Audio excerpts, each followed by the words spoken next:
The gong...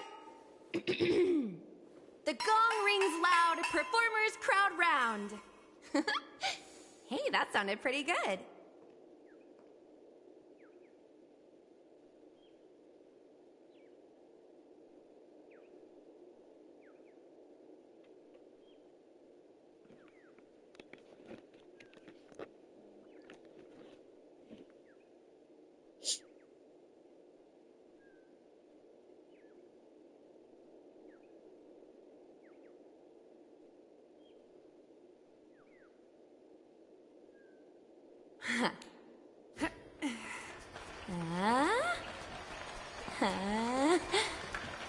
Hey! Ooh.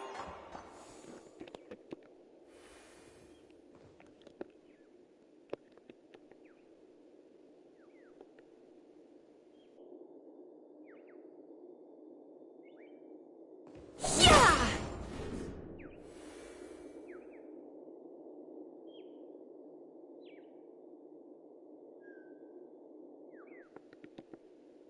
Yeah!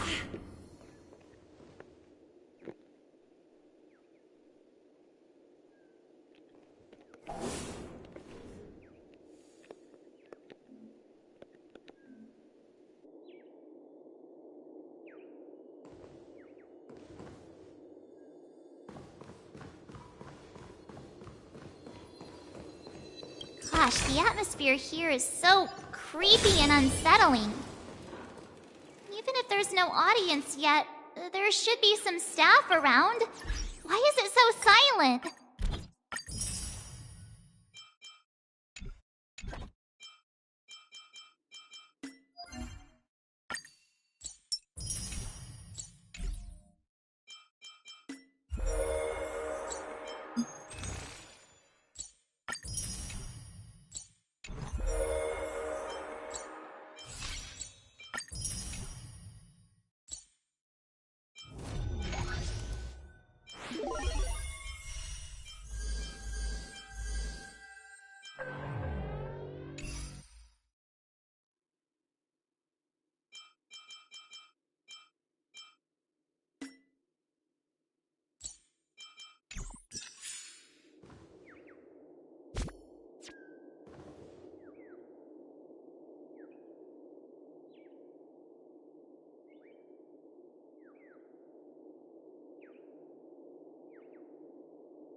The gong...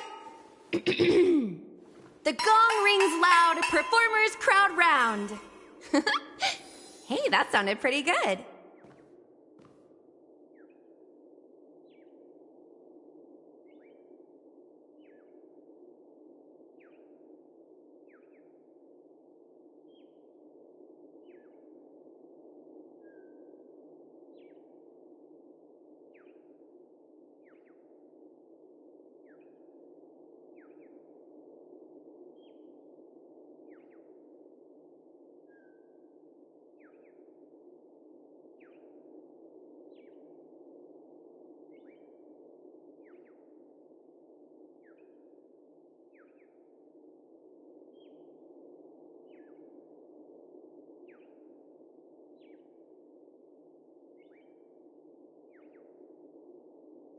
The gong...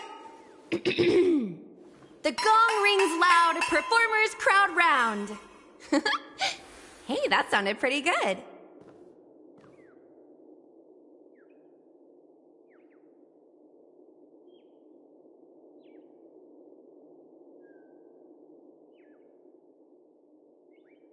The gong... The gong rings loud, performers crowd round. Hey, that sounded pretty good.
Yikes! They scared the life out of me!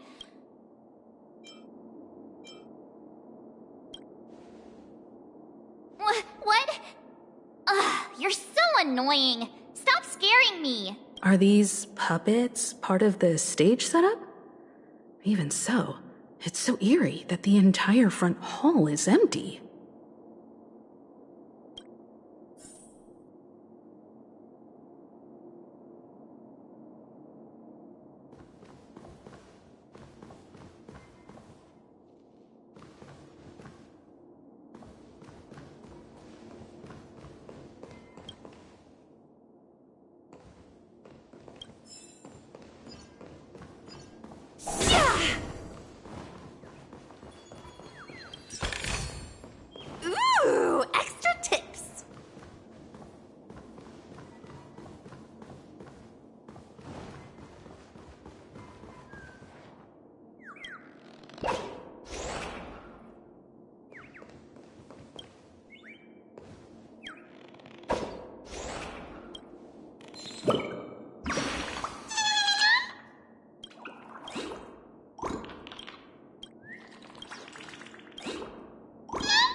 feels off. There's no other grand theater. So Sunday's messing with us? He said— My apologies for the delay, March 7th.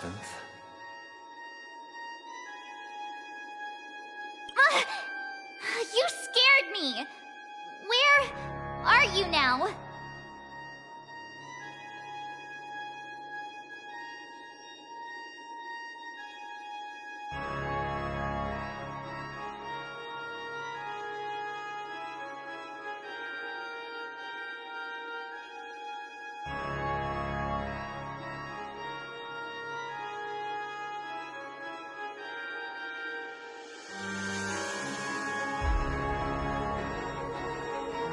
I'm waiting for you behind the curtain. Following the Asdana tradition, I invite you to enjoy a stage play in 3 acts before the festival begins. History is a mirror reflecting the universe's true essence. Let's use this opportunity to delve into the rich history of Penacony and the Eons. Within it, naturally, the future takes shape. Let us commence with the dawning of the world. After the Dusk Wars, darkness veiled the sky, and chaos consumed the earth. I'm with you. Enna the Order emerged, destined to restore all existence. That marked the first day.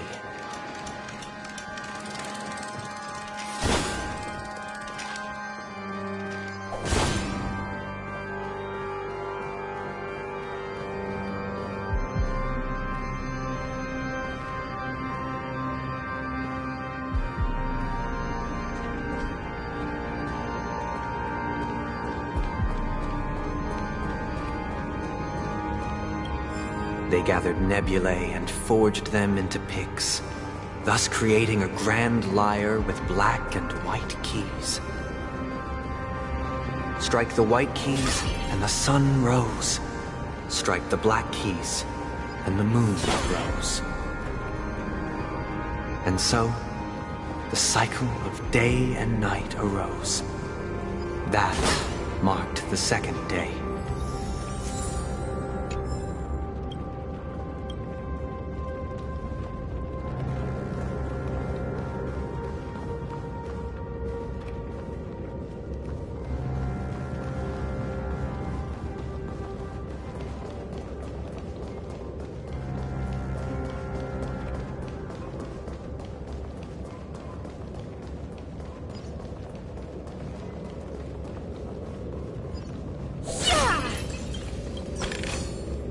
Quick, snatch it all up.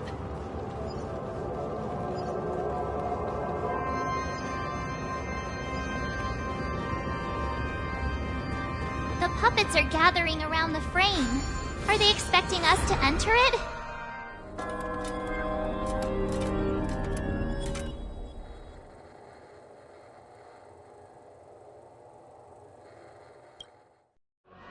Where are we now? The atmosphere here looks similar to Sunday's inner world. Perhaps this so-called stage play is created with his abilities. This act is named Ode to Prisoner. Given the atmosphere here, I believe it's about Penacony's past. I thought things were finally looking up as I managed to dodge prison during my recent trailblazing expeditions. But now it looks like I'll be back behind bars again.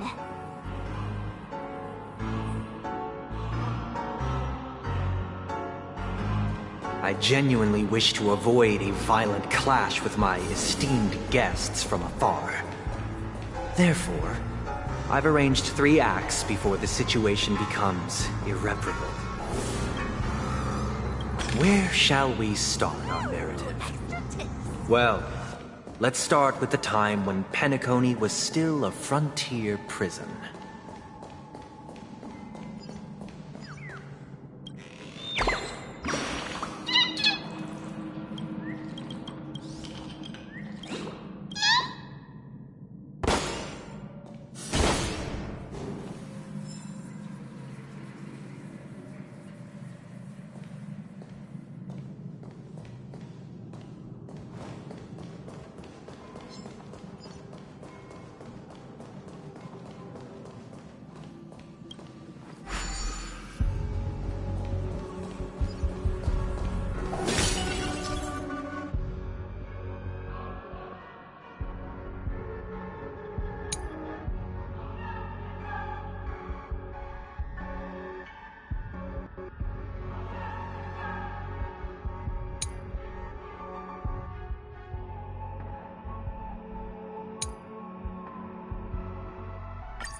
2147 AE, a prisoner named Hanunu ignited a struggle for liberty and emerged triumphant.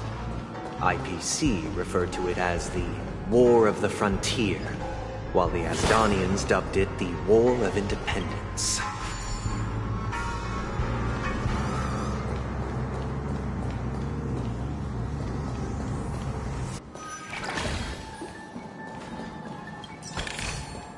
Quick, snatch it all up.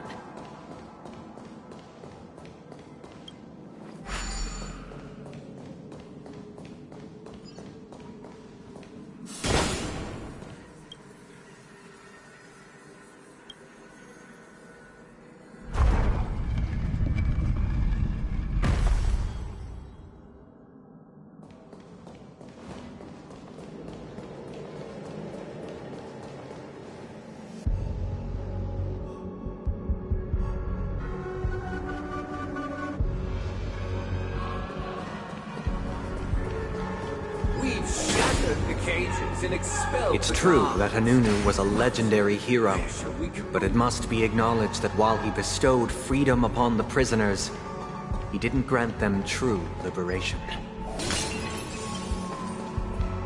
Thank you for staying here, honorable travelers. The three nameless stayed on the planet, endeavoring to spread the tenets of Trailblaze throughout the frontier prison. Alas, their efforts proved futile.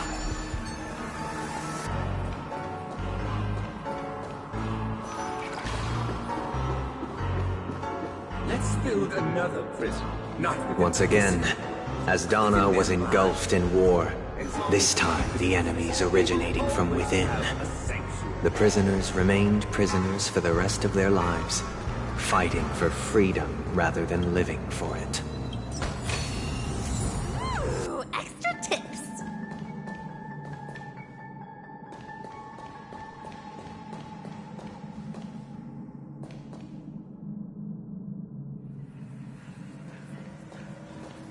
I hope you like this land. As you can see, their sentence freedom permeates every corner, except fragile souls. It gives solace only to those who believe in its existence. Prisoners, this is my order. Learn the essence of freedom and teach your fellow prisoners to fight for their lives.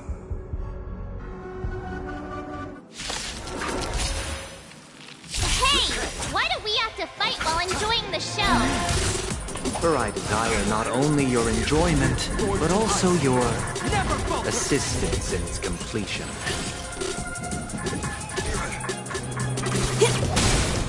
Happy New Year!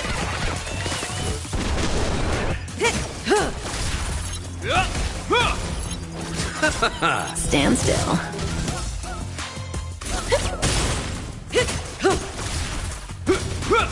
Relax. The dead return!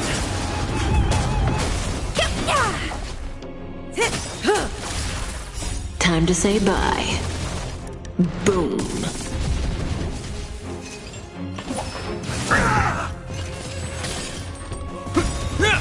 Stand still. A will forged in ice never falters!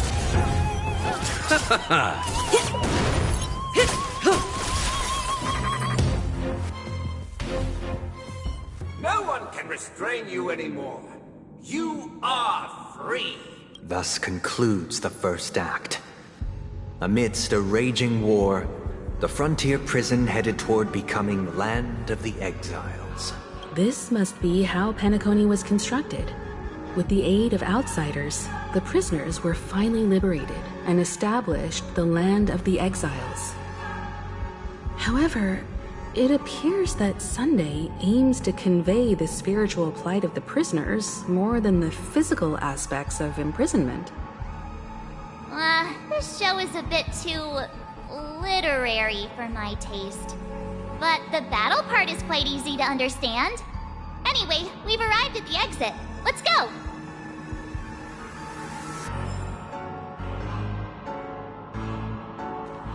These puppets...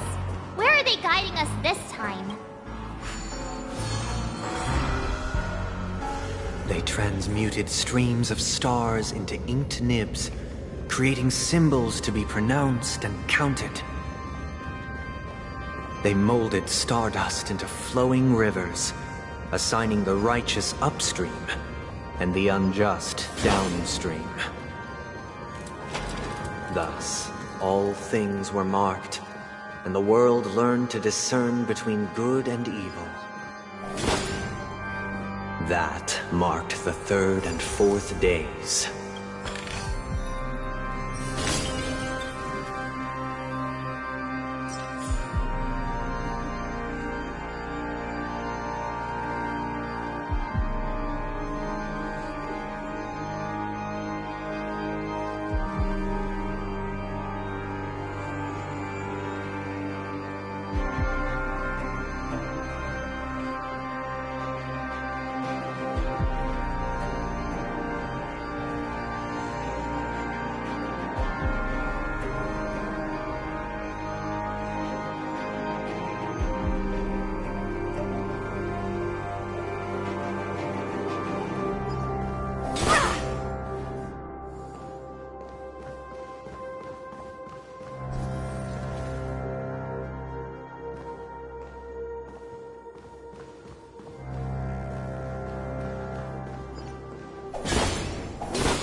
Ode to Fool. This must be the second act. The surroundings are different from before. Behold the ensuing tale, a struggle for power. Penacony witnessed the ascent of the 7 major lineages: tree, grass, flower, bird, beast, fruit, and insect. Peace never truly graced Land of the Exiles. The history in this era is rich and intricate, so please allow me to present it in allegorical form.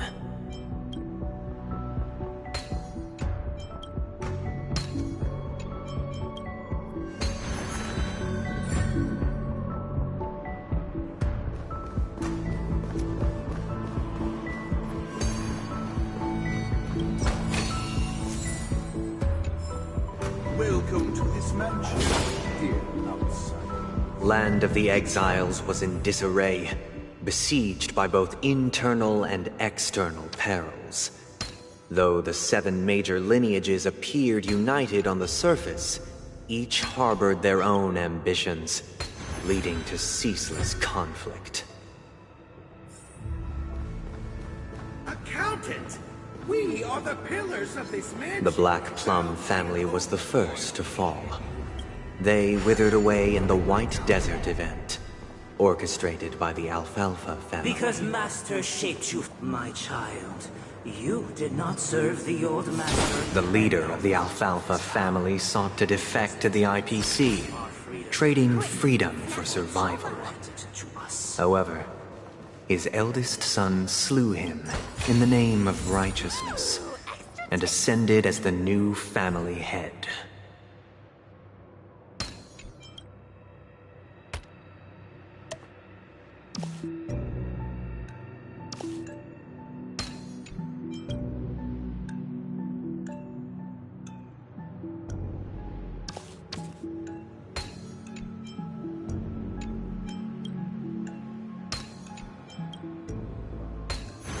Think fast and work faster.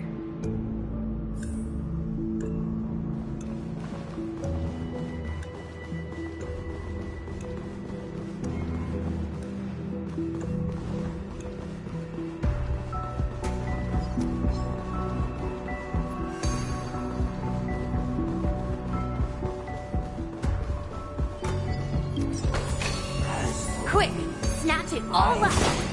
Only when Gopher Wood led the family to Land of the Exiles and earned recognition from all 5 major lineages did Penacony earn its new name, the Land of the Dreamers.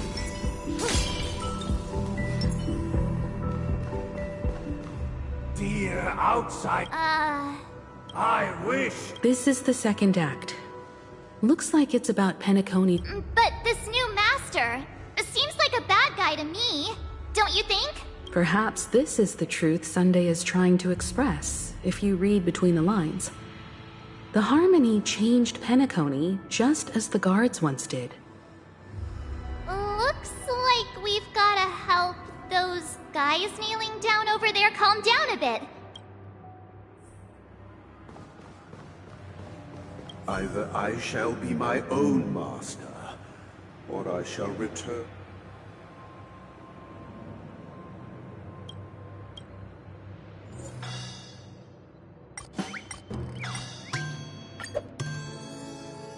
Without a master. Master is no longer here. I thought I'd be free, but I'm not.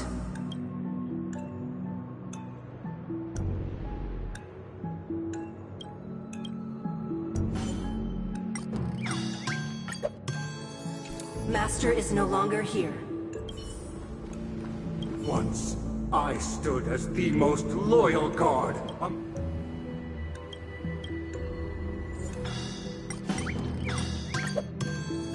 My former master has lost.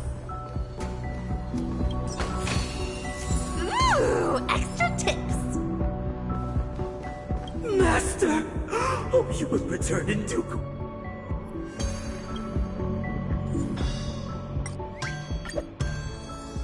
Master. Now. In the absence of my master, I am free. But without their guidance, for whom shall I sing?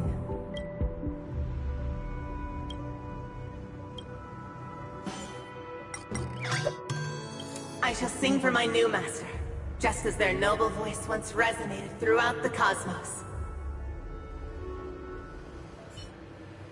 Thank you, dear outsiders. My servants have regained their sanity. Heed me, one and all. Your former master shall not return. It is through righteousness and unwavering support for one another that we shall attain true perfection. Cast aside the veils of hypocrisy. Get ready. Looks like another fight is about to begin. The snow blankets all of the sun.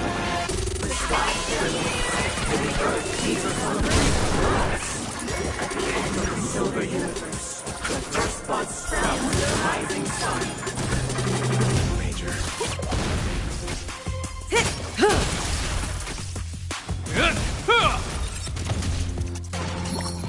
That I trained! Relax. Time to say bye. Boom.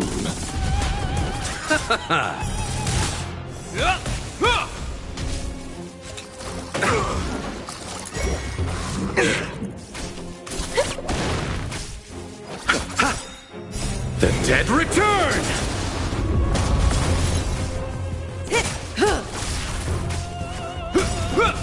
Relax.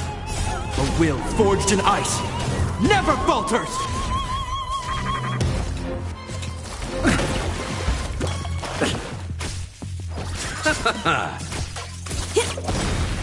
Happy New Year!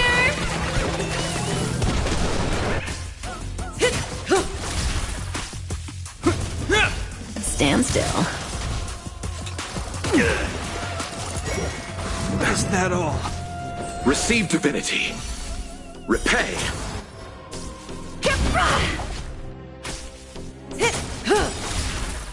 Time to say bye. Boom.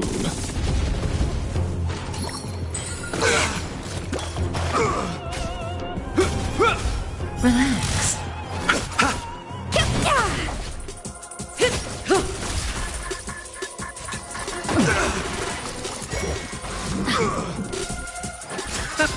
Stand still. Alas, they remain but slaves till the very end, with the illusion of freedom. Thus concludes the second act. Amidst an illusory harmony, Land of the Exiles charted its course toward becoming the planet of festivities. This is how Penacony fell under the family's control. Since the arrival of the Harmony, the Land of the Exiles has undergone dramatic changes, not all of which have proven beneficial. This guy really loves dramatic scenes. Bet he comes from a whole lineage of stage performers.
They used the planetary rings to establish the law, forging a code of conduct among the masses. A grand lyre with black and white keys served as an instrument, while symbols of articulation and numerical notation.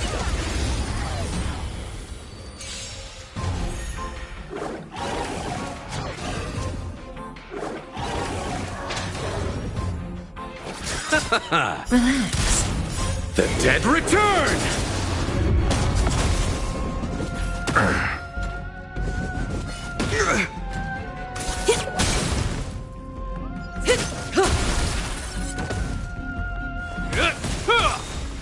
A will forged in ice never falters! Stand still. Time to say bye. Boom.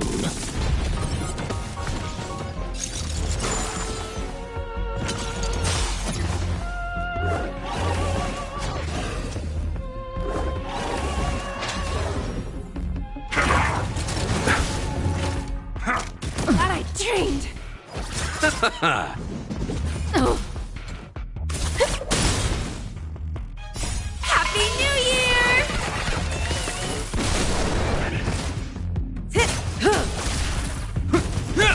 Relax.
This guy is really into these puppets.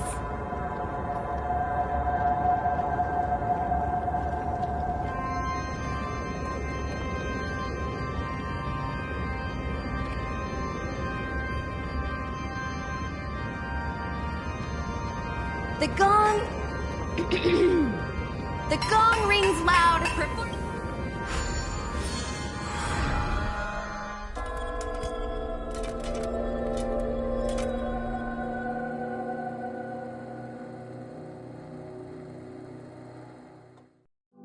Oh, I get it now. The last scene is all about singing the praises of the Order. And the atmosphere here is completely different from the previous two scenes.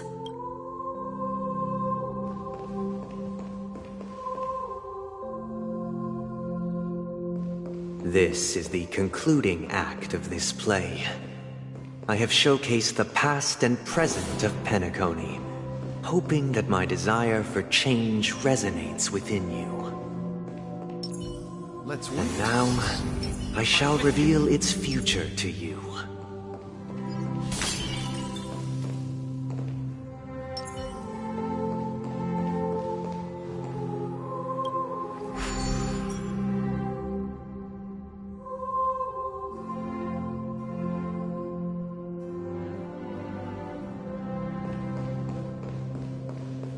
Without a king, who shall bear responsibility for the people? If the people lack foresight, we will make choices on their behalf and bear the responsibility. Who shall protect the weak and stand We shall against the mighty? protecting the weak and standing against the mighty.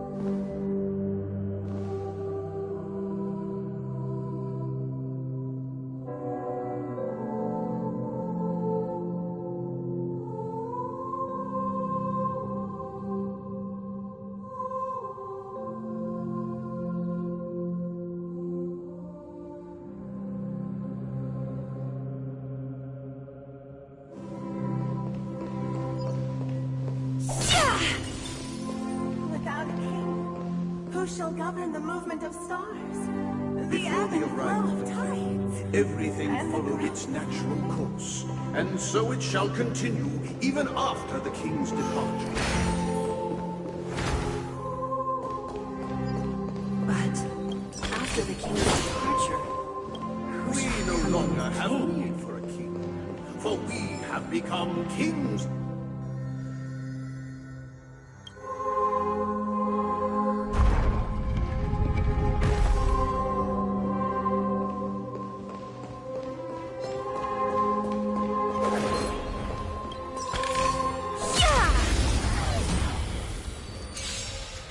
Repay!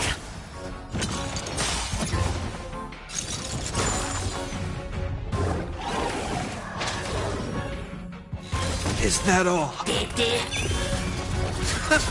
Stand still.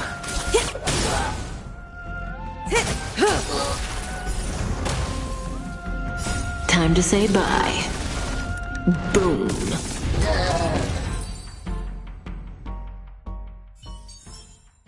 That was a heck of a performance!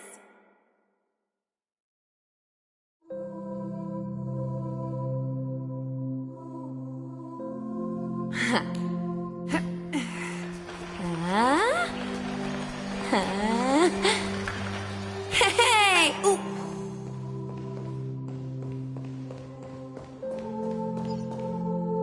Yeah!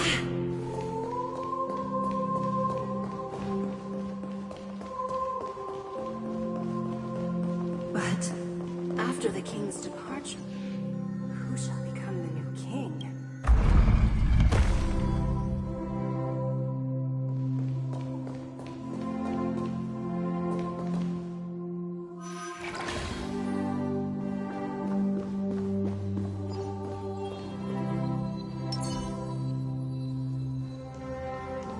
Let's wait and see. I'm with you. Quick! Snatch it all up!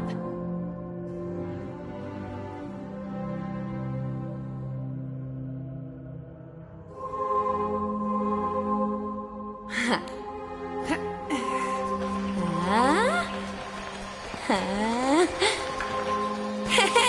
Ooh.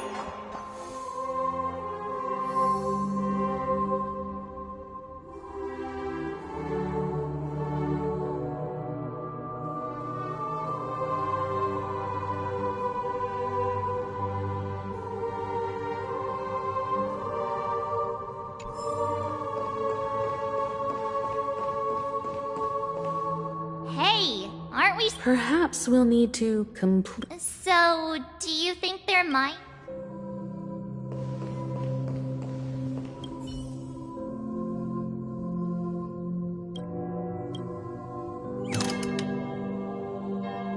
We no longer have need for a king, for we have become kings of all. How did it go? You can't change that? My apologies for my negligence. I forgot to inform you that the final part was scripted long ago. Let our previous king recount it to you. Now it is time for the final rite. Prepare for battle. Looks like we'll have to fight again. Descending from the infinite spiral staircase, I traverse towards the future with measured steps. No need to remember me or seek my assistance, for the contours of my mind shall intersect with the power of experience.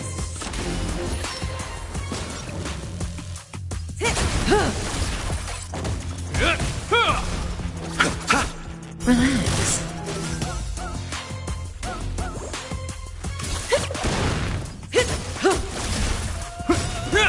Stand still. A will forged in ice never falters! Is that all? Happy New Year!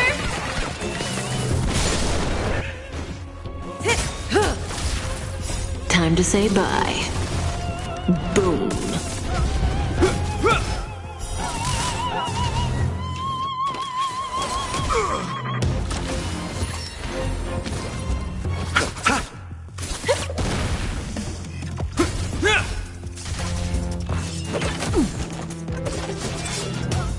Stand still.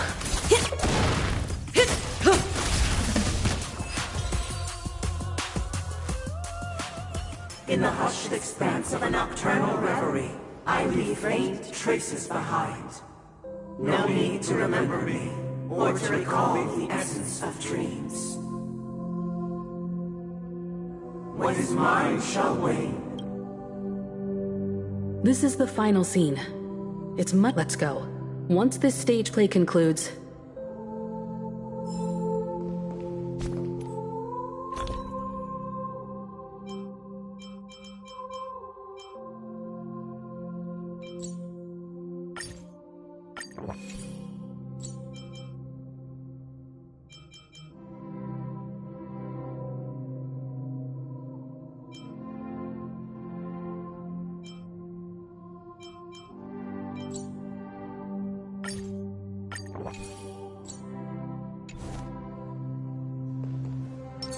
Let's wait and see.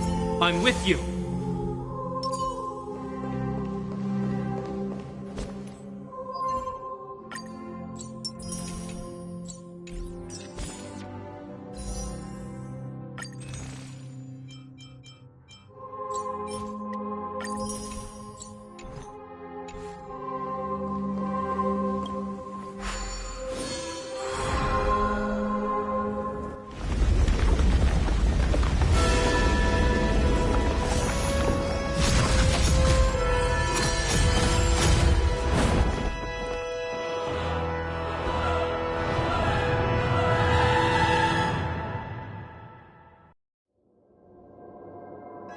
They imbued the world with meaning, perfecting all things in the heavens and on earth. Then, they rested from the labors of creation. Yet, all beings cried out to Enna. Under the banner of the Order, you have defined all things in the cosmos. But this made us realize that we are but puppets in your hands. Thus, on that day, all beings united and cast the Aeon into the abyss of oblivion. This Grand Theater looks totally different. Is this the power of the Order? everyone, get ready. This could be a tough.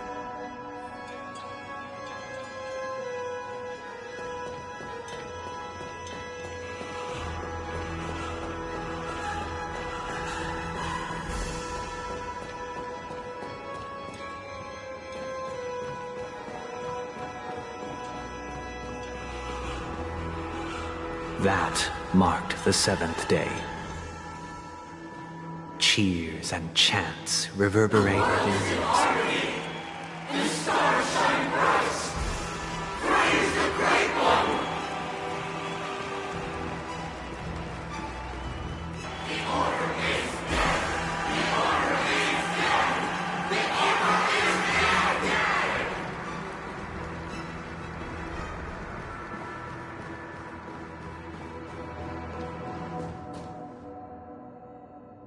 Look, there he is!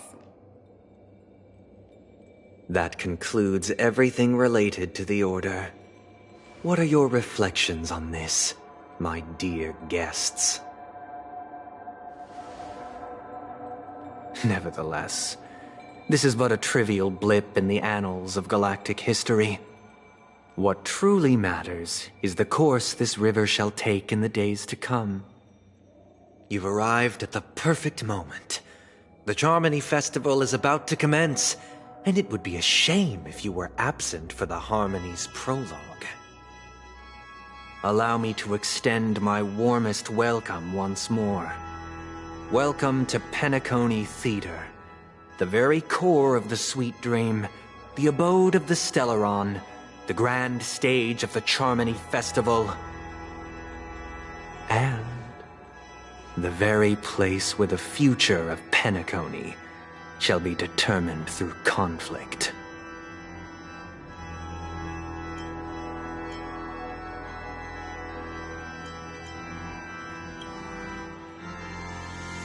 Your unwavering faith in the Trailblaze is truly impressive.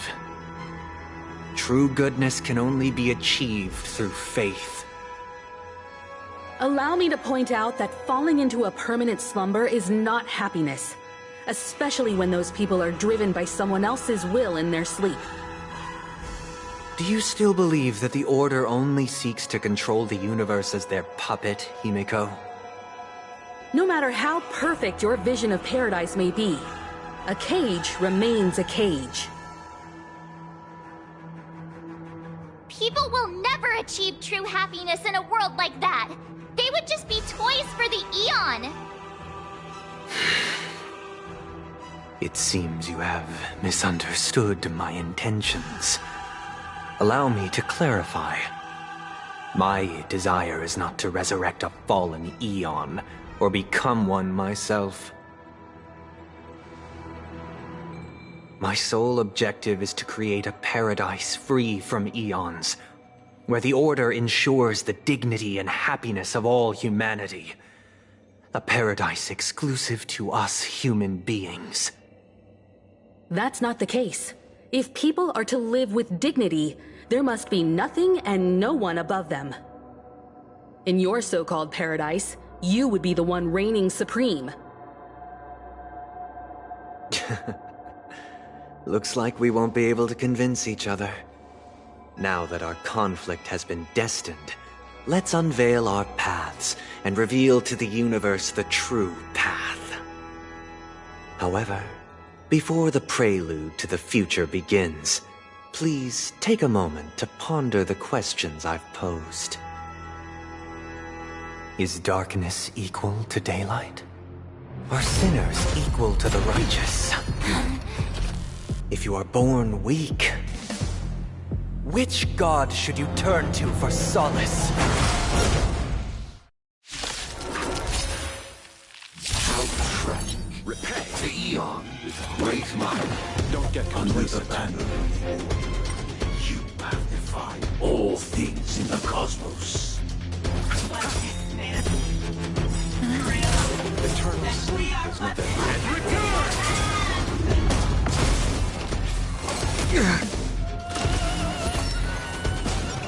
Turn out your pockets!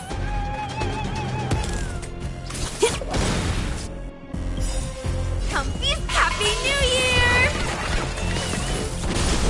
Cutting the net.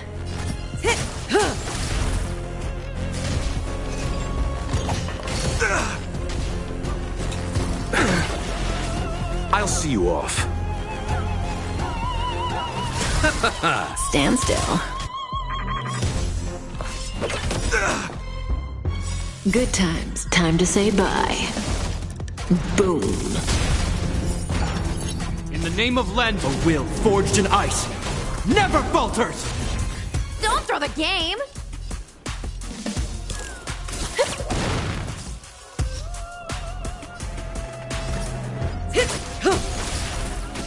This ends here.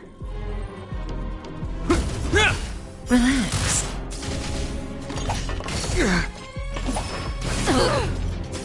You chose the wrong enemy. Don't throw the game!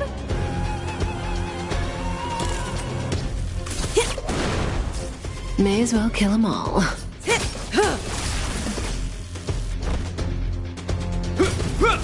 Stand still. I'll see you off. Forget your wallet? Say bye to breathing. Come feast your Happy New Year!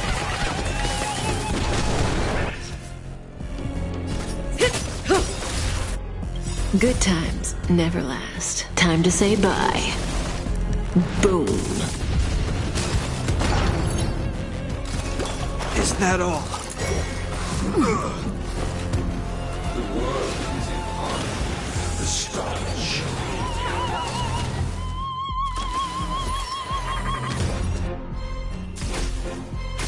You chose the wrong enemy.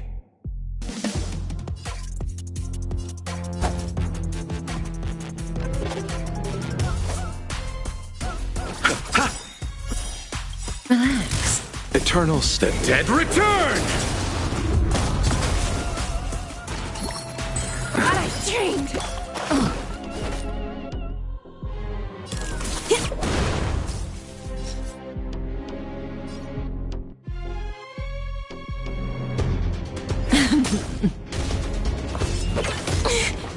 Bloom. Here we go. Repay. I'll see you off. Stand still.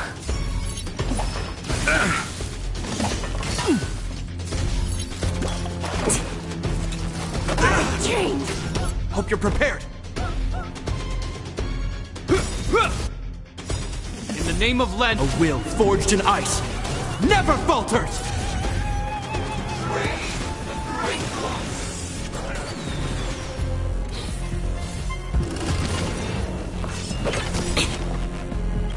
Come feast your Happy New Year! Don't throw the game!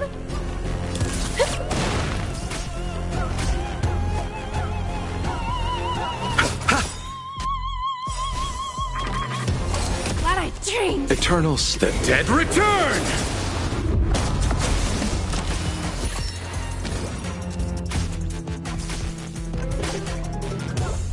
May as well kill them all. Let's settle this. Relax. Good times. Time to say bye. Boom.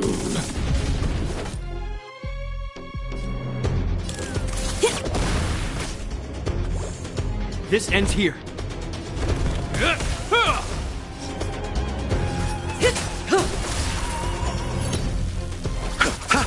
Stand still.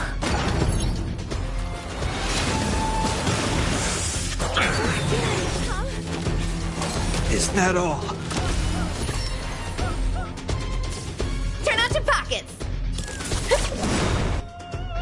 Come feast your Happy New Year!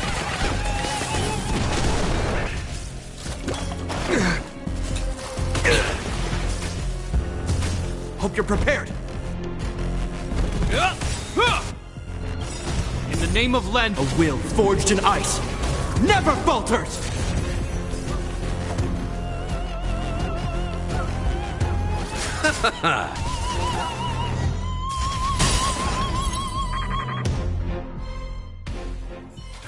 I already know your decision.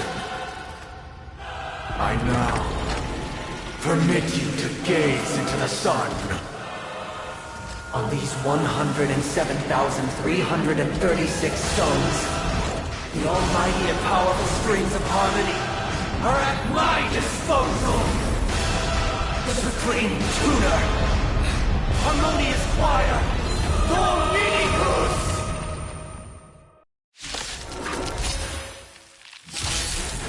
Oh, lost souls, come and meet your master! The embodiment of the harmony? So the true purpose of the Charmony Festival is to usurp it?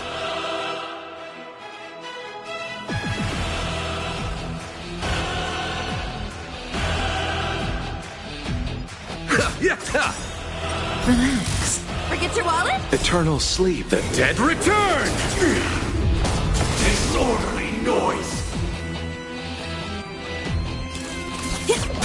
May as well kill them all. Now noisy!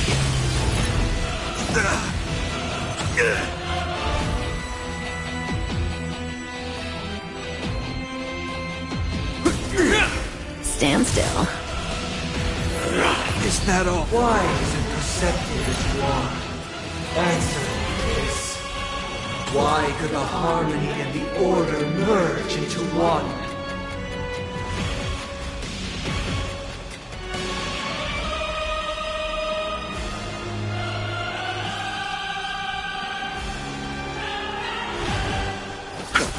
Noisy! Say bye to breathing. Noisy! Good times. Time to say bye. Disorderly noise! Boom. Nobody resonates. All things are part of the melody. Nothing major.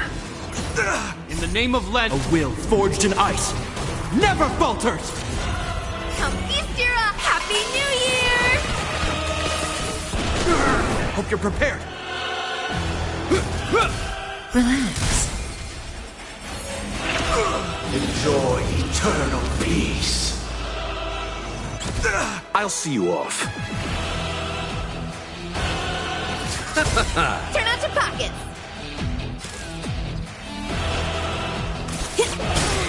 I'm feeling like there's another world in front of my eyes. It's the power of tuning. Don't let the song distract you.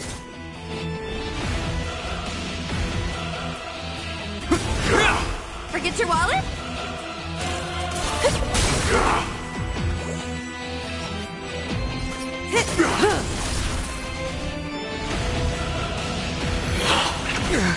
Sing together!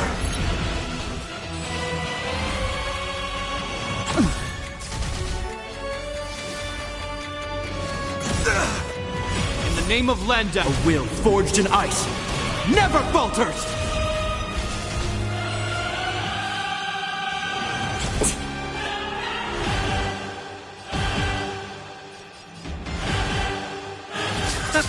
Stand still.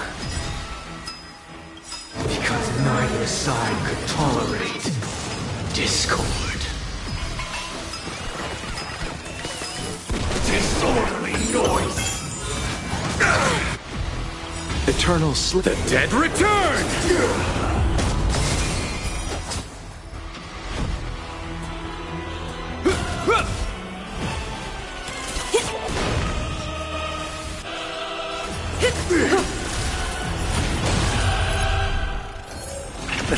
Sink into a dream. You chose the wrong enemy. Relax. Turn out your pockets! Good times. Time to say bye. Boom. The time has come. Creation will be reborn from the remains of the gods. Danheng?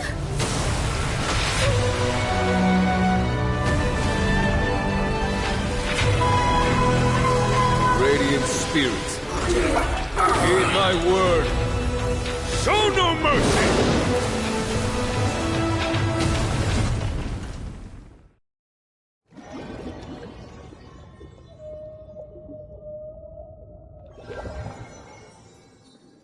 Wake up! Wake up! Hey, wake up! The sun's frying your butt! Are you alright? Can you hear me? Do you remember your name? Kind of. It was General Jing Yuan who helped us shoot it down. In any case, since you remember what happened just now, well, that's put my mind at ease. It's a long story. Simply put, Danheng used the Jade Abacus of Allying Oath when we were in the middle of a fierce battle, and summoned the General to help us just in time.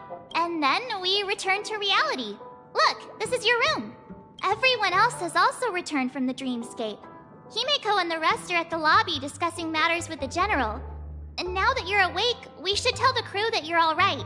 Come with me. Not going to come chat with me, sleepyhead. That voice. Is that Black Swan?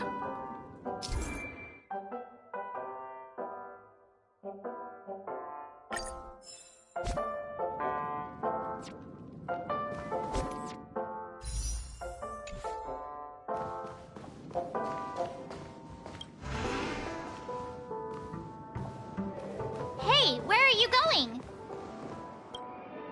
Hey, we meet again, sleepyhead.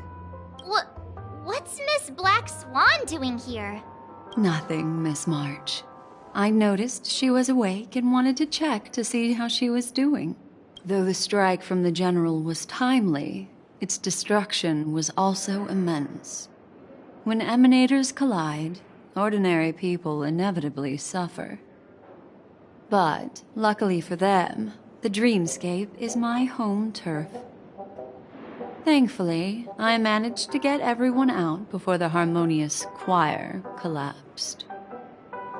Oh, so that's what happened! Don't mention it. After all, I wouldn't want to see such precious memories vanish. You're heading to see your friends, aren't you? Of course not. But you... Why would you think that? I've never... Himeko and Mr. Yang are probably still busy. Let's go look for Don Hung first.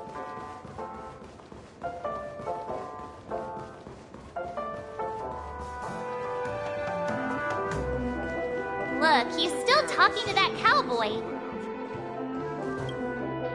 You're awake. How do you feel? Well, fork me. You must be that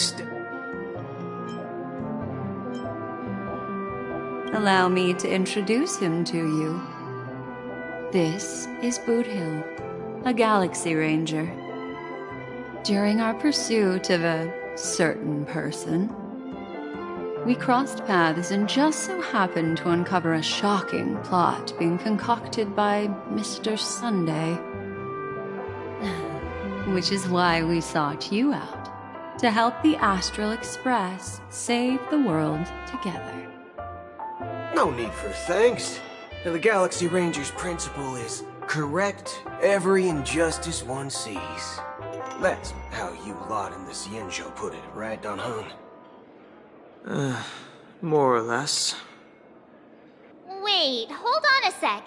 This is the first time I'm hearing about this certain person. Who are you chasing? And why would that lead you to the Express?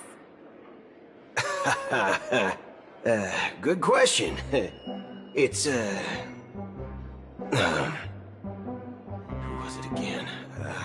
Don Hung. Do you remember? No, that ain't it. I just... What? Heck. Forget about it. If it slipped all our minds, reckon that person was just a minor scoundrel.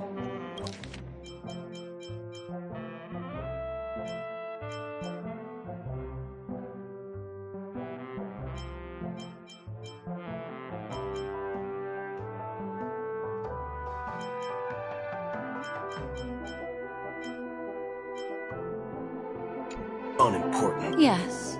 When the dust settles, I'll just think of a way to recall it in the memory zone. Everyone, let's hurry up and look for Miss Himiko, shall we? She's now a minor star on Penacony, and the entire... You're right. Let's head to the lobby then.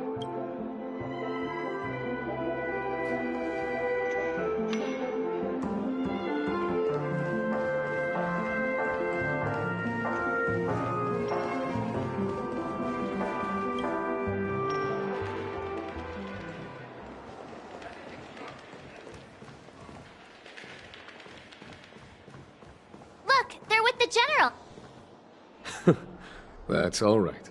In these times of conflict for the sake of utmost safety, it is only right that the Alliance steps forward to mediate on behalf of the Astral Express. We must not allow you to take unnecessary risks. Furthermore, despite the IPC's eagerness for success, it prioritizes peace above all, and the family, trapped though it may be, professes a desire for harmony. The Alliance has always won people over with reason. I firmly believe both parties can indeed put aside their differences and come to a peaceful agreement. The General possesses a deep understanding of the greater good. With the Xianzhou Alliance mediating, peace for Penacony is within reach. You flatter me, but ultimately it's been all down to the Express. Without your efforts, this sweet dream paradise would have been claimed by the last remnants of order before there was even a shot at peace. Well, would you look at that? Here comes the big hero.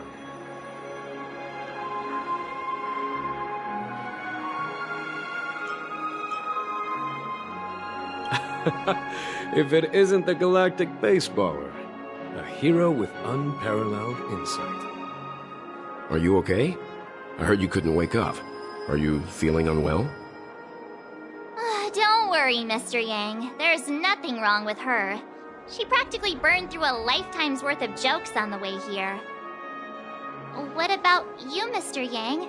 I heard that even Miss Robin wasn't spared. And that guy locked you both up. It's a long story. But at least Mr. Sunday took it easy on us. He used an ability called tuning to connect our consciousnesses with his. In other words, he imprisoned us within his consciousness. Thanks to General Jing Yuan's destruction of the Harmonious Choir, we were able to escape. He used that tuning on us too. Does that mean that we were almost imprisoned as well? I can confidently say now, he was truly after a fair fight with us. Had he wanted, he could have easily taken us down, without so much as lifting a finger. Speaking of the Oak family head, where is he now? It's complicated, but in a nutshell, he's now the former Oak family head. The IPC has named him the key figure in the family's Penacony split, citing a threat to cosmic peace. He must represent the family and answer for the unrest caused. His trial is set to take place at Pier Point. The family quickly labeled him and the remnants of the Order as enemies, declaring the turmoil an internal rebellion. This move effectively barred the IPC from intervening in family affairs on both moral and rational grounds.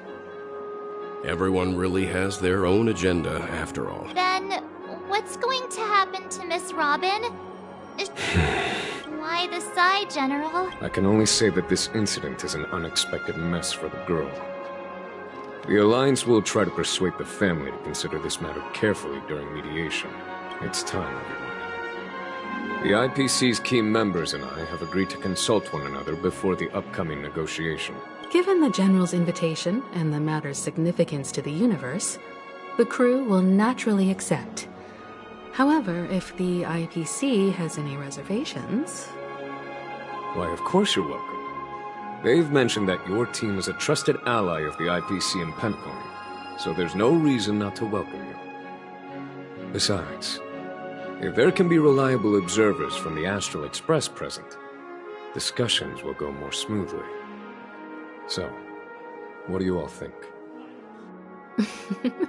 Well then, we shall oblige. I'm kind of allergic to those types of situations. I think I'll just head back to my room and start packing. Not to worry. Himiko and I will take care of things. I'm afraid I'll also have to return to the Express first. Thank you. What about you, Will you join Welt and me? Or have you got other plans?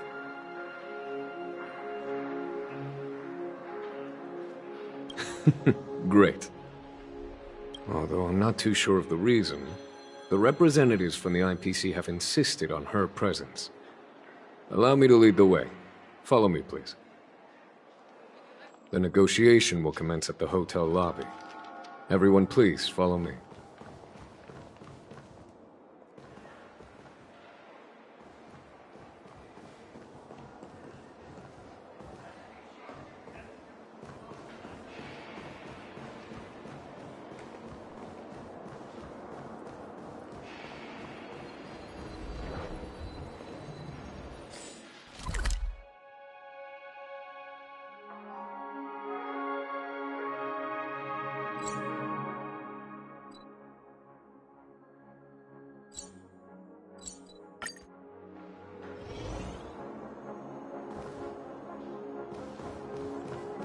Mr. Aventurine and Miss Topaz are here too. Oh, and who is that over there? The Intelligentsia Guild's Dr. Ratio. This assembly is quite something. It's been a while, my Astral Express friends. I would also extend my sincere thanks to you, General of the Luofu. The presence of everyone here assures that the talks will likely reach a conclusion that satisfies all sides. Oh. Looks like everyone has come with expectations. Care to share? Of course. Topaz, if you please. Sure, leave it to me. In summary, it's good news. After much deliberation from the Strategic Investment Department's Council, the absolute majority of members have agreed to the following resolutions. In light of long-term considerations for interastral peace, and by authority of Pierpoint HQ, the Strategic Investment Department, on behalf of the Interastral Peace Corporation, will permanently relinquish its claim on Penacony sovereignty and offer unconditional support of the family's rebuilding efforts on Penacony. Now that's something.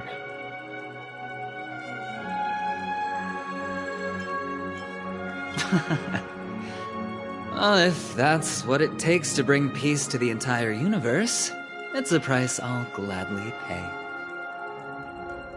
Has the IPC finished sharing all its thoughts? Then it's our turn. The Guild, much like the Genius Society, has taken a keen interest in the recent calamity in Penacony. Ultimately, both parties have agreed to a comprehensive collaboration, offering technical support for the reconstruction of Penacony.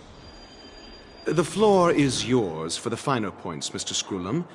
Enlighten us, please. Organic life's unrelenting search to understand the realm of inner spirituality is something I both admire and envy. Inorganic life has no mechanism to evoke dreams. But when my mechanical impulses are activated, my inspiration circuits will start to operate, and I will enter a state defined as imagination. Every time, within the realm of imagination, there emerges a fire from the shadows. It is warm, bright. I frequently ponder this flame might represent the essence of intelligence, a cluster of inspiration ignited by high temperatures. The future direction of the universe may well lie within it. Alas, they are nothing but projections of my thought system to me. Desired, but unattainable. But after learning of Penacony's accomplishments, I have come to realize that the flame is not beyond my grasp. After deliberations with my partners, we have decided to defer the progress of the Simulated Universe project, and instead assist the Intelligentsia Guild as technological consultants in the research of the Dreamscape and Memory Zone, so that these assets may be better used to serve humanity. Not only that, we've also established contact with the Garden of Recollection through the IPC, and they've pledged their support for our research endeavors. I'm truly happy for the Dream Chasers on Penacony. The cosmos' brightest and, let's admit, dimmer intellects are now at their service.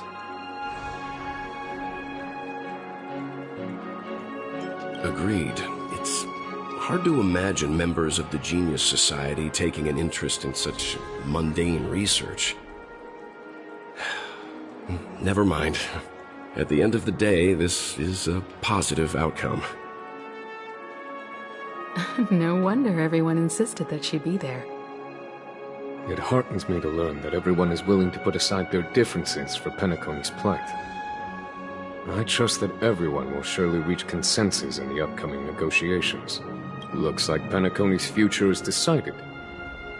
I'm wondering, is there anything else the crew is concerned about? Peace is our greatest wish. Beyond that, we desire nothing else. Well, that's good. Now that everyone's minds are at ease, I shall take my leave. You may not... If that's the case, it appears that we have nothing else to worry about on Penacony. Looks like it's time for us to embark on a new... Sounds good to me. You two head back to the Express first. I'll pick up March and deal with the checkout procedure. Oh, also, Miss Black Swan, you have a matter to discuss with me, yes? Nothing escapes your attention, Miss Navigator. You've been with us this whole time, huh? In any case, she and I will be waiting for you and March on the Express. Let's go. Our time on Penacony... Penacony's journey ends here. Well, seems the dust is finally settled now.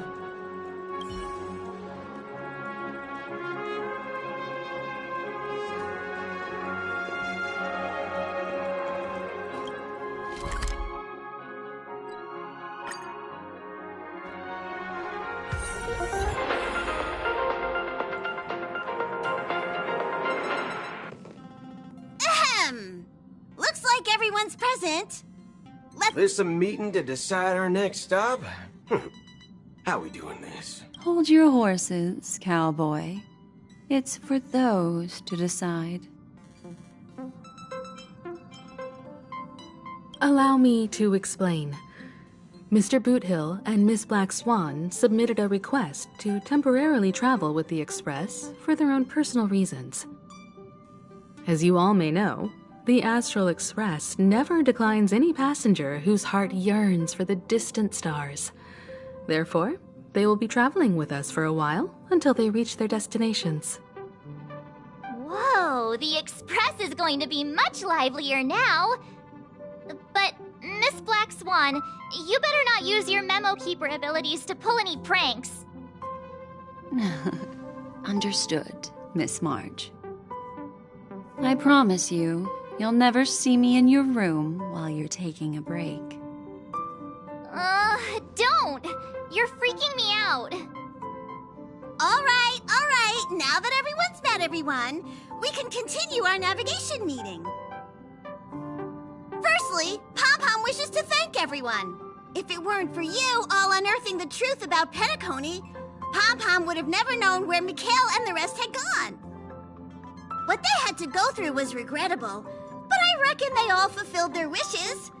And it was thanks to all of you. Thank you, everyone.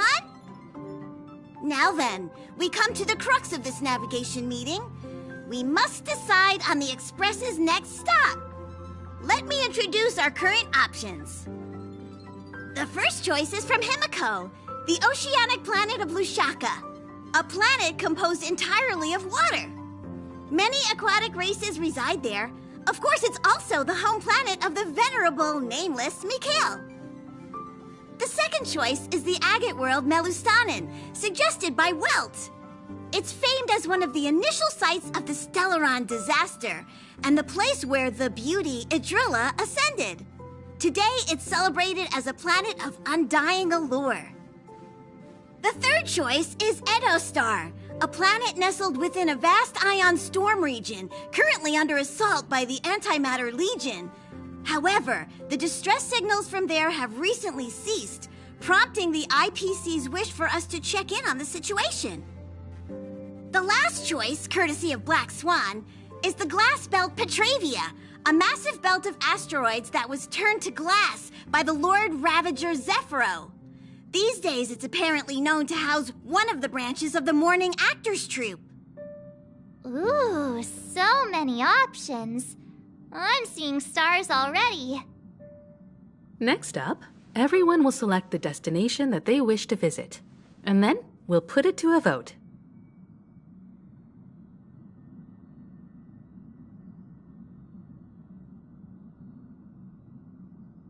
Little Misha and old Mikhail's homeland.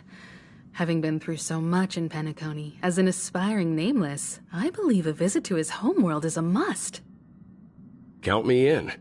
Still, I imagine that planet must have changed entirely after the Stellaron disaster. I've heard that its land masses no longer exist and the native population has completely changed. I'm not against Miss Himiko's choice, but Edostar sounds like it's in danger. March is right. Though the fact that the distress signals have ceased means we're probably too late. But I still... 3 votes for Lushaka. Looks like we have a winner! Next stop, Lushaka, the ocean planet. Then this navigation meeting is adjourned. I'll go check the warp jump coordinates. Everyone can catch up on some rest in the meantime. When it's time to make the jump, Pom-Pom will make an announcement. There's still some time before the jump. What should I do? How about a chat? Over here. Please let this trip be uneventful. Please let this trip be uneventful. Please let this trip be uneventful.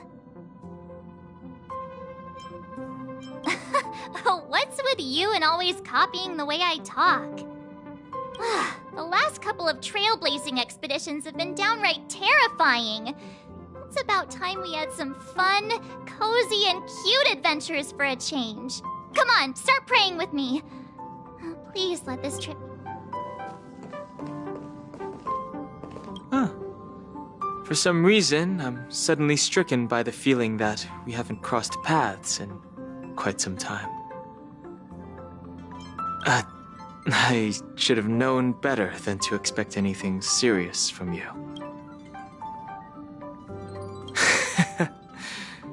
Got it.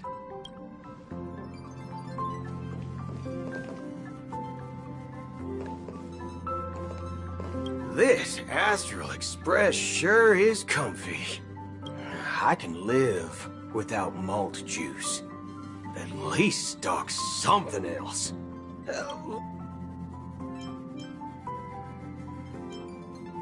Oh, well. All these years out in the wild, and now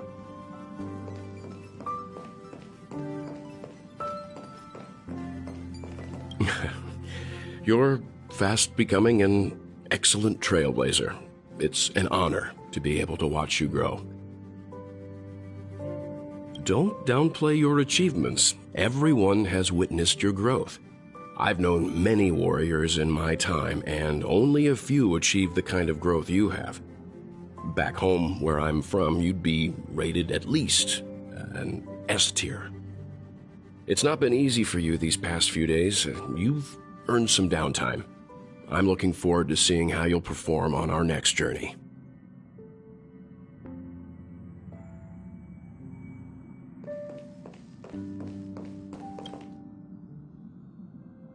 Oh, you're here. Seeing your reflection among this... How about it? This...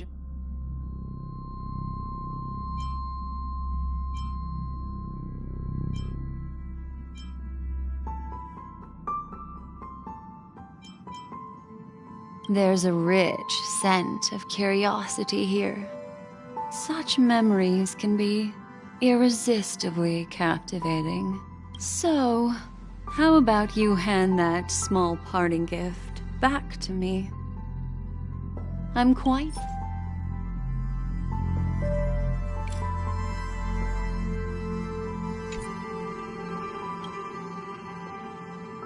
Oh, how about it? There's a rich... So, how... Oh?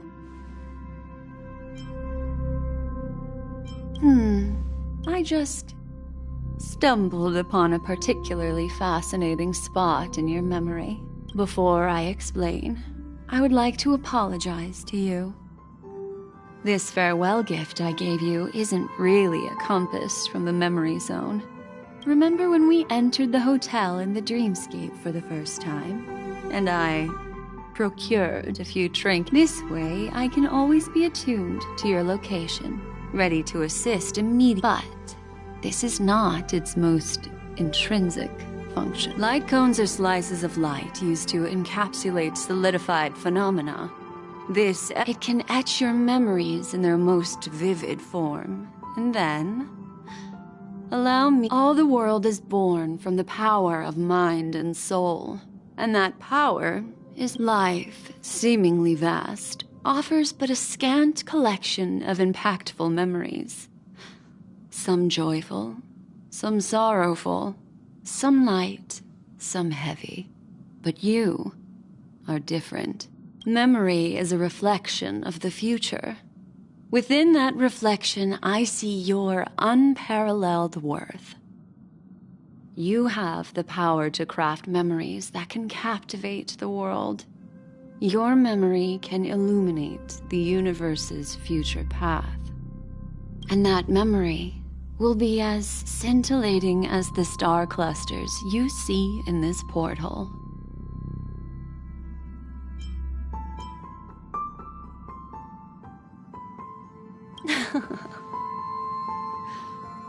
The memories I have of you are not enough for me to predict a future that lies too far ahead. But I can tell you one thing.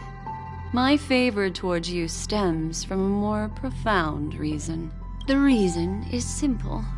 In this grandiose and ostentatious dream of the families, only you personally experienced the entire course.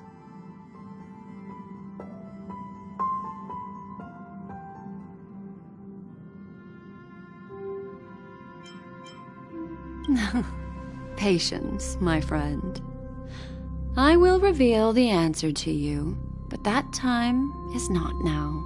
Turn around and take a look at your friends. Every one of them is reveling at the arrival of their next destination, all filled with hopes and expectations of their own present and future. Revealing everything at this moment would be a bit of a buzzkill, wouldn't it? I'm looking for an opportune time, a time when you're totally at ease. Perhaps, how about one fine night? I will prepare the candles, aromatics, and even a cushy couch to create a cozy dreamland for you. And then I will tell you the answer in the form of a little bedtime story to lull you to sleep. Hi! Hello! Attention all passengers! The express is about to make the jump. Please be seated and hold on! It looks like we're finally about to set off. Ah, that's right. As a small token of compensation for playing that little trick on you with the empty light cone, life is akin to a winding labyrinth where memories serve as our sole companions.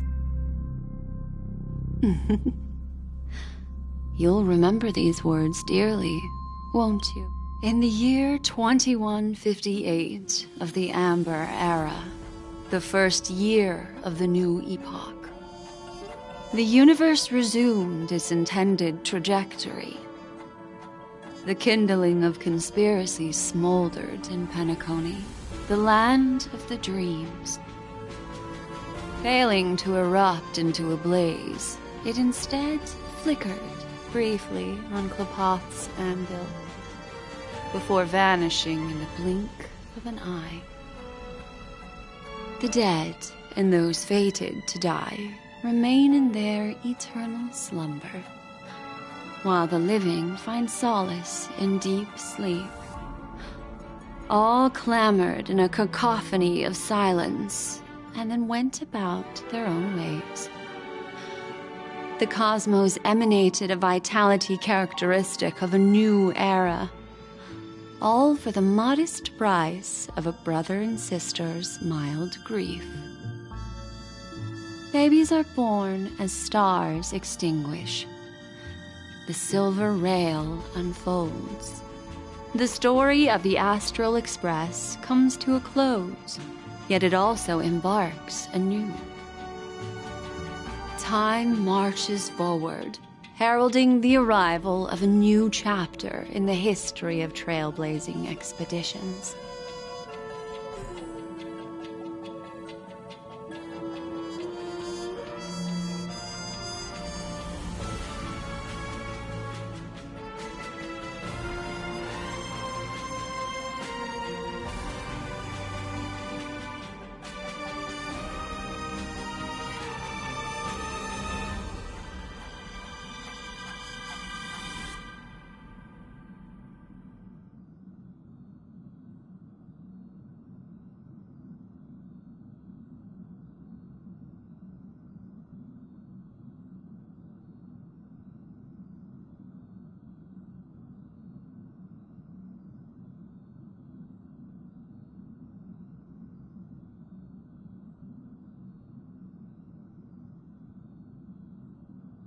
Countless shooting stars streak the sky tonight. If you can pick the right one, it will carry your wish to thousands of distant worlds. You're feeling very relaxed now, aren't you? So, then, it's time to tell you a little bedtime story. Well, let's start with a conclusion. The crew was defeated in the battle against Sunday.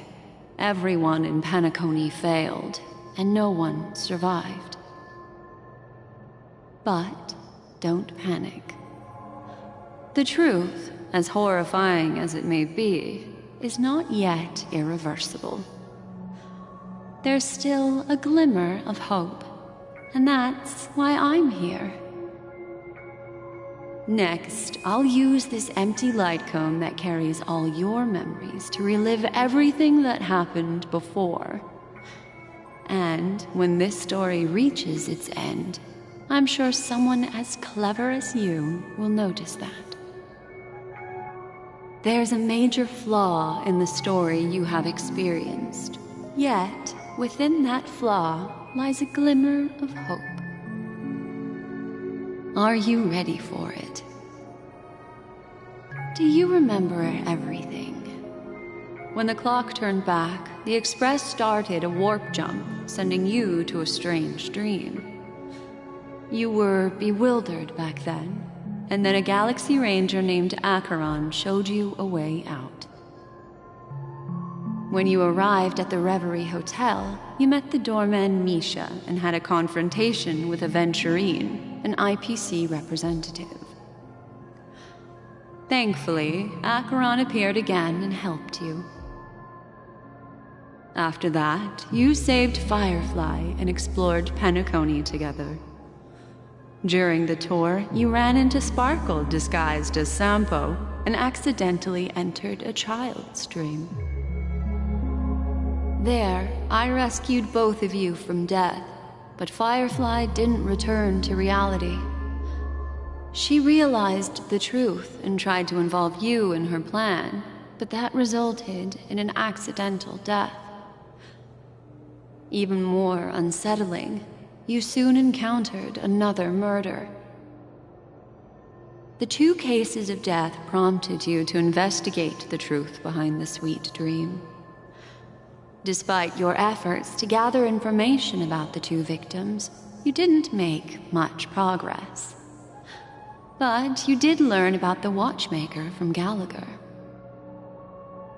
Meanwhile, Aventurine was secretly carrying out his scheme, in which you were one of the pawns. In the midst of a fierce battle, Acheron revealed her true identity as an emanator of the Nihility and unsheathed her sword.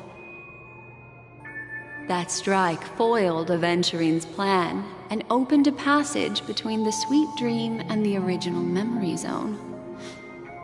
Upon your arrival at Dreamflux Reef, you learned the truth that death was actually dormancy, as well as the truth about the dreamscape, the Stellaron, and the bellboy, Misha. You split up with Sunday and Robin, looking for a way to seal the Stellaron. However, it turned out that Sunday and the Dream Master had their own hidden agenda. And you had to engage in an ultimate duel on the stage of the Charmony Festival. Finally, the story reached its conclusion. You emerged victorious, with the Trailblaze triumphing over the Order, and Penacony embracing a bright and peaceful future. This marks the end of the thrilling journey in Penacony. I'm sure you've already noticed something unusual, haven't you? The major flaw, which contradicts all the known information, hides in this story.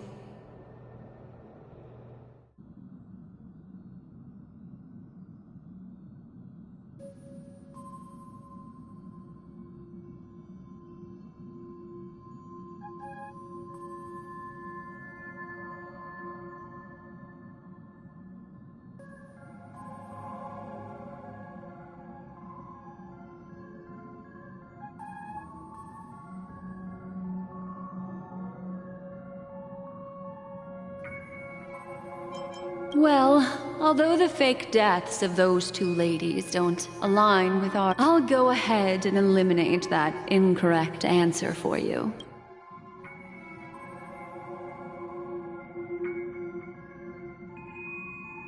Sparkle. Yes, Sparkle. The most enigmatic and elusive character in the entire story. But, unfortunately, she was the first to uncover the truth, and she did purposefully attack you to create confusion.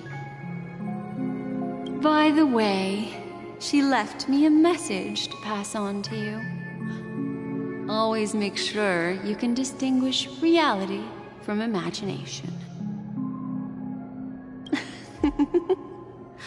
Is that a clue, you may wonder? I'm not sure. Although I'm pretty sure that the fatal flaw has nothing to do with that masked fool.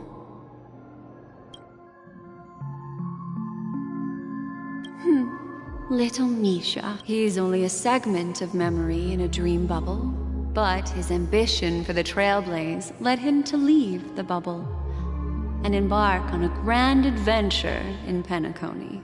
Well, Misha is a rather special Memory Zone meme, and he was granted power by the Trailblaze. There's still one thing that he shouldn't be able to do.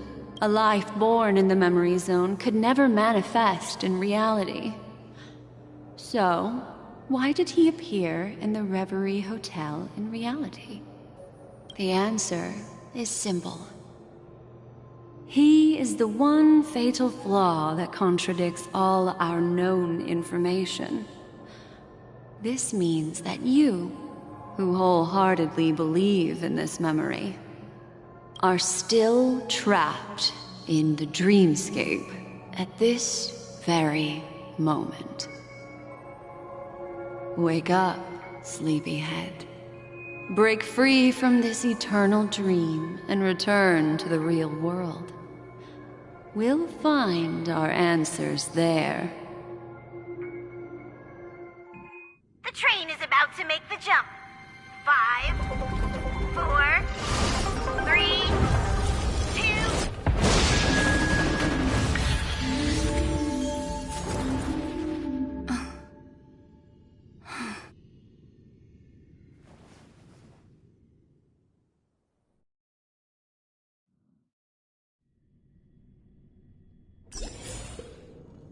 This way, darling.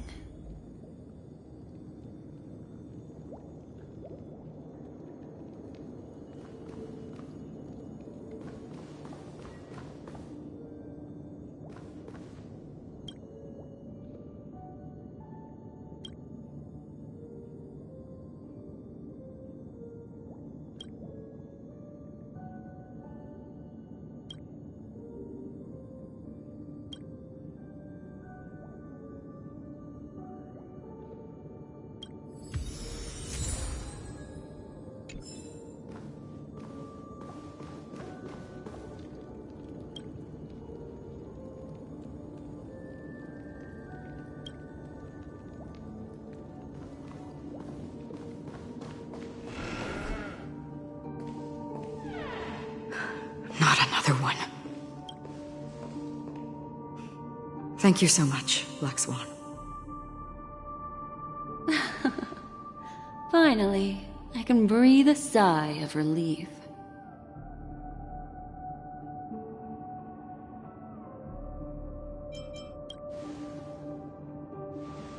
I understand you must be confused, and we'll do our best to shed light on the situation. However, before that, it's essential to know that this place is the rift between dream and reality. A place reserved only for those who have awakened from Enna's dream. Do you remember Sunday's ambitious plan?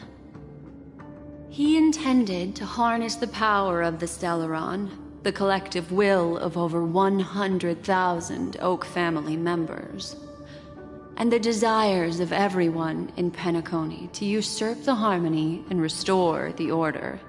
Unfortunately, it didn't stop there. From the early days of our journey into Asdana, we were already affected by the Stellaron. That strange dreamscape where we met. Maybe it was a sign that your thoughts were beginning to drift away.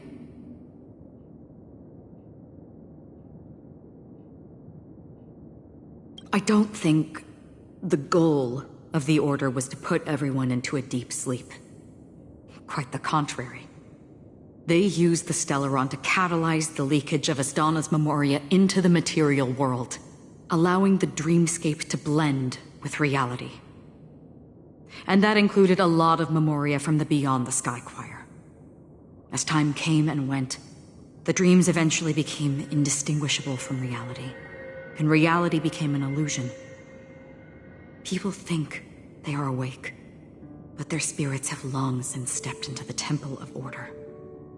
This is what makes Enna's dream so powerful. In this paradise governed by the Order, everyone indulges in their delightful dreams and lives happily ever after. I believe what you experienced in the sweet dream, except for that flaw, was real. Only in this way could you reach the destination, lifting the crisis in Penacony and embarking on your next trailblazing expedition. If it wasn't for Acheron's plan, we might have been trapped in this dream forever. Fortunately, while the path of the Order governs all things, it can't affect the Nihility. I came to realize this when the Dream Master tried to expel me at any cost. This is also why you felt a sense of peculiarity when traveling with her. Well, I'm not as fortunate as she is. Even if I'm a memo keeper, I was still influenced by the power of the Order and fell into hallucinations.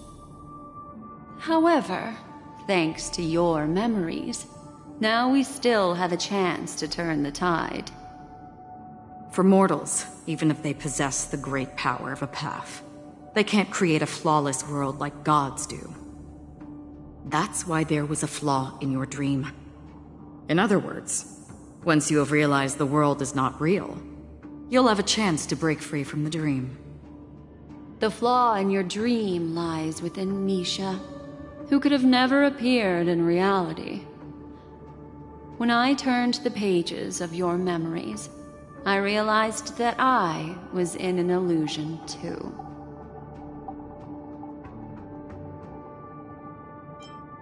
Now Sunday has usurped the power of the Harmonious Choir through the Charmony Festival.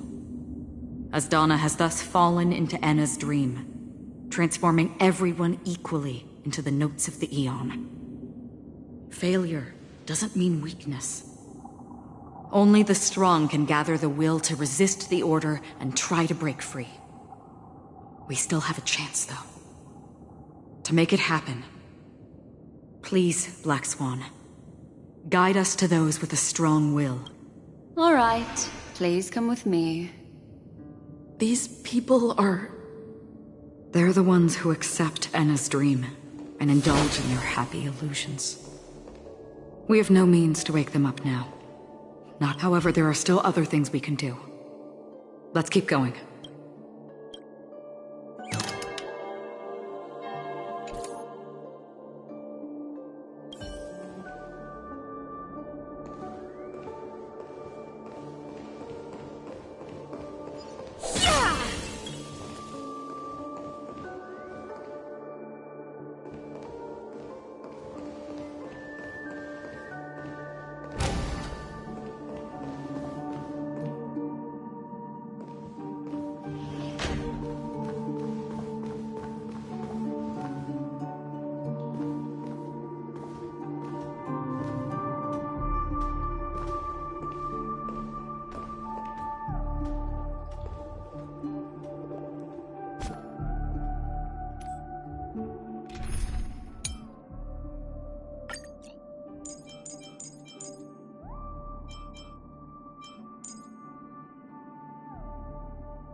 Here we are. It's... Robin?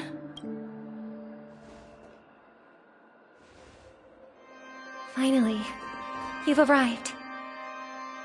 Let me introduce you to Robin. She woke up from Anna's dream by her own will, and it's this tough lady who led us here with her song. I woke up for the same reason as all of you. In the dream, I experienced something that could never occur in reality. Are we going to lock it up in a cage?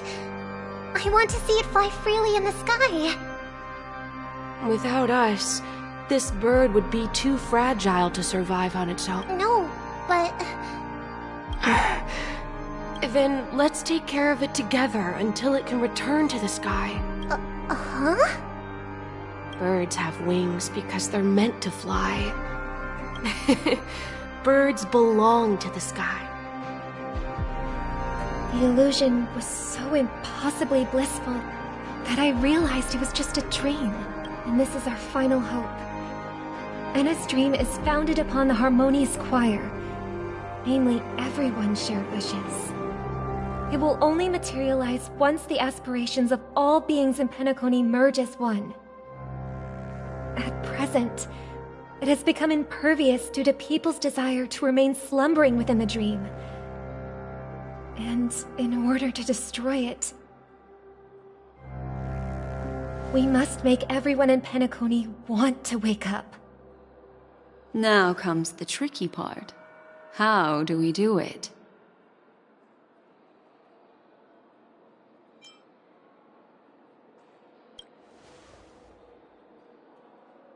Humans yearning for sweet illusions borders on obsession, leading them to subconsciously resist the harsh reality. Therefore, I carefully selected a moment where she was completely unguarded, guiding her to uncover the truth herself to make her regain her consciousness. However, to wake up everyone in Penacony and get them to share the same determination, that would be nearly impossible. Indeed. I'm afraid it's almost as difficult as resurrecting an Aeon. But we can't just stay here and do nothing. This is a critical moment for the whole universe. Who cares about some dumb number?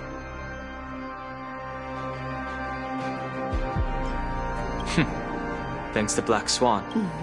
You're welcome. And thanks to the Memo Keepers in Penacony, too. This is the first step of our plan. With the assistance from the Garden of Recollection, those who possess a strong will, like you, will gradually awaken from the dream. These free wills are the discord that will sway Anna's dream. However, awakening a mere handful of individuals is insignificant compared to the vast number of people immersed in the dream. We must find other ways to awaken the free will of millions of people within a short period of time.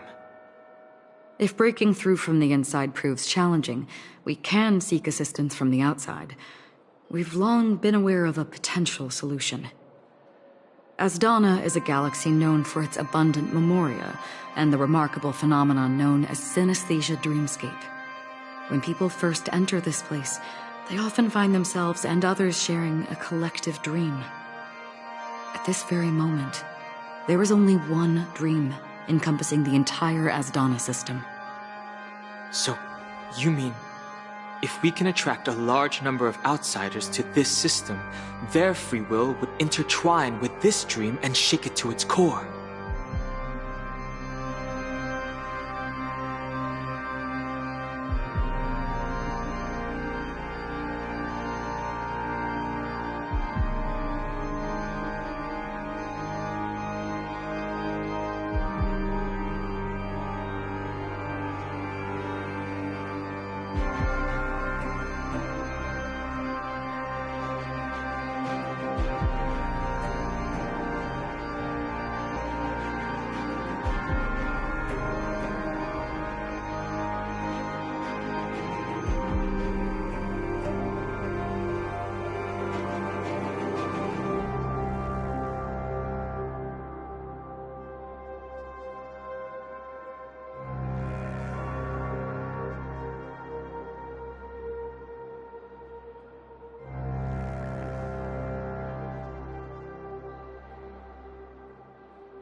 However, those outsiders might also succumb to the dream and become the foundation of the Order instead. The real challenge is, how can we gather a huge number of people as determined as you within a short period of time? Looks like the Jade Abacus of Allying Oath will be the only solution. No need for that. Keep your once-in-a-lifetime treasure. We don't need to bother the Xianzhou Alliance for such a tiny request. You want thousands of people with unwavering free will? That's easy. Just leave it to us Galaxy Rangers. You can gather Galaxy Rangers? Outsiders may see Galaxy Rangers as elusive and disconnected individuals, and actually, they're right. And that's why we have a tacit understanding among us. Do you know what it is, Acheron? It's the relic I returned to you. Exactly. Its owner must have told you that it's meaningless to anyone other than a Galaxy Ranger, and that it can only fulfill its purpose when returned to its rightful owner. Because it's a burial artifact, worthy only of a hero who has served the Galaxy Rangers with honor. When its light illuminates the universe, it means the fall of a hero. And in the direction it falls, countless meteors will streak across the sky. Those meteors are Galaxy Rangers, coming from all corners of the cosmos, driven by a shared purpose, without questioning the cause or counting the cost. Because we abide by a bottom line. The shooting stars of the hunt only descend on the longest night, and with them comes the dawn. We've stayed silent for far too long. Now, it's time to remind all the cowards, oppressors, and villains of the universe of our presence. I'll be the one to ignite the first spark. Once the dreamscape is swayed, I'll complete the second step. I'll fine-tune the slumbering souls with the Song of the Harmony, interrupting them with the discord of Trailblaze, and guiding them towards reality. It's true that some people are born strong, and others are born weak. If the Trailblaze is the target of heroes, then the Harmony will guarantee that the strong help the weak. Only the people of Penacony themselves can be the saviors of their homeland. Their path of happiness should be forged by themselves. While I may not be a Nameless, I'm willing to instill courage in all those who need it. This includes my brother as well. Anna's dream is too cruel for him and everyone else.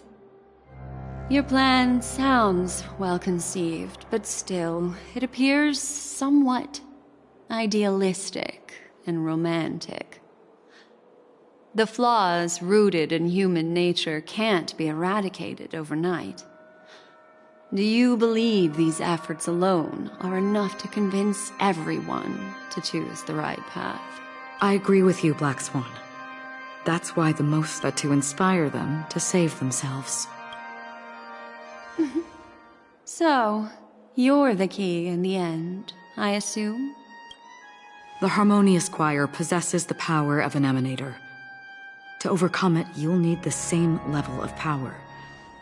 The final step in destroying the sweet dream will be my responsibility. That's a relief to hear. Now that our roles are assigned, let's get to our battlefields and pose a grand finale. May I have a moment alone with you? There's one more thing I need to explain to you. This grand festival is drawing to its close. This is the starting point for the ultimate stage of our journey. Just as it marked the beginning of all the stories in Penacony.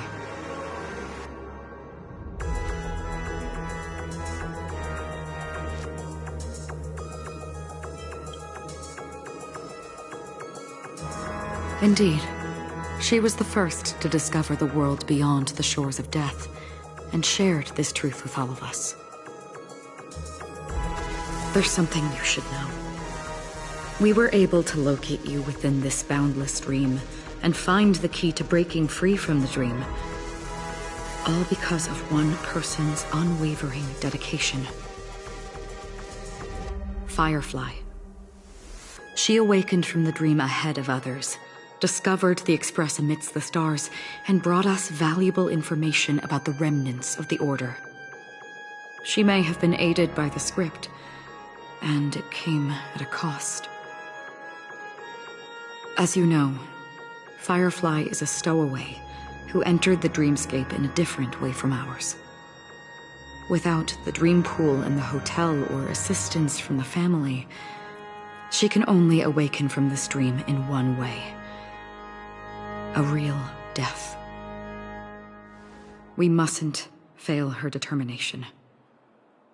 I'm not implying that we must win this fight no matter what, but our resolve should match that of that courageous lady. Are you ready?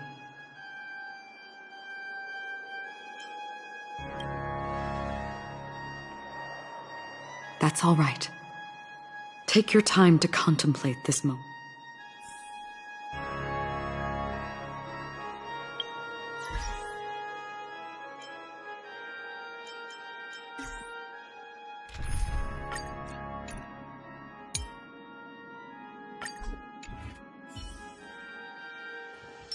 I'm with you. Let's wait and see.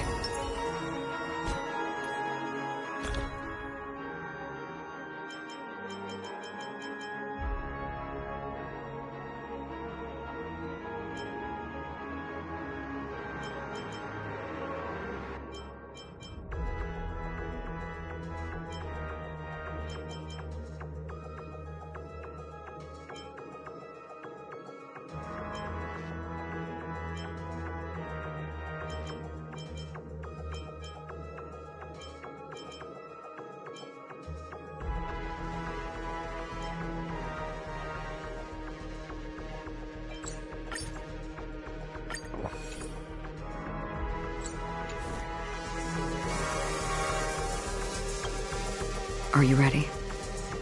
Very well.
Unknown to each other, yet united in purpose, we make the same choices.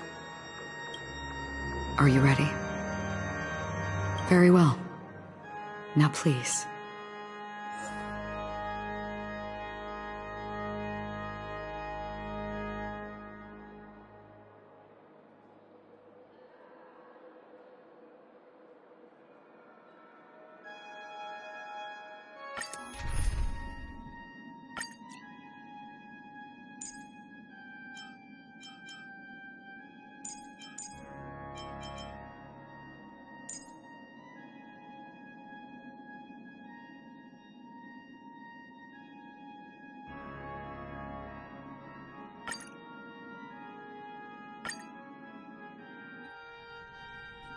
Oh. How long has this reign been? If I remember correctly, it has lasted for decades, or even centuries. The unwavering determination of the Hunt followers persists even in death. But thankfully, we've guided those lost souls to their lives beyond. They were heroes in their time. And they won't be reduced to puppets of the Nihility in their death. You see, the shadows on the sea have vanished. Do you remember? He once said that the sky would clear when the regrets of the departed had faded away. But it's still raining. I know. So, why is all this? Why did this rain choose me? Because someone's regrets haven't been fulfilled. For mortals who walk the paths are like sailors on a vast ocean, leaving behind a trail that creates countless ripples of possibilities. These ripples last longer than the fleeting lifetimes of humans. And for some, their presence leaves such a strong mark that it's reflected in the waves. Sin-thirsters, the obsessions of the Pathstriders. They emerge from the depths of Iex, seeing themselves as masters of their own destiny, unknowingly repeating the actions of their past lives. They emerge from the Nihility and head toward it, leading purposeless lives. However, these hollow phantoms, they have journeyed with me for such a long time. Oh. So this is how it is.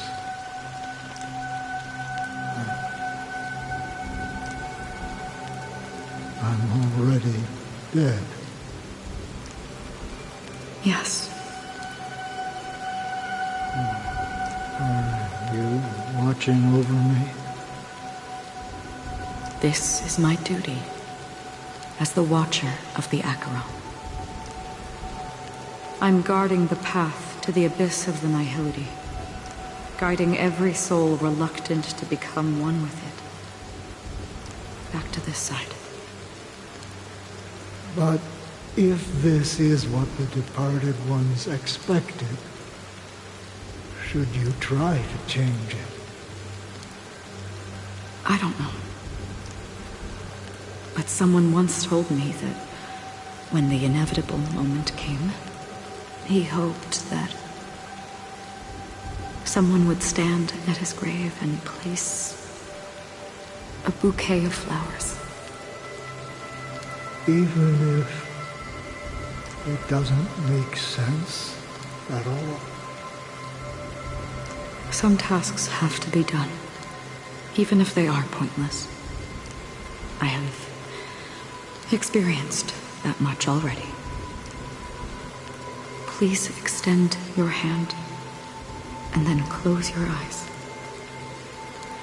I'll carry your wish with me and fulfill it. Only then will I be able to put an end to the final regret by the Dead Sea. Will I ever see them again? Yes, that is certain. Because it was you who told me about the Express, your 2 former companions. The expedition cut short by the swarm, your narrow escape from death, and your encounter with the Galaxy Rangers. And Penacony, the hometown to which you could never return. Yeah. For countless times, I got rejected by the family and had to pass it by. But I knew that my companion was still there. Alone. Mikhail, are you still there? Take my hand and come with me. We will leave this place. You'll embark on a long, long journey, shrouded in darkness. But fear not, as a touch of red will be awaiting you at the end of the path. That's the color of existence. Follow it, and it'll guide you and illuminate the way out. By doing so, you'll eventually reunite in the warmth of the sunlight. Thank you. May death be the end of your boundless dream, guiding you back to the waking world. Welcome to the horizon of existence. This place is one of the thousands of manifestations belonging to the sleeping and shapeless. And it's also an exit out of the nihility for the awake ones. Let's bid our final farewells here.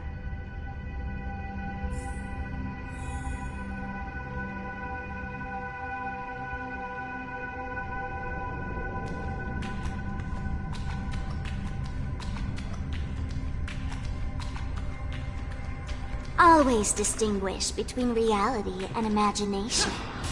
All right, Gray. Life is akin to a winding labyrinth. May your schemes be forever concealed. Enna's dream is too cruel for him and everyone else. To the imperfect tomorrow. I still remember the question on the invitation letter. Why does life slumber?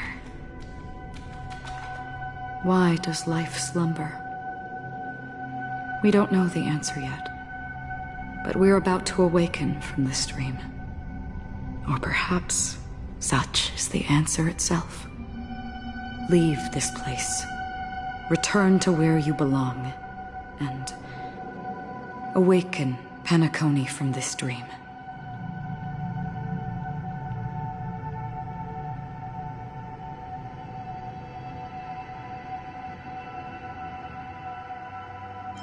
As I said, our plan is not about convincing everyone to choose the right path, but about inspiring them to save themselves. So, when will people actively save themselves? The answer is when they are in desperate situations, like a drowning individual in the deep sea. When one's body and mind bear immense pressure, agony, confusion, and despair will follow. I firmly believe that. The fragility of humankind often freezes them in their tracks. But in truly desperate situations, they will strive to save themselves. And now, Penacony has enough heroes to lead them forward. It's through this inherent, self-centered instinct that people exert their utmost effort, even when they know their struggle is fruitless. as absurd as it may seem, it's their resistance. As for now, it is time to guide them, not as a savior, but as a nameless among those mortals. In this way, you will reunite in the warmth of the sunlight. The rain is intensifying. Before we part ways, please allow me to ask a few final questions. So far, you have forged unbreakable bonds with numerous individuals and entities in the Sweet Dream. Might I ask if you fear severing these bonds with your own hands?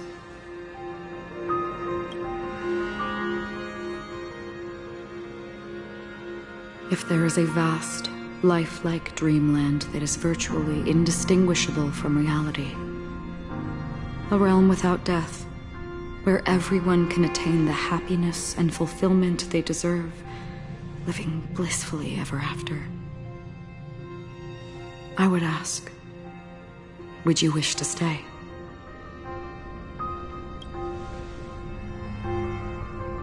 Imagine if this splendid dream were fated to fall apart. Friends, family, strangers, followed by the gentle breeze, soaring birds, the stars, and ultimately yourself. Everyone, and every face they remember.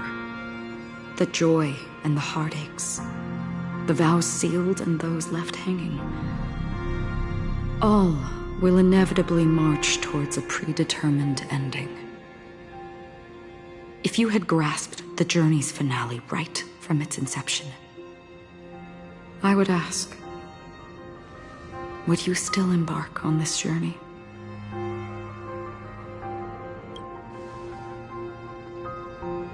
I'm glad. The answer itself doesn't matter. What matters is that you've made a decision. Listen, touch, and ponder. And therein lies the sensation. Cherish it, because that's what makes us exist. Such is the only answer humans can offer when facing the nihility. If the nihility represents the primal fear of life, rendering any lofty convictions insignificant under their imposing shadow, then behind this shadow, there must exist the most fervent source of light in the world.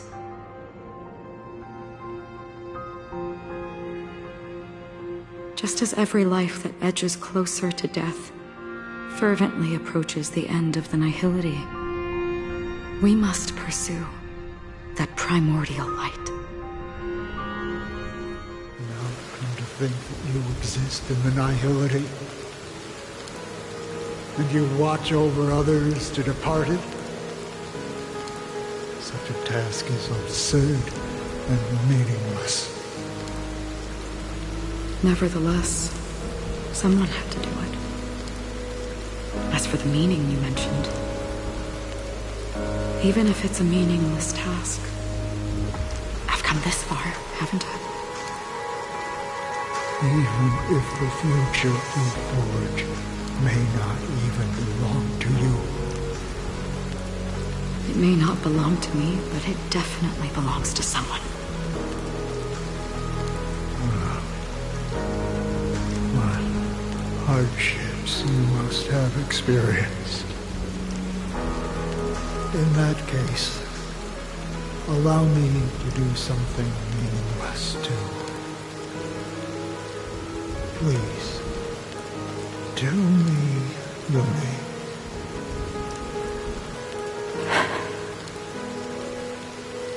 Perhaps my existence will vanish in the next moment, and nobody will remember this conversation or your answer. But I believe that your name should be remembered. And this universe will remember it as well.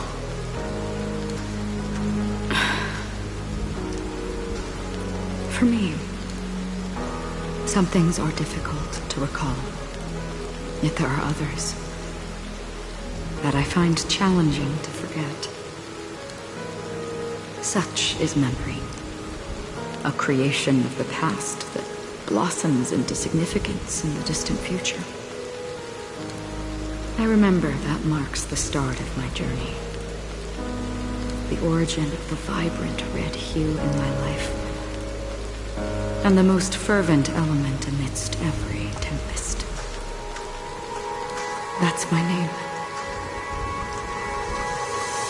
Raiden Ozanmori May.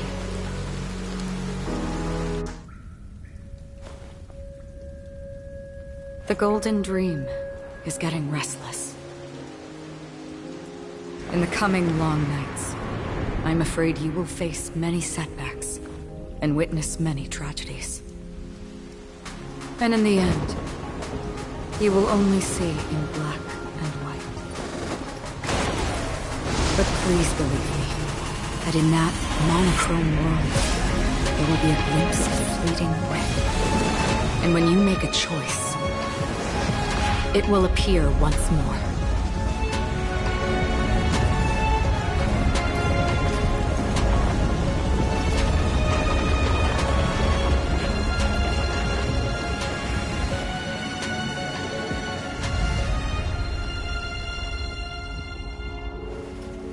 What you must do is ponder its significance, then return to the waking world.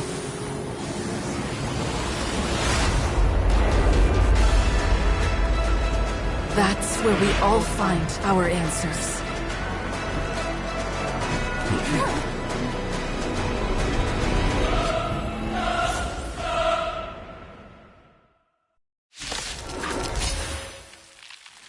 Have you broken free from the dream of order? We've done enough sleeping already.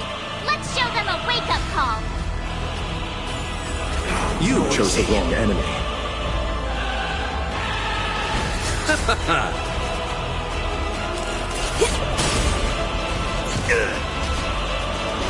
Is that all?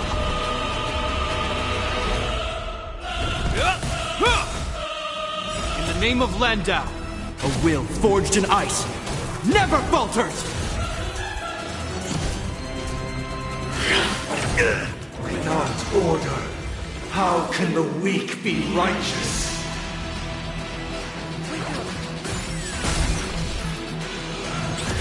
I'll see you off.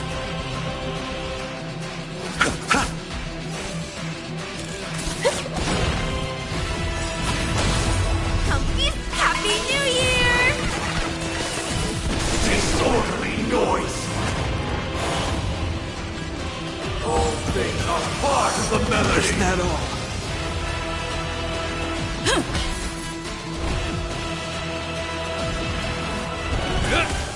Noisy! In the name of Land, a will forged in ice never falters! Enjoy eternal peace!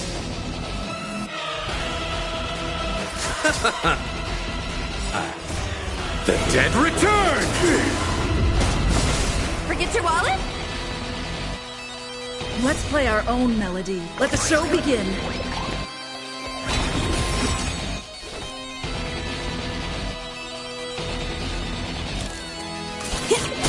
Keep up with me.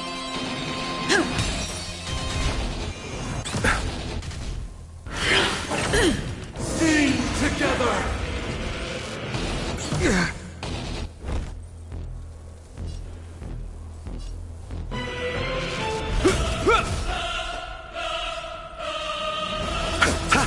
I'll take the lead.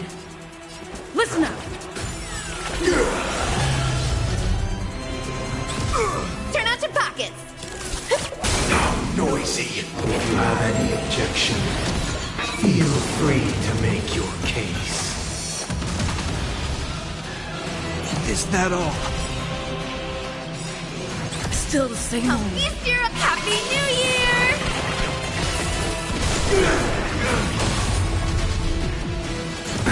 We will never choose to run. Wake up! You chose the wrong Let's enemy. play our own. Let the show begin.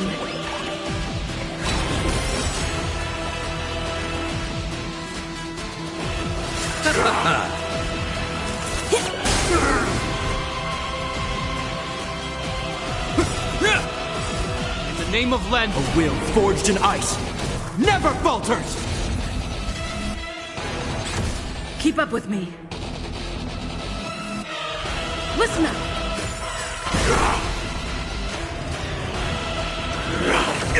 Enjoy eternal peace.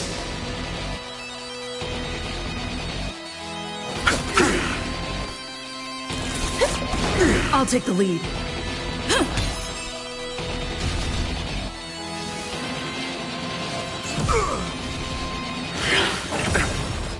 Sing together! Eternals. The dead return!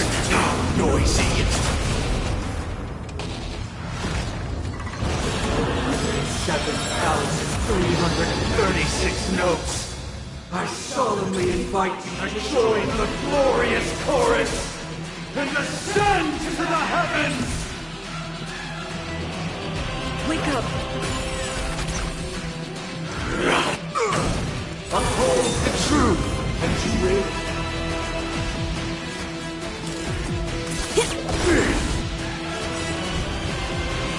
Is that all? Happy New Year! Let's play our... Let the show begin.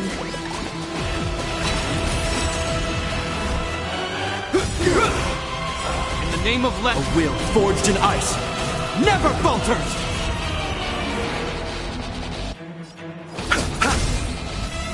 All things are part of the melody. The dreamscape is indistinguishable from reality. Can it still be called an illusion?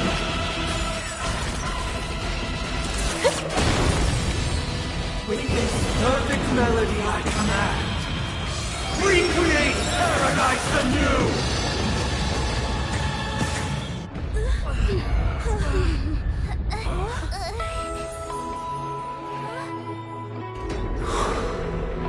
Music.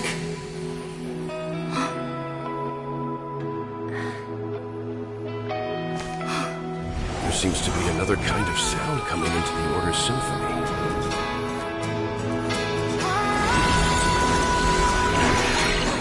Penacony's first and last disharmony. I'll take the lead. Those imprisoned in their dreams are awakening for freedom. Robin, is that you singing? You have heard their cries. This is not the paradise they hoped for. Even so, they don't know where they should be heading. That's why I had to become the lone star in the sky to guide them. Even if that star must hang in a perpetual night of solitude. In the name of Landau,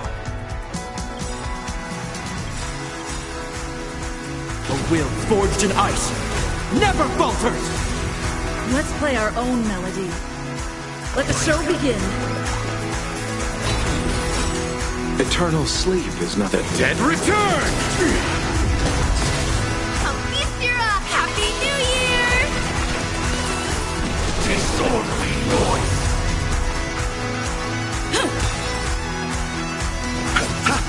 This ends here.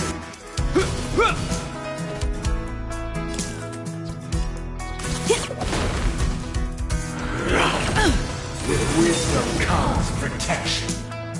Listen up! You chose the wrong enemy. Noise is fading. Sink into a dream.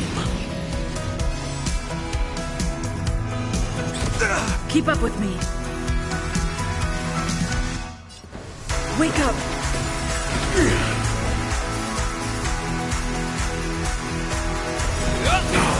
Noisy. The weakness of humanity cannot be redeemed by others. Get your wallet?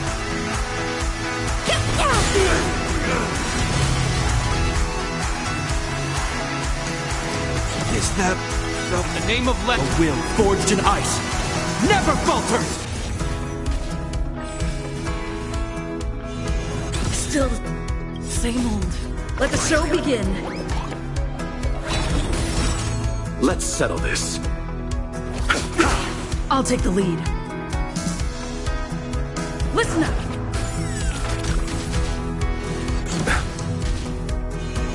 Glad I trained.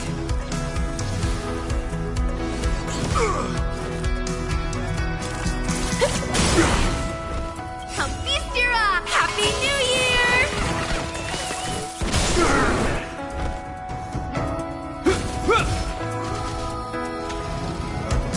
All things are part of the metagame.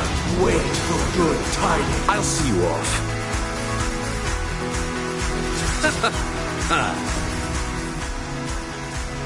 the dead return! Noisy. Keep up with me. Wake up. God is awakened!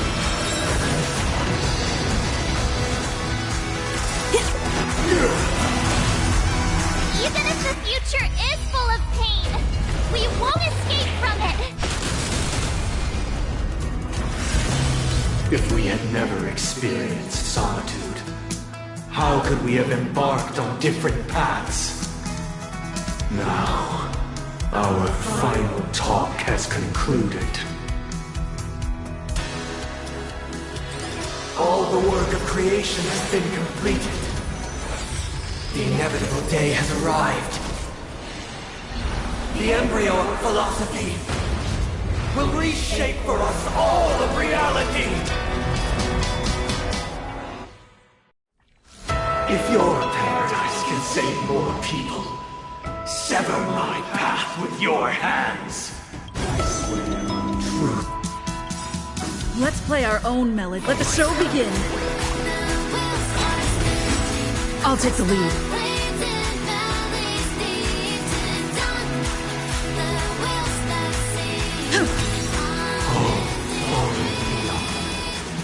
May I honor you?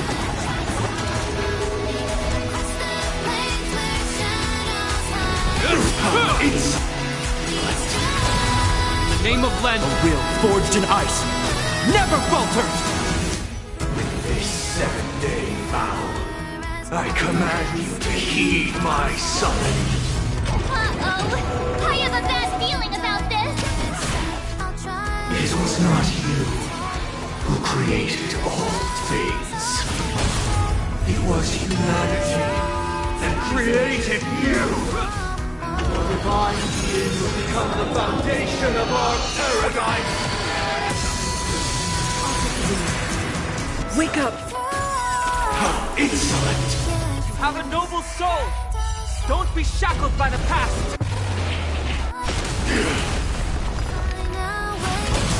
Turn out your pockets! Happy New Year! My solemn desire for order. Stop it! You want to achieve the paradise we promised. But the order is not the only choice. Your happiness and the meaning of life lie in defying the nihility that life offers. I'll see you off. The dead return! I'll take the lead. Wake up! This ends here. Witness the will of the weak! In the name of Len. A will forged in ice. Never falters! Turn out your pockets! Listen up!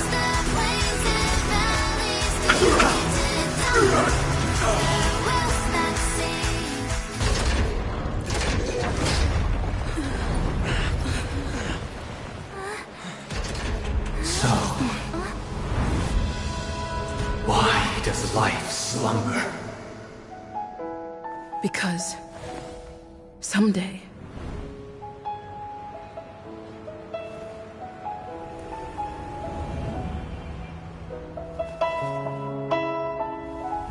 we will wake up from our dreams.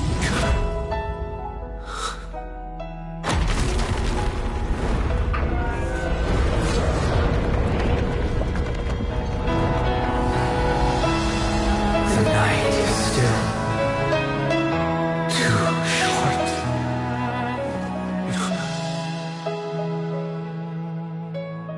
Brother, the dream is over.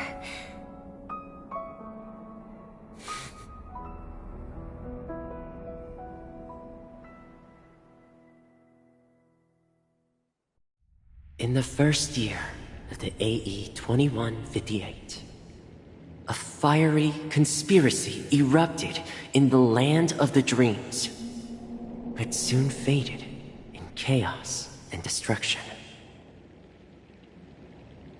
Whispers carried the tale of those fateful 48 system hours, when a sun teetered on the precipice of collapse. A paradise stood on the brink of destruction, and a world was poised to surrender to its new master. Amidst it all, a body decayed, a pack of vultures gathered, and a brother and sister were doomed for eternal separation. And so, an Aeon succumbed to slumber once more. Some celebrated this fall, while others mourned. Among the insignificant witnesses, mere specks in the vast tapestry of the universe, it was said that this time, the Aeon met their demise with dignity.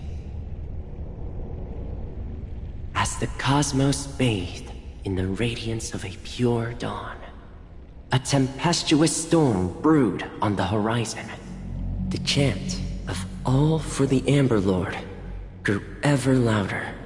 Yet, no matter how one contemplates it, time inexorably swings Klapot's colossal hammer in eternal cycles.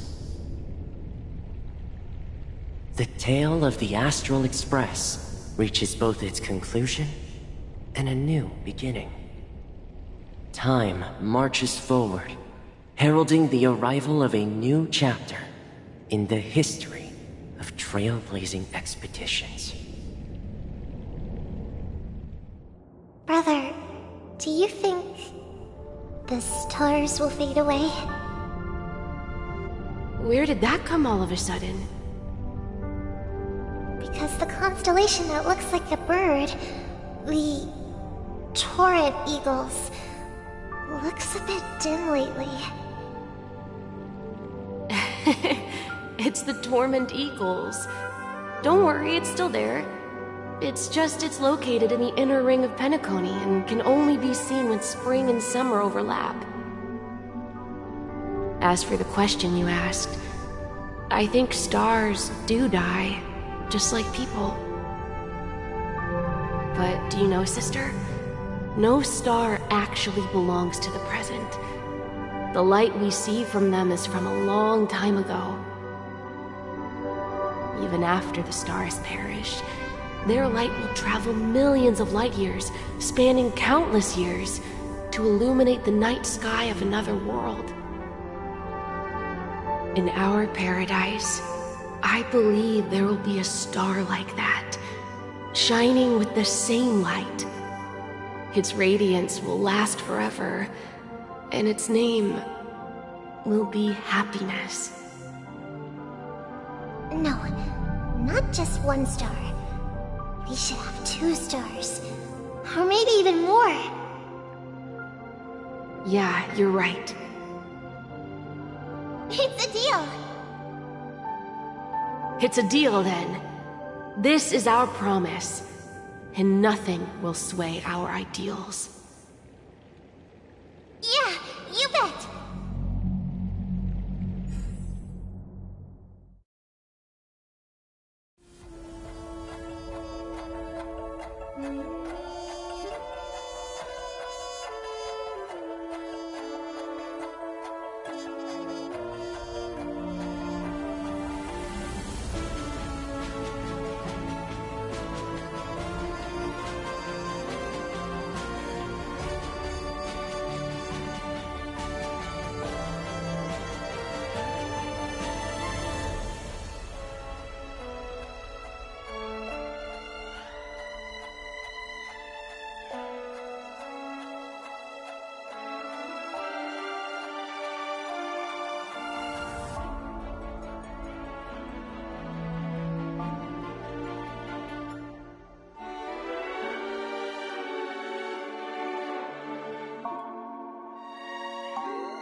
a pleasure to hear your voice again. Congratulations. You've become the biggest winner of this festival. Are you calling just to poke fun at me? No. I'm just impressed. Not only did you venture alone into Penacony and discover the truth of Dreamflux Reef, but you also managed to escape with the help of that Knight of Beauty. Remember the recording you received from your Trailblaze friend? It's now the most valuable chip in this game. However, this came at a high cost. Losing a cornerstone is a hefty price to pay. Diamond just called a meeting to discuss what to do with you. Just as I expected. So is Diamond planning to demote me, or kick me out of the 10 Stonehearts? Why don't you take a wild guess? Well, alright. Then I'll guess. He's going to promote me to P46? Alright. What will you wager? Are we talking about an actual bet here? I don't want to wager anything just so that you can swindle it all in the end. But if it's just a friendly bet, I'll put on the line what I did when we first met. I'll bet my life, ma'am. Interesting. But since it's Diamond's call, no one can predict the outcome. I'm on my way to Penacony. Once everyone is settled, we'll return to Pier Point for the final showdown. Sounds like I'll be out of the action for a while. Finally, a chance to kick back and relax. Yeah. Leave everything to me and Topaz, child. Thanks to you, as soon as the Jade Stone was delivered to the family's compound, we finished up our preparations. The seeds we planted have taken root. Soon, it'll be time to reap the rewards. Huh?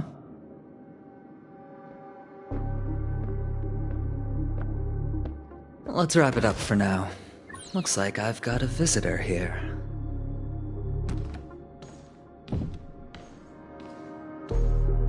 Oh, so many surprises today. Didn't expect a Galaxy Ranger and wanted criminal to show up here. One who managed to take out 2 IPC members under the noses of our fleet. Do you understand what that means? Screw wubba boo, I just put him to sleep. Don't try to intimidate me with that nonsense. Besides, I've taken down more IPC lackeys than the residual value you squeezed. And I don't mind adding a few more zeros to my wanted poster. I have a question for you. Be honest now, or I won't think twice about putting a bullet in your fudging head. Tell me, where is Oswaldo Snyder? Wake up! Wake up! Hey, wake up! The sun's frying your butt.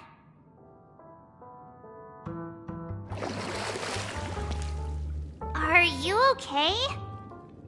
Can you hear me? I didn't hear a peep from your room, and it really freaked me out. What are you talking about? Are you... Even though it's been a day, I still break into a sweat when I think about it. Our trailblazing expedition almost ended in Penacony. I'm so jealous that you got a good night's sleep. I was traumatized and too scared to even close my eyes. I thought if I fell asleep, I'd never wake up again.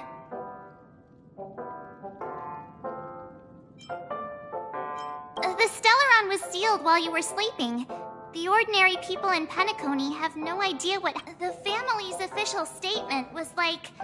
The Charmony Festival was attacked by an unidentified Stellaron and came to a halt. Now, all the major lineages, except for the Oak family, are dealing with the aftermath.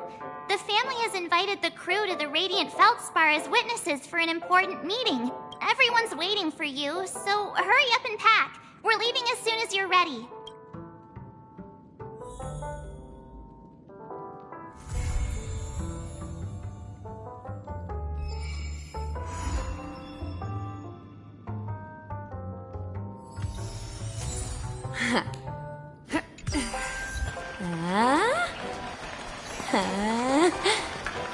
Hey! Ooh.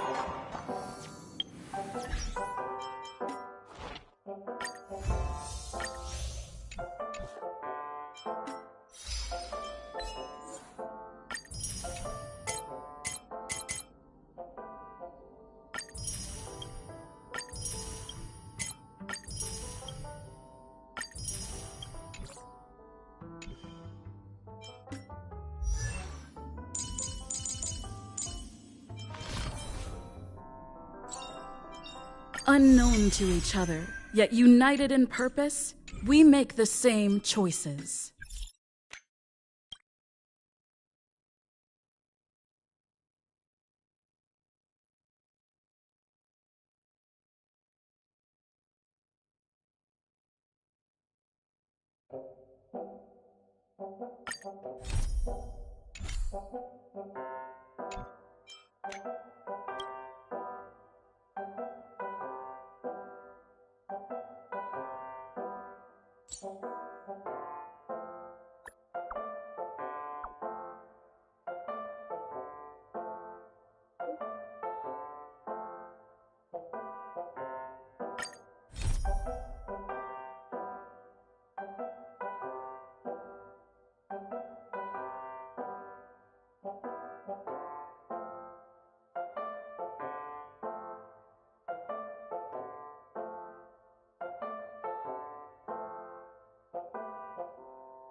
all this craziness?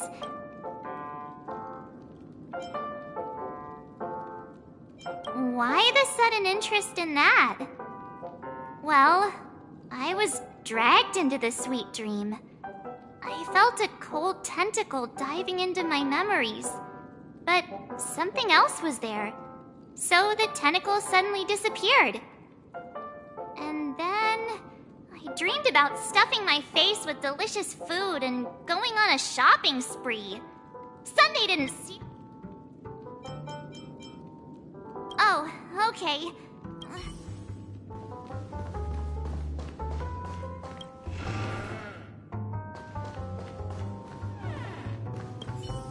Well... Yeah, let's go!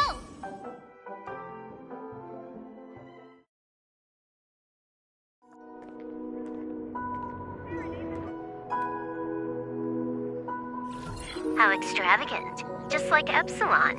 How was it? Did it live up to your dreamscape expectations? You already asked that when we first got here. Yeah, and you said no back then. But after all this madness, I'd say you've grown fond of it. Oh, just a heads up. You're still on the Bloodhound family's wanted list, so keep a low profile. And this time, it's Firefly in the picture, not Sam. That's gotta be a whole new experience for you, right? Indeed. In Kafka's words, that's also a missing part of my life. Still, it'd be quite inconvenient if I can't move freely. Could you help me out, Silverwolf? I knew you'd say that. Don't worry. I've hacked all the systems and left no trace.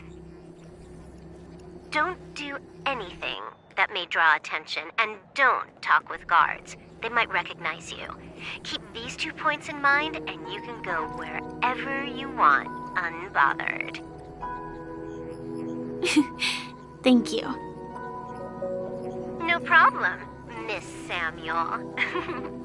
I love this fake name.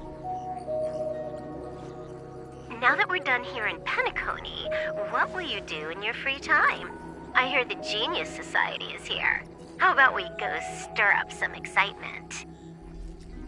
Well, you know my script isn't over yet. I didn't bring you back to hear an answer like that.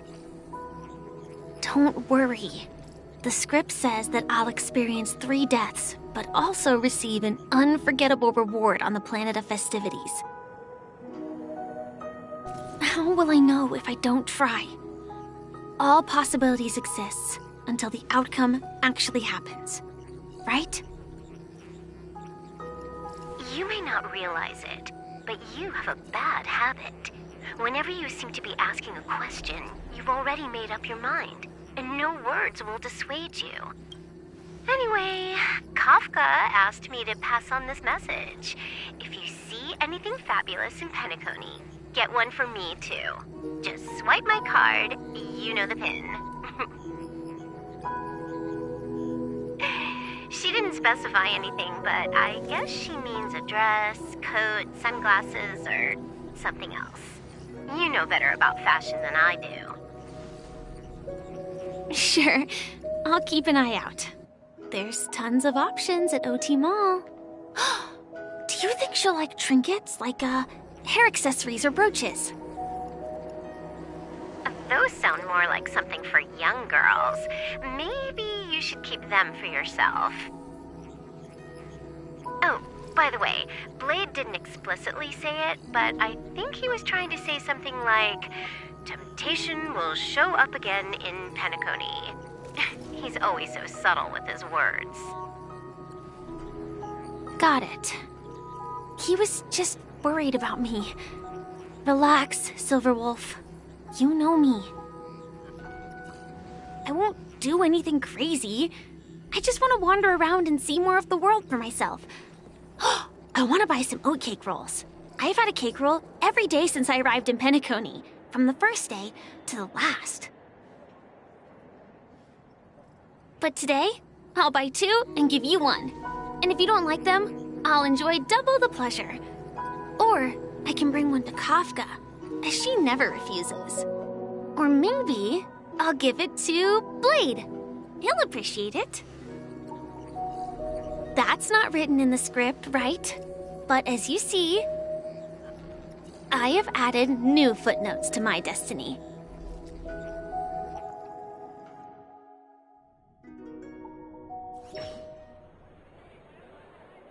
Welcome, Director Topaz. The family ambassadors are still inside making preparations, but the big boss hasn't arrived yet. It'll be a while before the conference starts, I'm afraid. Huh. Quite a spectacle. The family really knows how to make things look impressive. I thought they would choose a more formal and low-key location for the conference. I didn't expect them to go with a luxury airship. About this, Director. I've asked around. This airship, named the Radiant Feldspar, belongs to the Alfalfa family. This conference between the IPC and the family will have a direct impact on Penacony's future. Such an important event should have been held at it. Well, somewhere secretive in the moment of morning dew.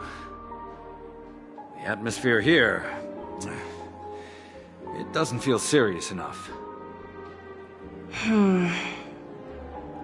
If I'm right, this conference is probably just a prelude. Whoever organized it wants to assess the IPC stance beforehand. This influential figure either has their own ambitions and wants to reach a preliminary agreement, or they plan to put pressure on us to make us back off. Oh, your mind is always so sharp, Director Topaz. And when the big boss arrives, please remind her to be cautious and watch out for any traps. Thank you for the reminder, but I don't think that will be necessary. When she's at the table, it's the others who need to be cautious. Just tell everyone on our team to stay focused on their tasks and not worry about the negotiations. Oh, got it. I'll do it right away. Oh, and one more thing. Don't call Miss Jade Big Boss in front of her, or there will be serious consequences. I mean, really serious. Got it. Thank you for the reminder, Director.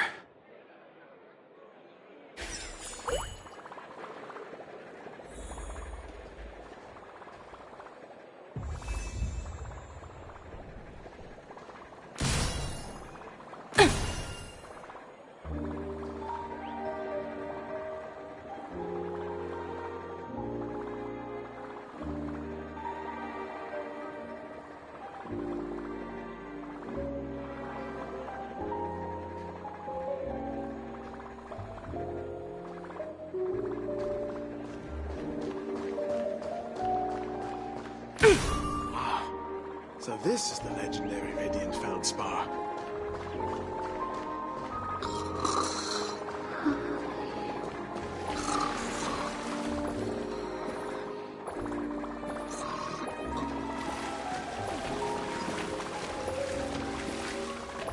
How beautiful!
of the important figures have arrived yet.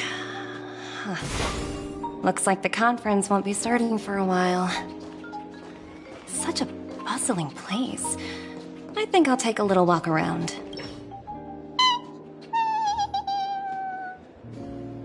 Aw, are you hungry, Numby? Food in the dream. Shouldn't taste bad, right?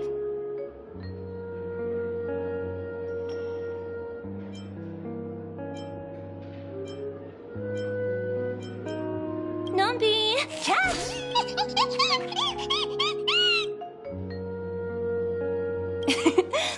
There.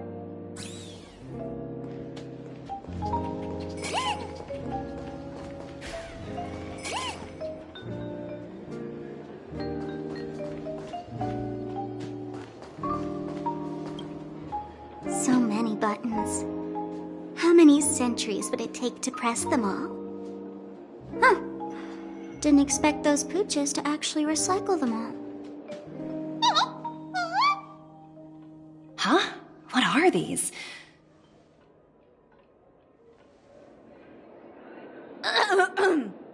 For your safety, please stay away from those objects.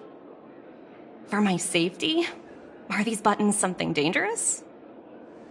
Not exactly. Lately there's been a prankster in the Sweet Dream who's been handing out strange button devices to anyone he meets. According to those involved, he said something like, "Just press this button and all of Penacony will explode!" Luckily, no one believed him. Still, the Bloodhound family collected these buttons just to be on the safe side.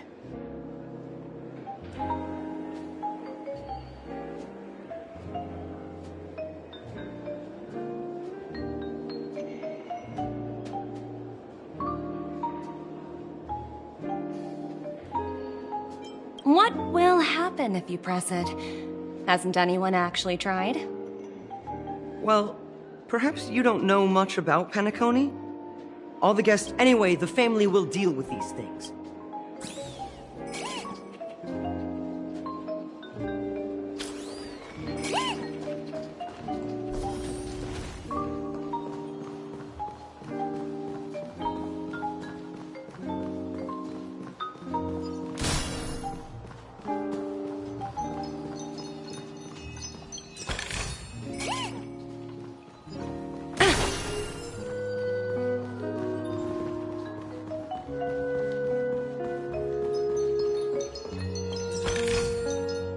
Ooh, free stuff.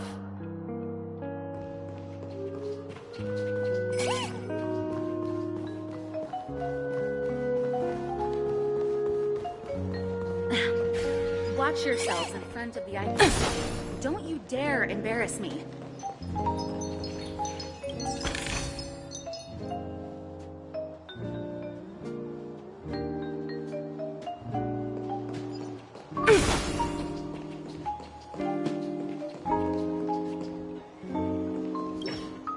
Greetings, madame. What can I do for you? Hello. Could you tell me more? I assume you are the ambassador of the IPC Strategic Investment. The Radiant Felspar is owned by Mr. Odie Alfalfa, head of the Alfalfa family. Oh, so it's owned by old Odie himself. No wonder the ship is so lavishly decorated. Indeed. Mr. Alfalfa has... Please allow me to continue my introduction. The Radiant Felspar had been... Reverberation? Such a formal way of putting it. Following the previous reverberation in the Sweet Dream, the Radiant Felspar had to suspend its voyage temporarily. Thankfully, the factors that disrupted the dreamscape have been resolved. However, due to, well, Mr. Alfalfa suggested relocating the Charmony Festival to the Radiant Felspar. Well, that would meet the family's needs and also create momentum. Thank you for explaining matters to me. Goodbye.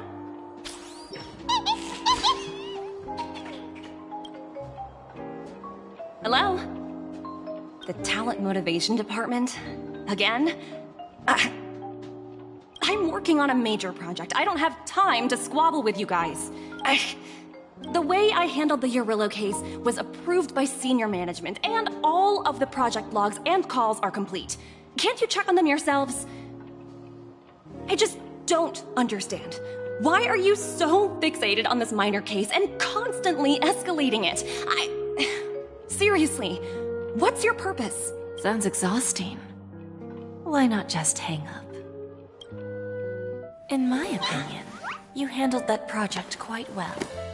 A little ball of ice in exchange for the Astral Express's good favor. That's not a bad deal for the department. It's been a while, little Yelena. I've been looking forward to working with you. Never imagined this day would come so soon. Is there trouble? You can tell me anything. Just like old times. It's been a while, Madam Jade. I'm honored to have the opportunity to work with you. You're still so formal, aren't you? Forget about the hierarchy and treat me as your equal. No need for unnecessary titles like Madam. I'm sorry, but it might take some time to get used to that. After all, you are a senior. Well, now that we're both members of the 10 Stonehearts, I need you to be at your best, especially since the upcoming negotiations leave no room for error. As sharp as you are, I'm sure you've figured out the true purpose of this conference, right? I believe old Oti has taken it upon himself to test our limits before the official negotiations between the IPC and Penacony. That's true, and it works in our favor. If we can reach some sort of agreement with old Oti beforehand, and gauge our opponent's boundaries, our future negotiations will go much more smoothly. That's the obvious benefit. Exactly. And the hidden benefit is that, as the head of the Alfalfa family, his actions suggest that the 5 lineages might not be as united as the Odes of Harmony would suggest. As long as the influence of Harmony hasn't completely permeated their core, personal desires will always have their way. Thankfully, influential figures in Penacony haven't entirely suppressed their own desires. It's similar to the power struggles within the IPC. After the downfall of the Yoke family, old Oti's faction became the dominant force in Penacony. Even if we consider only the succession order, he's the longest serving and most senior among all the family heads. Yes, that's exactly why we need to handle the conference following an agreed-upon strategy.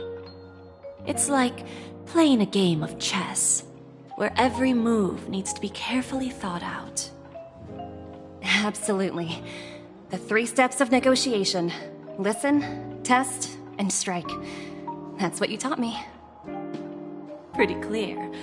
Although, you seem to have changed the order in the Yarilo case.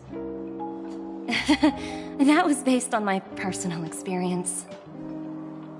I apologize for interrupting your conversation, but the family head is ready to meet the ambassadors from the Strategic Investment Department. Time to get to work. Let's prepare ourselves and meet that esteemed supporting actor. Remember, our goal is to create an opportunity for the IPC to enter Penacony.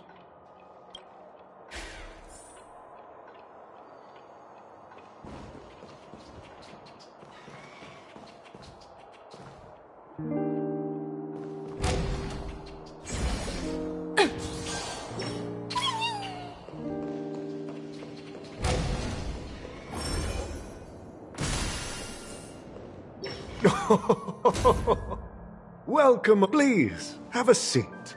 Let's have a pleasant conversation.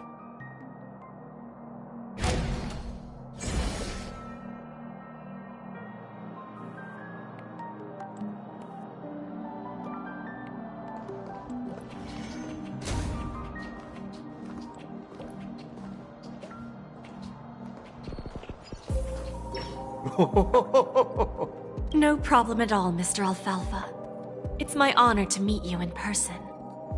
After all, to many, you are the legendary figure who single-handedly built the Penacony economy. I expected no less from the 10 Stonehearts from the Strategic Investment Department. You're definitely skilled in the art of conversation. I always enjoy talking to smart people because we don't have to beat around the bush. We can just get straight to the point instead. The future of Penacony, if I'm not... Precisely. Those few words represent a terribly complicated situation indeed. Let's take that golden-haired guy who's not showing up, for example. He put in great effort and almost got himself killed. But what was it all for? Wasn't it eventually to create an opportunity for you IPC to regain control of the precious Astana? The wisdom and experience you've accumulated over 10 Amber Eras are truly impressive. Let's assume your assumptions are correct, Mr. Alfalfa. How would you respond to the IPC's actions? I appreciate your composure. However, perhaps you don't know much.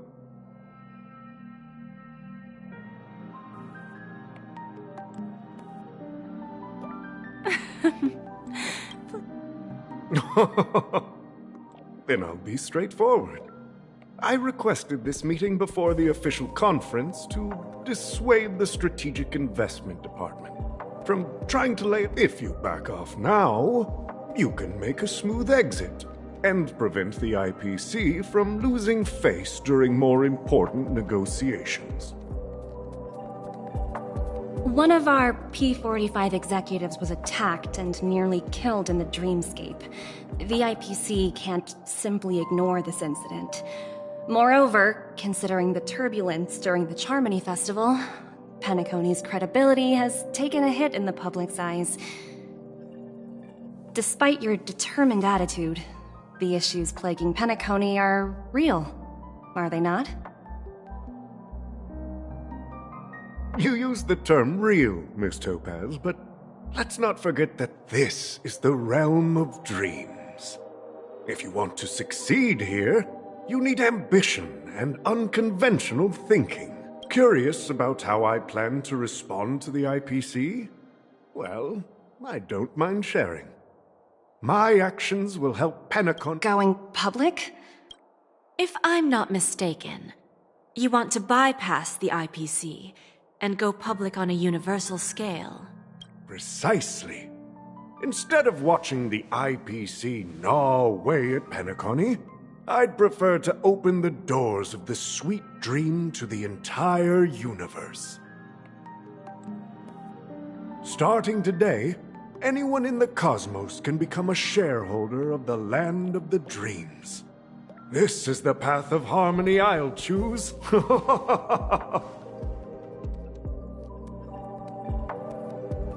This reform should have been implemented earlier, but unfortunately, the Oak family were a bunch of blockheads blinded by order.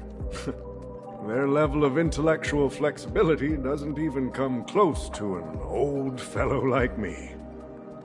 Thanks to the little reverberation earlier, the biggest obstacle between me and my reforms has been eliminated. The Alfalfa family will publicize the financial results of Sweet Dream Paradise, so that the entire universe can see that despite the catastrophe, Penacony still holds immense potential and opportunities, and that the family remains confident in its future.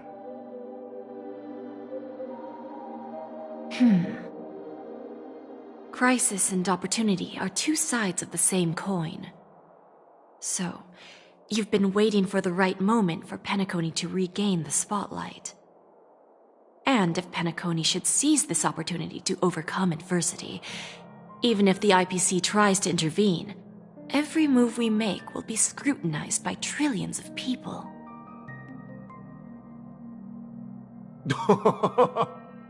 Now I'm convinced that you've indeed familiarized yourself with my biography, Miss Jade. So, about your next move. Please, consider it carefully. Indeed. We need some time to digest such a wealth of information. I suggest we conclude the first half of our conference, Mr. Alfalfa. please allow Topaz and me to confer privately for a few moments, and to respond on behalf of the IPC later. Of course. Take your time, dear ladies.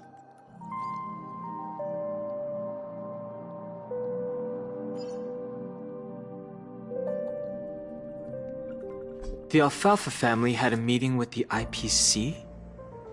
I got this information from a message sent by that IPC ambassador. He said it was to return the favor. It's not hard to imagine. Penacony today is pretty much like the frontier prison it once was, with external forces casting greedy eyes and the undercurrent of order lurking within. Instead of falling into a situation where they are plagued by both external and internal threats, Penacony would rather take a step back and invite the IPC to negotiate at the table, ostensibly to cooperate, but in reality, to secure more opportunities for their own survival. Well, no wonder they sought the mediation from the Astral Express. In your opinion, who should we stand behind? I don't think the followers of the Harmony are completely innocent victims in all of this. For reasons unknown, they have a strong desire to smooth things over, which leads to speculation about their motives. If either the family or IPC were to assume full control of Penacony, it would return to its previous illusory dream of hedonism. And there you are. Did you rest well? I didn't disturb you since you were in a deep sleep. Even long dreams eventually come to an end. Our adventure in Penacony is reaching its conclusion. After Enna's dream was shattered, the family branch from the Montour system soon arrived and swiftly took control of the situation. The mastermind behind the plans was confirmed to be Gopher Wood, the previous Dream Master. But by the time we arrived, he was dead already. He'll face a trial. Ultimately, the public perceived the incident as an attack by evil forces targeting the Charmony Festival. They believe the family failed to safeguard the Sweet Dream, significantly eroding their credibility in the process. While quite After all, you don't know who's awake and who's pretending to be asleep. Well, they'll open their eyes in the face of danger. Once the danger subsides, they'll embrace the Sweet Dream again. Here's a toast, with 3 glasses of Glory of the Trailblaze to all of you. Yeah, it's good to see you all again. Although we might be saying goodbye again after this reunion. When will the Astral Express leave Penacony? We'll stay a bit longer, but not too long. So, this is our final meeting then? If this is a farewell, then it seems to be missing something. Music? Atmosphere? Maybe a special drink to honor those who are not here. Let's see. The mixed drink should be solemn, dignified, and unique, as we'll use it to pay respect to those fallen heroes. To the Nameless, resting in peace, and to Gallagher.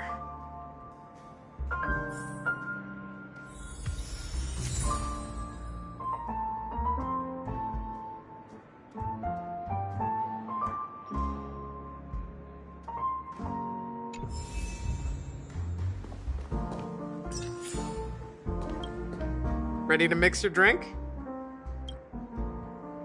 I'm not sure. I haven't seen him since our last meeting at the lounge. Come to think of it, he always did come and go quietly. We used to discuss everything here. But every time he'd leave, I'd realize that I didn't know him at all. Such is the mystery that is Gallagher. I have a hunch. Before we start, would you like to talk to...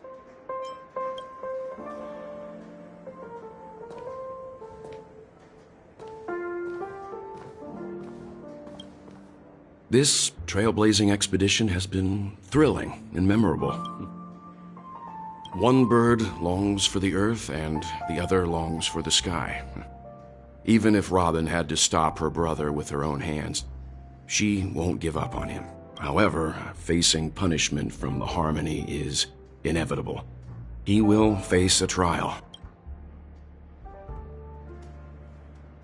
Since the family took up residence in Penacony, the Order has been hiding in plain sight under the guise of the Oak family, using the Stellaron's power to strengthen their hold on the Sweet Dream. That's the claim the family makes. Whether they were truly unaware of all this is a delicate matter. Venturine's efforts finally earned the IPC a seat at the table. As a result, a more senior representative arrived in Penacony and initiated negotiations with the family. As far as the Astral Express is concerned, the IPC will make for an invaluable ally during the negotiations to prevent Penacony returning to its former ways. Well, it was somewhat surprising. In that dream, I returned to my homeworld and reunited with my long-lost friends. And for some reason, Acheron resurfaced in my mind. When I realized that her conclusion was not preserved in memories, I became aware of the bitter truth. The conclusion of a journey can often be sorrowful. All we can do is to try to make sure it ends on a happy note.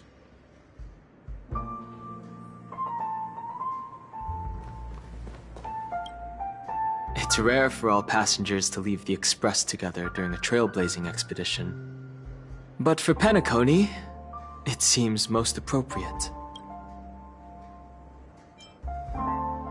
Given the conductor's presence, there's no need to worry about it. In my dream, the Express stopped at many places, and passengers came and went. However, the 5 of us were always present, and the journey seemed never-ending.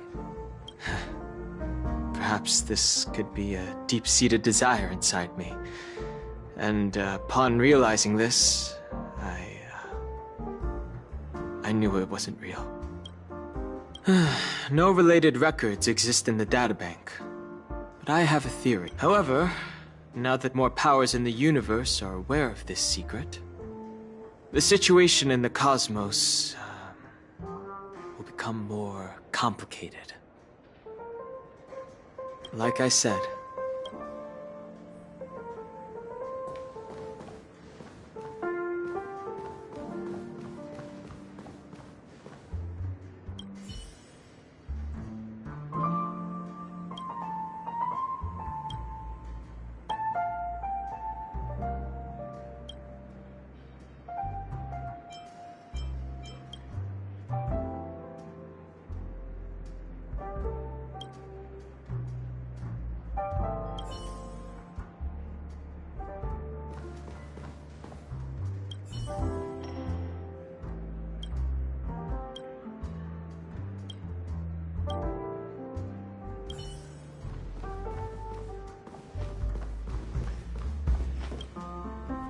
guess what?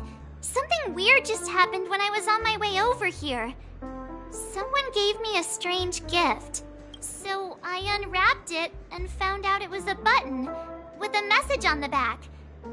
Just press this button and all of Penacony will explode. Of course not! Who would press something like that? By the time I turned around, the person had already vanished, so I handed it over to a nearby hound. I heard there were many similar reports before the Charmony Festival started. I'm really worried about the future of Penacony.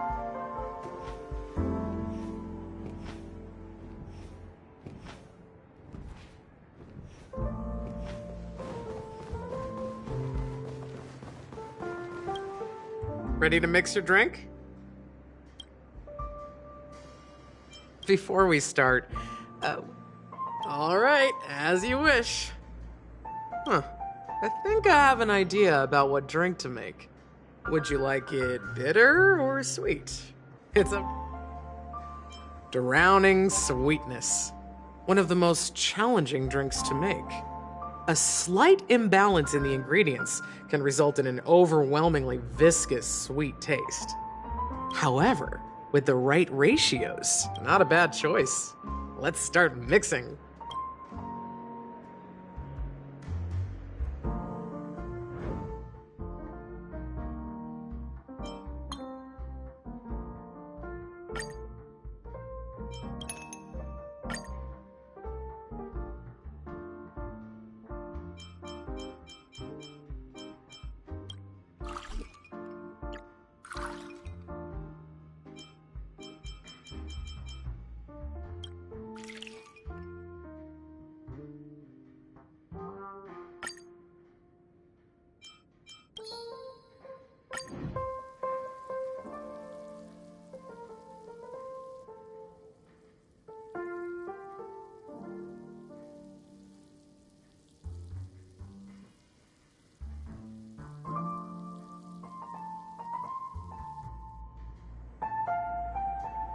Words always fall short. If you want to bring closure to past events at this lounge, there's no better way than mixing a drink. Blend all your memories and emotions together and stir them well. Through the filter of time, what remains in the glass is something to savor. Well, it's done. Here's to the Nameless resting in peace, and to my friend Gallagher. The spirit of freedom will spread far and wide among the stars, and its legacy will be more timeless than a pastoral song. We're not accepted by the outside world, so we've gathered here. And one day, our souls will return to the same place. Cheers.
Oh, are you leaving? Oh, then take this with you. I've mixed more of this last special drink for you. The past shouldn't be forgotten. So I hope it brings back the flavors of Penacony. Thank you. I'm sure it'll leave a lasting impression. If you happen to run into Gallagher, make sure he has a sip too. I know his tastes, and he'll be thrilled. All right, enough with the heavy stuff.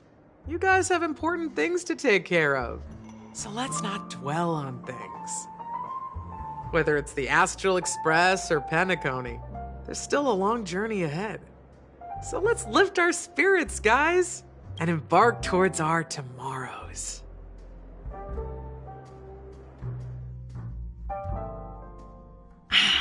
Old Oti is a tricky opponent. Indeed. He's deaf still. The outcome is uncertain. Shouting they agreed. But it'll take— just as it should be. Looks like we'll be skipping the exchanging apples step this time around. Now that we're dealing with a greedy merchant, now I'm a bit curious, Topaz. Do you think Penacony is a quality asset? Yes. Despite its recent calamity, Penacony remains a top-quality asset within the Well, that's obvious. But what I truly wanted to know is... This project is obviously too bland for your taste, isn't it? That's true. I wouldn't be here if it weren't for Aventurine. But despite that, you trust him. You even entrusted him with a cornerstone. Something as precious as life itself, to finish this gamble. Are you not in the same boat, Miss Jade? Without us playing along, your Jade Stone wouldn't have made it across the border so easily, allowing you to see all desires that flow through dreams to gain a bargaining chip in negotiations. That's why I'm willing to stake my Topaz Stone to cover for you. It's like one big, elaborate game of chess. Once that kid sets his mind to something, nothing can stop him. Looks like... No need. I'll go it alone. Okay. Is that Robin? Huh. She's also here on the Radiant Feldspar.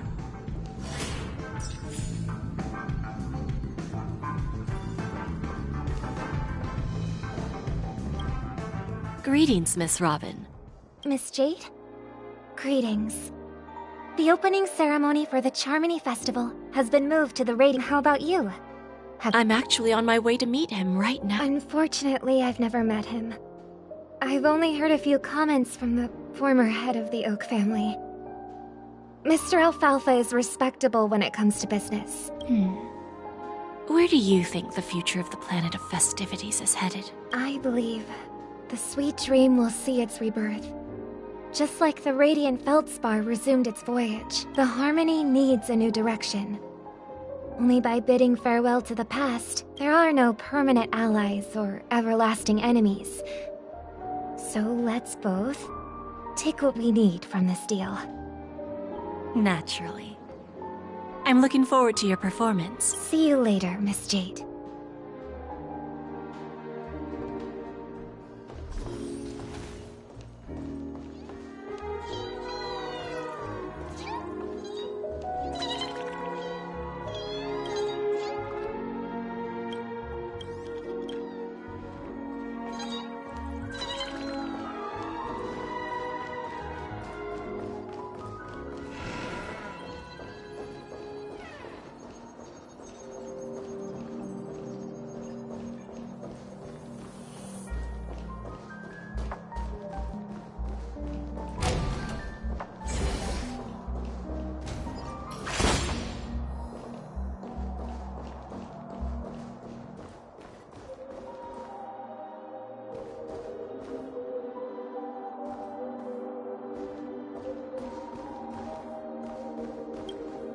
Thank you for your patience, Mr. Alfalfa.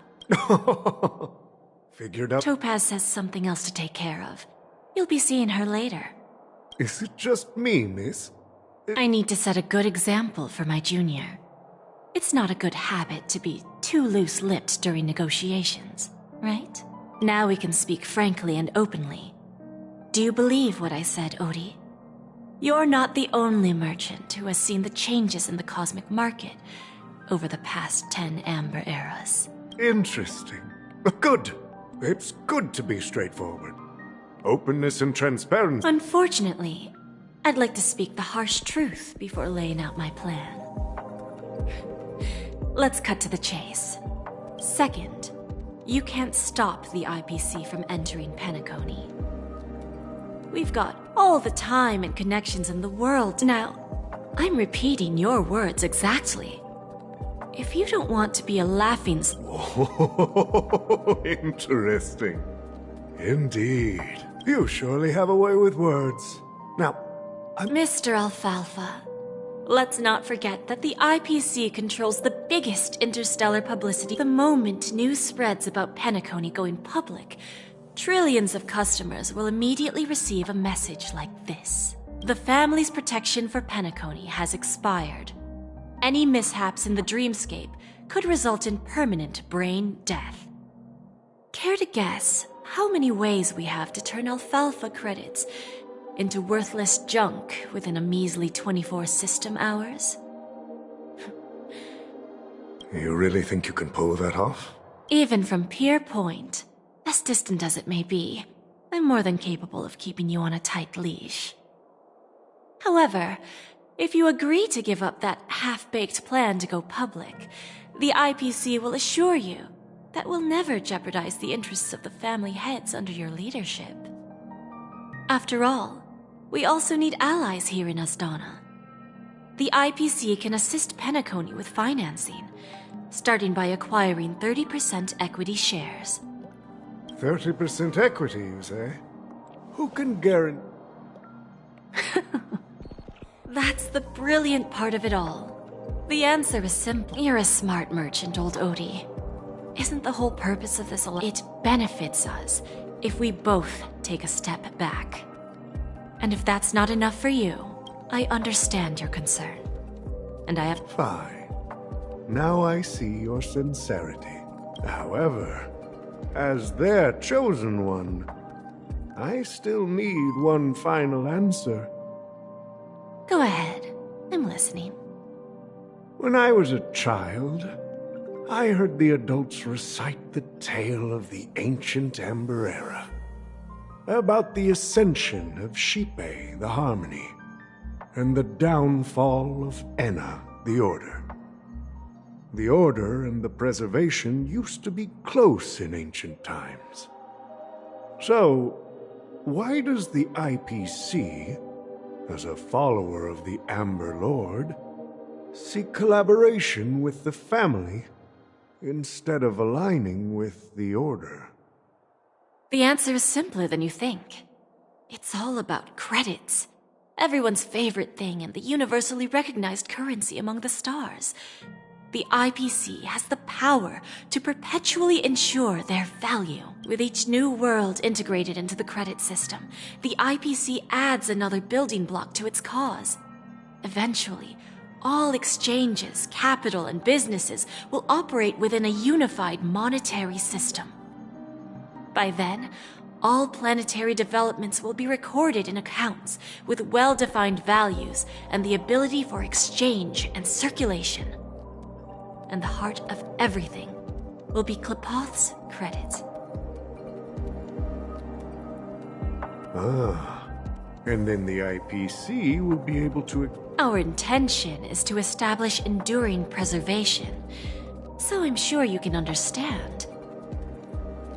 This universe doesn't need two types of order.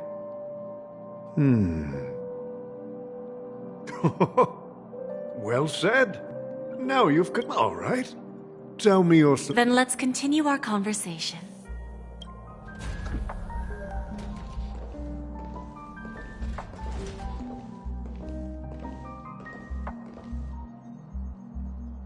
Thank you for your presence, Miss Himeko.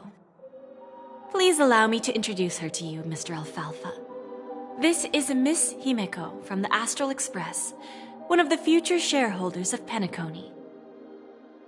I've heard so much about you, Mr. Alfalfa. It's an honor to meet you as representative of the Astral Express. This stunning lady is the navigator of the Astral Express? It's a pleasure to meet you. I believe everyone here is familiar with the general contents of the proposal.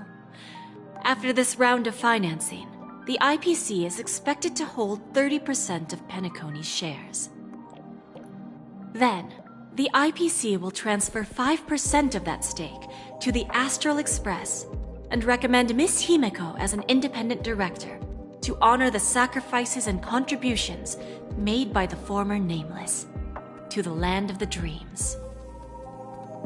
While this decision isn't finalized yet, we are honored that everyone here recognizes the way of the Trailblaze. While the Nameless didn't embark on their journeys for fame or fortune, if this is the wish of both the family and the IPC, I will represent the Astral Express and fulfill my duty as a member of the board of directors. The entire crew has agreed to assist in the reconstruction of Penacony. Beyond that, in our future travels, we are committed to bringing the beautiful dreams of the Planet of Festivities to more worlds. Of course, all cooperation is based on one premise. The path of harmony in Penacony must not be distorted again, and such a tragedy must never recur.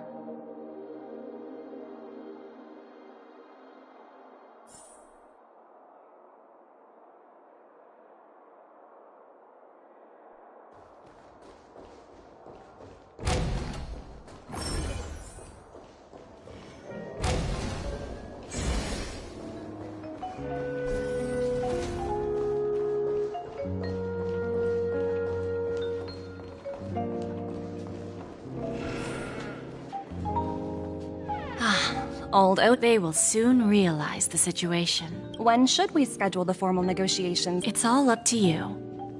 I'll step back and let you handle the negotiation. But Miss Jade, this is... Aventurine initiated this case, and you were his project partner. If that kid had an open... I came here today to help you sort out the toughest issue. Of course. There won't be any problems. And please, give Diamond my assurance. Don't worry. Diamond has always trusted us. I'll put in a good word for you, and you'll have your P-45 position back in no time. Radiant Feldspar. What a fantastic ship.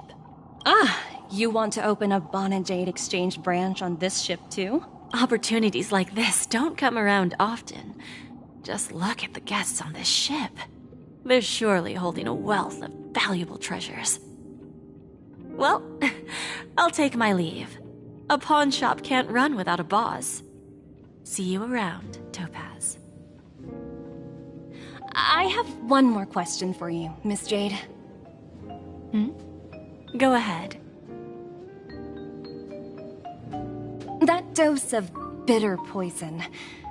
I'm curious as to how you found this information. I didn't find the information. It came to me. It was from a lady concerned with the future of the Harmony. In return, I've agreed to help her with something. But that's for later. We can deal with it after we leave Penacony. You see, that's what investment is all about. The seeds of opportunity are already sown. They only need a little bit of nourishment to take root. And then after, all we need to do is wait patiently. Like right now, for example. It's just about time my final guest boarded the ship.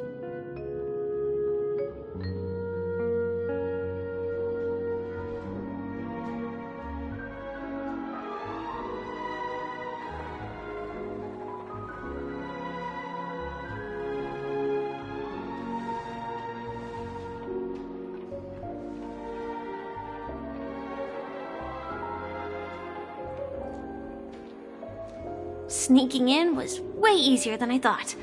The family's security is as lax as ever. So, this is the Radiant Feldspar. So luxurious. A pawn shop that grants wishes. Is there really a place like that on the ship? I'll find out for myself if the rumors are true or not.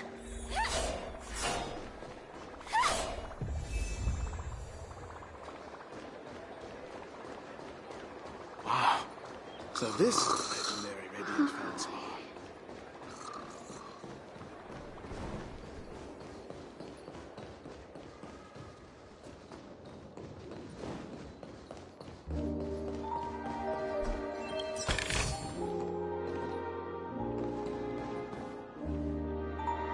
Is that her? Huh. Vanished in the blink of an eye. So the Astral Express is here too.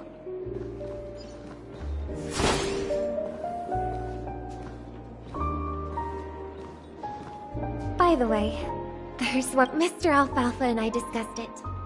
I'll present a gift to the Astral Express on behalf of the family as a token of gratitude for the Nameless's contributions to Penacony. Please help me with the necessary arrangements. Right away, Miss Robin. Can I ask you something? Oh, greetings, miss. Is there anything I can help you with? Do you know how to get to the pawn shop? Pawn shop? Ah, you must be talking about Lady Bonajade's place, right? I heard she offers, special services there. I've marked the pawn shop's location on your device. Please feel free to check it out. Lady Bonajade.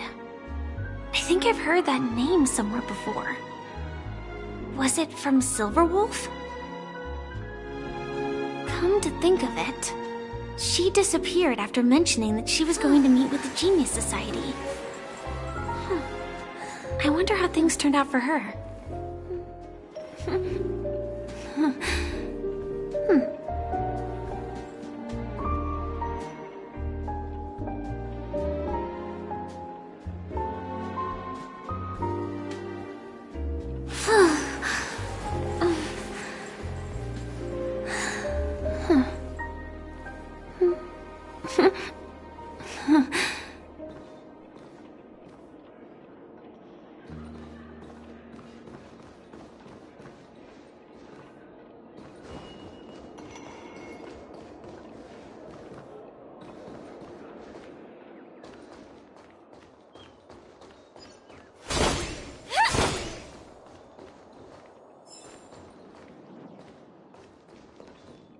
If I win, your chest is mine.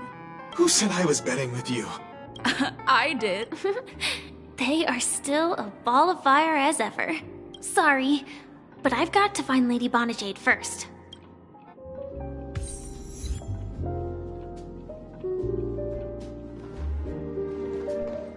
No, it's not the best time to do that. Sorry, but I've got...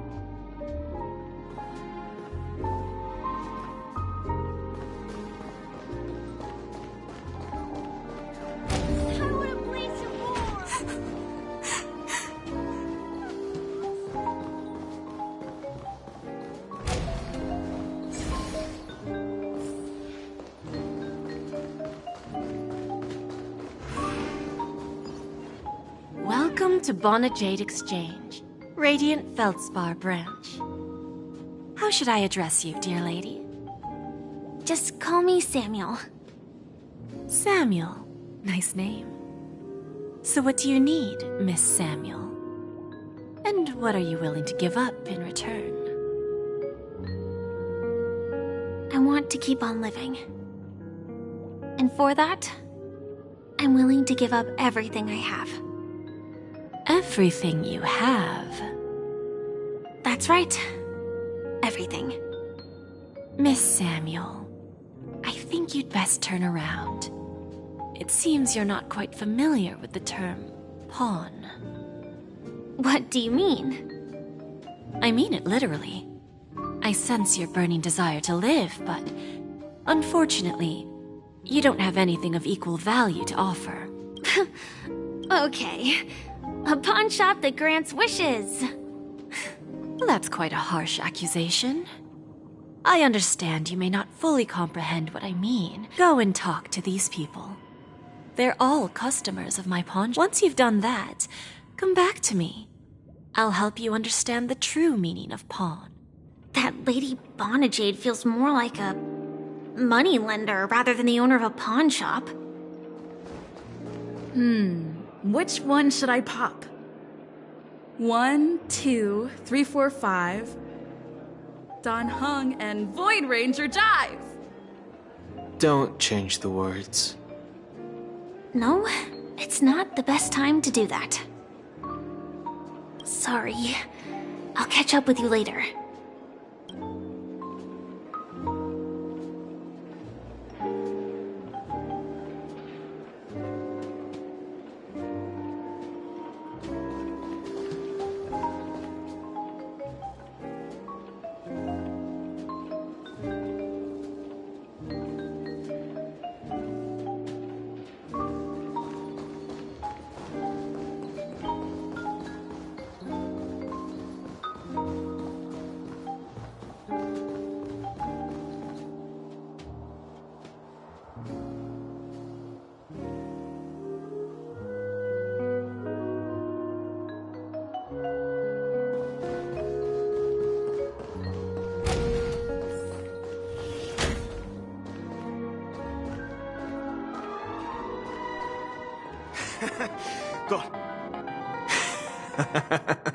You stupid little girl.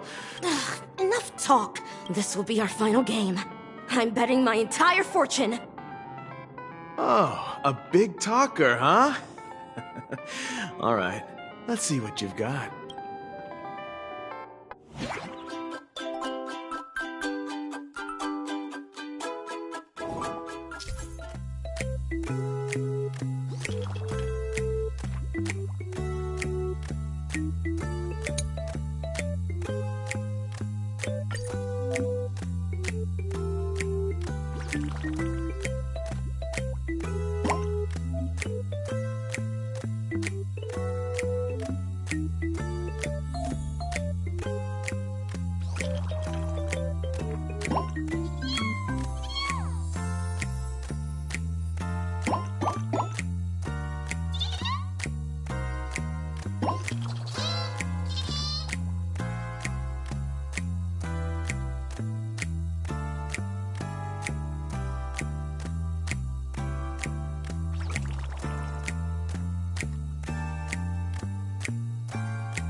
This can't be!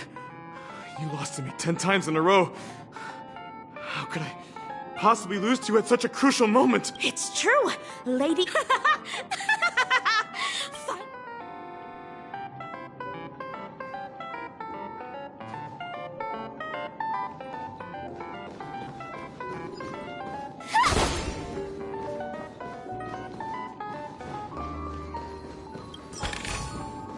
No danger detected. But never let your guard down.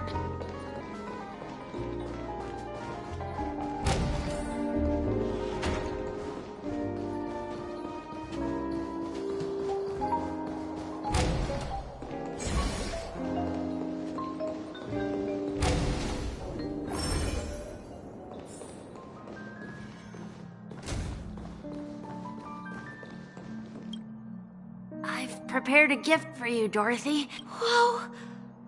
How did you know I love jewelry made of cymophane?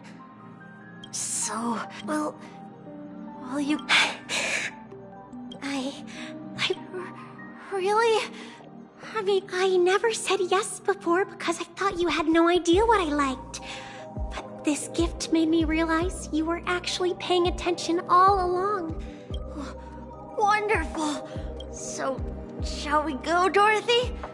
Let's go outside and enjoy the stunning views of the 12 hours. Yeah, let's go.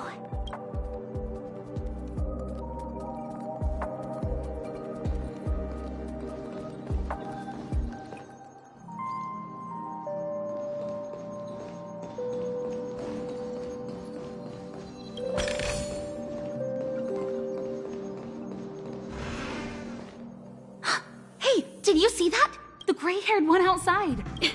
Don't look around, just seriously. They look like a total lunatic. Is that her?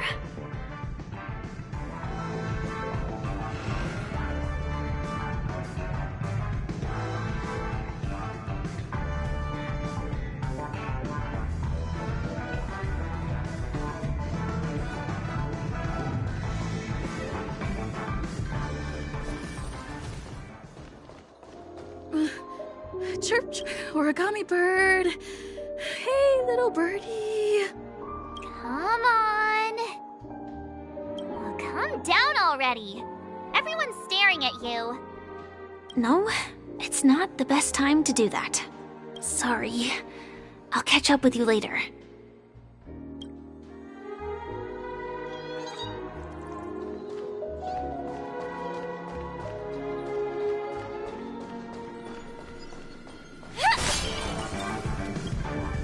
Yeah, you heard right. I've got him. He's been hiding at the moment of soul in Penacony, using a fake identity. And he even posed as a professor at Paperfold Academy. I've made a deal with the family. I'll leave the extradition-related paperwork to you. How'd I find him? Well, Let's just say I had some help from an influential figure. Don't ask for the details. 22 years. Yeah.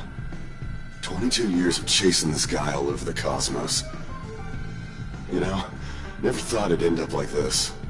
Right here. I'm gonna hang up for now, partner. I need to raise a glass to myself.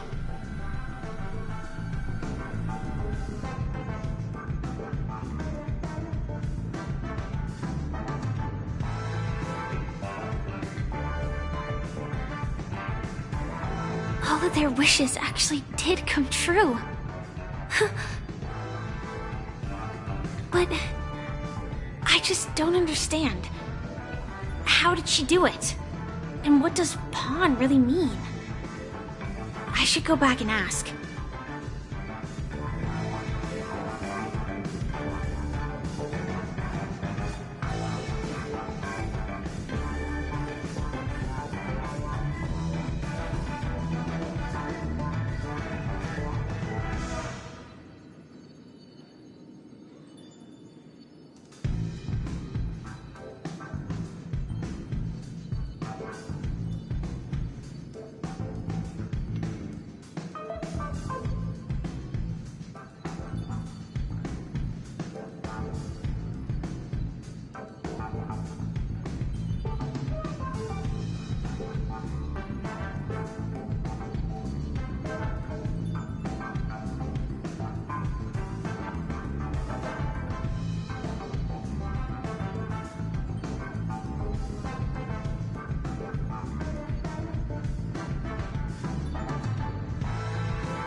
So you're back, Miss Samuel. Yeah. I found, but I'm not sure what you want me to Not so fast. This step was just to show you that the Bonajade Del was from a wealthy family. He was head over heels for Dorothy, and wanted to win. It was a piece of cake for me, thanks to my IPC connections. However, Del will soon find himself evicted from the dreamscape because he can't afford his room. Whether he can bounce back from poverty, well, that depends on him. Let's just hope that necklace will keep their relationship from crumbling. Then there's Stacy, a lady with a gambling addiction. She wanted some serious luck, but she had nothing to offer. So I took something else instead. I took away all her close relationships. From the moment she stepped out of the Bonajade Exchange, every casino in the cosmos would remember her name. But her parents and siblings would sever ties with her, and it would be impossible for Stacy to make any real friends again. She will accrue a vast wealth due to her good luck, but she'll never be able to use it for the people who truly matter to her. As for Detective Walker, he spent 2 decades chasing down a wanted criminal for some heinous crime. But he never caught the guy. In his desperation, he came to me. He offered his own memory system as collateral. In due time, his memories as a detective will be erased, and he will completely forget his own identity and all the sacrifices he has made. Interesting, don't you think? I fulfill people's desires and grant them favors, and soon they come back to me with even greater desires. When people see others' desires get fulfilled, they develop their own desires. It seems like an endless cycle, but it does have a goal. In the end, I will get what I desire from this whirlpool. And patience happens to be one of my greatest strengths. So now, do you understand what you must give up, Miss Samuel? Or should I address you as AR 26710, a remnant of Glamoth's Iron Cavalry? I'm not surprised. You are much calmer than I expected. Entropy loss syndrome. Truly an unjust misfortune, isn't it? The higher-ups in Glamoth implemented such a failsafe within the genes of their warriors, just to make sure the Republic's most powerful weapons wouldn't fall into the wrong hands. As for the price, those Iron Cavalries weren't exactly seen as regular, independent humans, so there wasn't really a price to be paid. However, you are different. You're now a Stellaron hunter, a living being named Firefly. Naturally, you want to continue your existence, but with the Firmament Front gone, the people who know the secret and can cure the disease are nowhere to be found. Are you suggesting that the IPC has a remedy? Well, there might be a silver lining. That's all I can say for now. I see. It's no wonder you said I can't provide anything of equal value. Because nothing I own holds any meaning. So, you're going to ask me to personally restrain my partners to ensure my own survival? Unfortunately, that's not quite the case. Partners. A nice way to put it. Now I'm even more curious about the Stellaron Hunters. Each of you has your own identity and a special bond with each other. It's strong and intimate, and yet it allows for independence. Just as the 10 Stonehearts follow Diamond, you follow your own leader. I wonder what they are like, and if all Stellaron Hunters are like you. Traveling on the path of finality, but struggling against your destiny. Attempting to move in the opposite direction. I really hope that one day, all of you will come and visit my pawn shop. I'll be waiting patiently for that day. Can I see this as an invitation? From Diamond to the Stellaron Hunters while keeping the IPC in the dark? Consider it more of a personal offer from myself.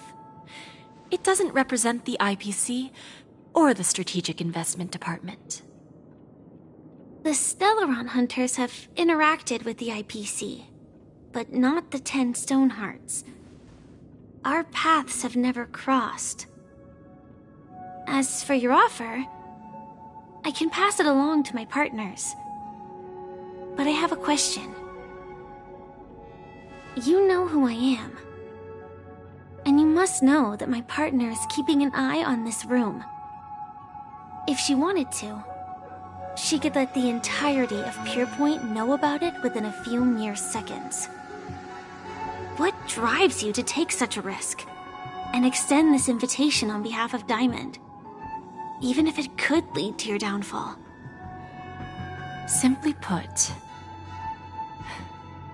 you and I are the same.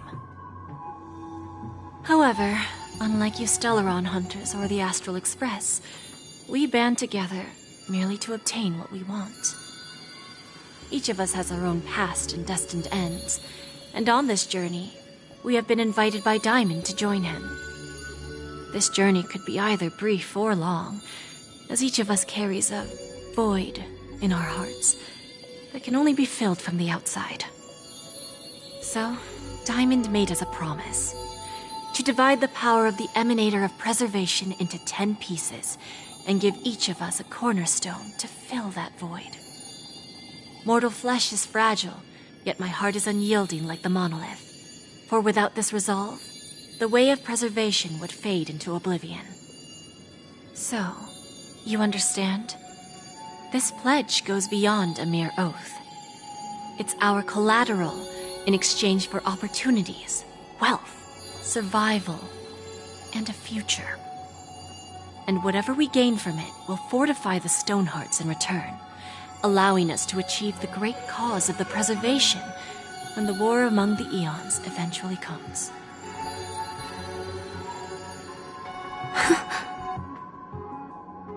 I understand. Take your time, child. You don't need to give me an immediate answer. Like I said, patience is one of my greatest strengths. If fate turns that page, our paths will cross again. It's a shame, though, that this pawn shop can't give me what I desire. My last attempt in Penacony. Well, it ends with hope.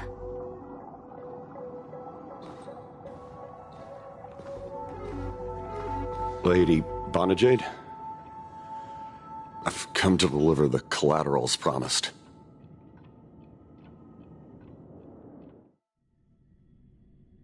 Turns out, the meeting to decide the future of Penacony went much smoother than expected. With little debate. The Charmony Festival's opening ceremony is starting soon. I should head down and take a look. This airship has quite a few treasures, a bountiful harvest.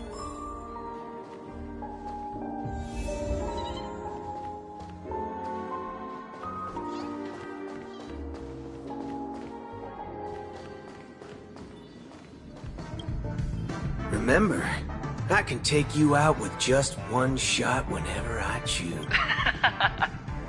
Oh, that'd be my honor. Don't worry, I hate cheating at the table. You better. Ah, look who's here. The great hero of the Astral Express. Oh, you're here too. Long time no see, friend.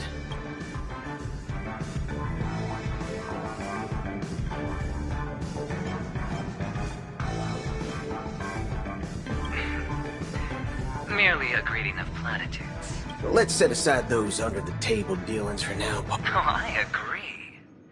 Now let's congratulate Miss Trailblazer. I hear the family intends to thank the crew at the Charmony Festival. It's a real pity I can't personally be there to witness this.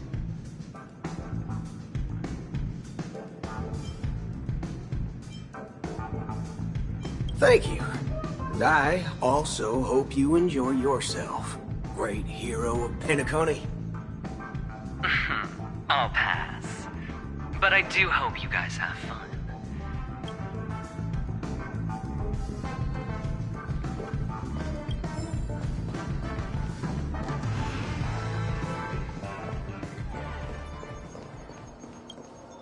Ah, yes. I remember you. No wonder that gambler likes you so much. This individual is my responsibility during the trip. Very well. The Charmony Festival is about to commence soon. Take advantage of this unique opportunity. A blend of work and play is essential for superior knowledge absorption.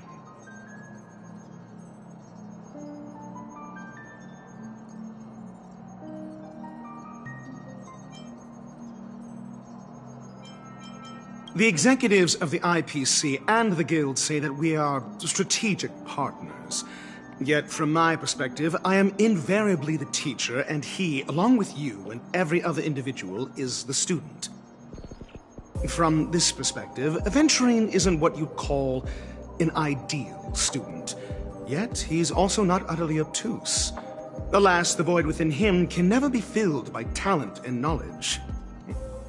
Let's hope he doesn't turn into a philosophical zombie.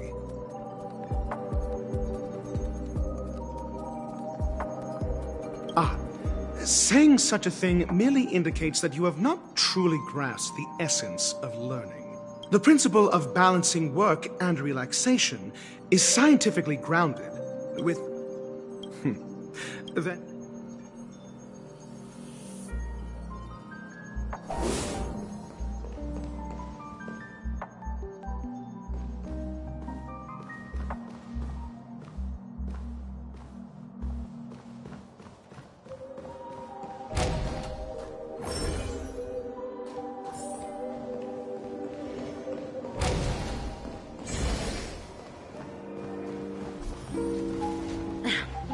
Watch yourselves in front of the IPC.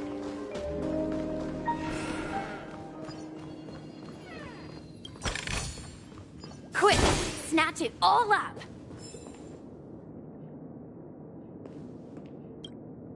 Hey there, lively lady. What should I call you? What a unique name. So, miss, what do you wish for?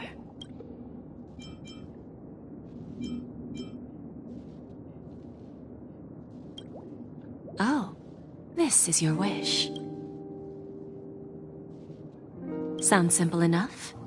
Very pragmatic. I wouldn't be too... To fulfill this wish, the thing I need is simple. Well, it's a two-legged animal with black fur, a round head, and long ears. It's omnivorous and is prone to mood swings. Most importantly, it has mastered the human language and can communicate. Bring its tail to me as collateral, and your dreams will come true.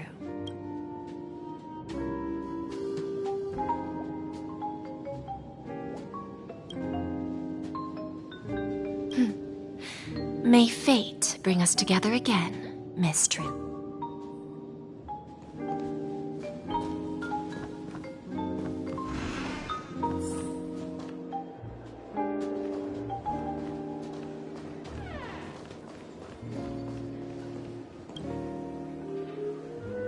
Well, if it isn't my old friend.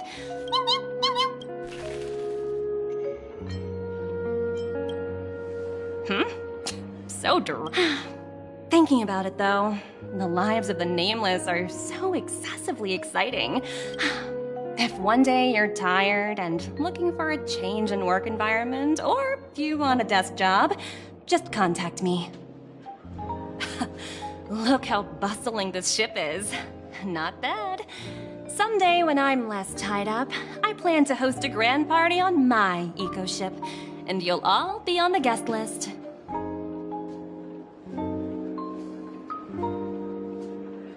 Transform. Oh, I understand now. You're referring to... Guess there is no harm telling you. The abilities of the 10 Stone Hearts is corn... Now that I think about it, it was good that Bronya got there when she did in Belobog.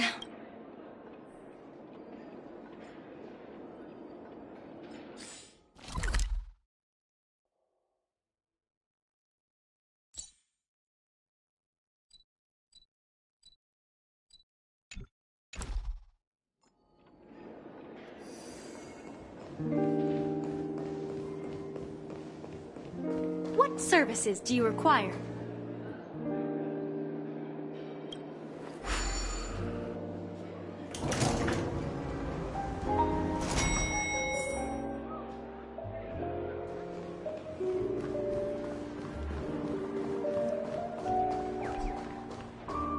The festival hasn't started.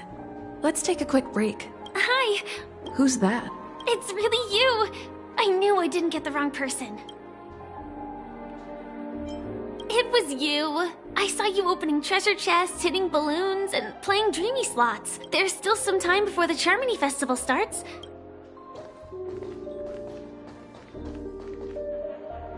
Two murder cases, a showdown with the IPC's ambassadors. It's a good thing that you guys managed to overcome all those difficult problems. Congratulations! After the Charmony Festival's opening, will you guys be leaving again?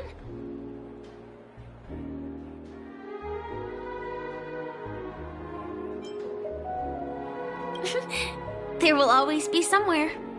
After all, you guys are on the path of the Trailblaze. Before joining the Stellaron Hunters, Elio told me that this journey will tell me how to live on. That's all he said. As for the rest, it's up to me to find out. So, I'll pay extra attention to any leads that will let me live on.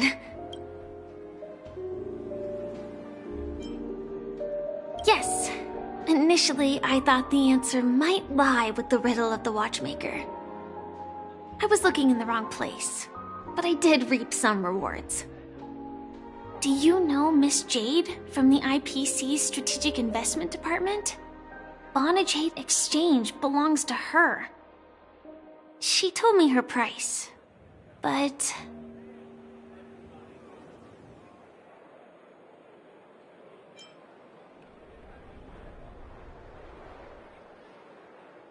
I know. But what she wanted wasn't my answer either. Of course, I want to live on. But... what fate owes me? I want it paid back, not passed on. No one else should be involved because this is a grudge between me and fate. Speaking of which, actually, I feel that I still owe you a formal apology for even the smallest of lies can turn into a betrayal as sharp as a blade.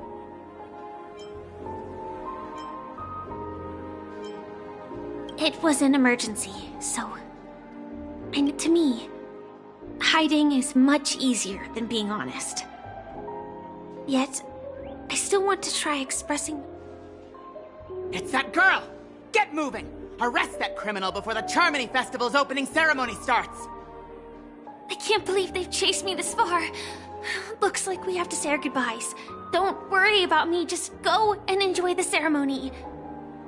The script hasn't reached its end yet. We will meet again.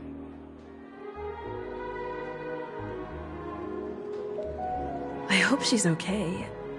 But I'll send a message later to check in on her.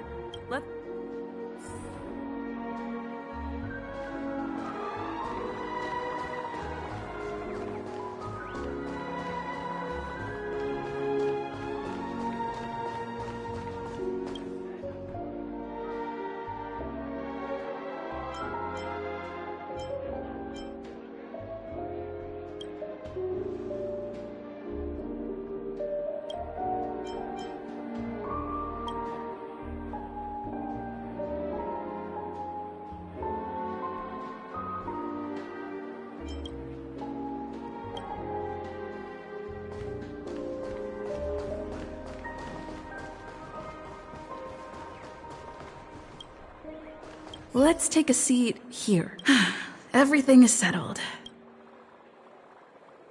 Forget it. I've done enough walking around already.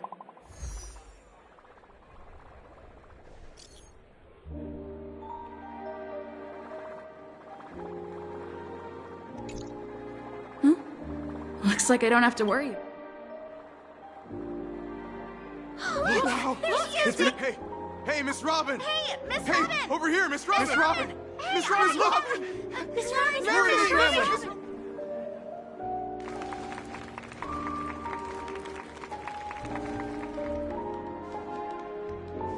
Distinguished guests, fellow family members, ladies, gentlemen, and friends from all over the cosmos.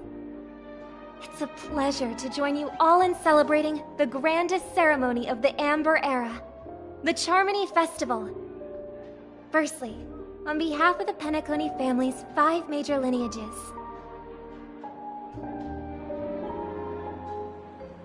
And on behalf of myself, I'd like to extend a warm welcome to all our guests.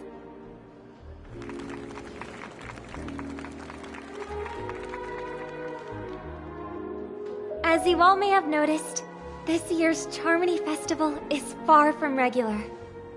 Thanks to the efforts of everyone, this celebration is unprecedented in scale, with factions from across the cosmos in attendance.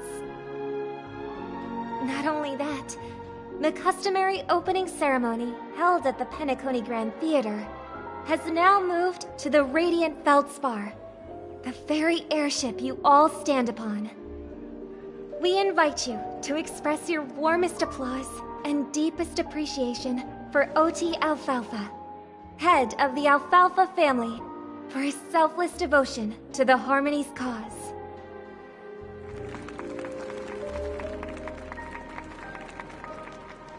What makes this festival so uniquely significant? As is widely known, the Radiant Feldspar had to halt its voyage due to an anomaly in the Sweet Dream, sparking widespread discussion in the 12 Hours. Thanks to the hard work of Penacony's internal and external factions, we've finally gotten the Dreamscape back on track, just in time for the Charmony Festival. And as they say, good things come in pairs.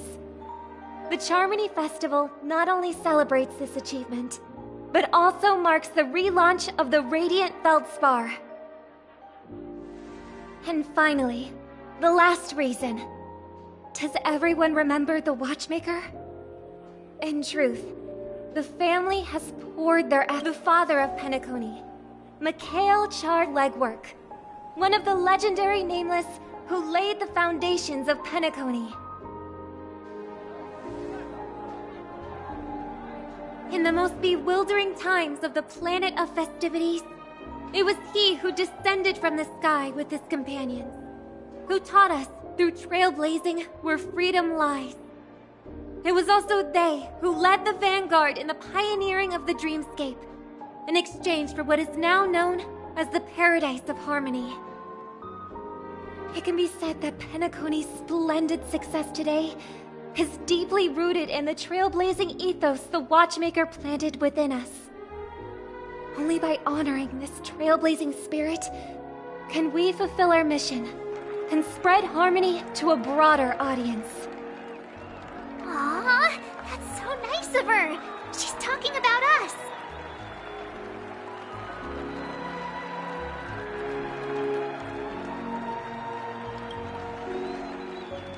Oh, come on. It doesn't matter. And now, the Sweet Dream is back on track. All thanks to the Trailblaze, of course.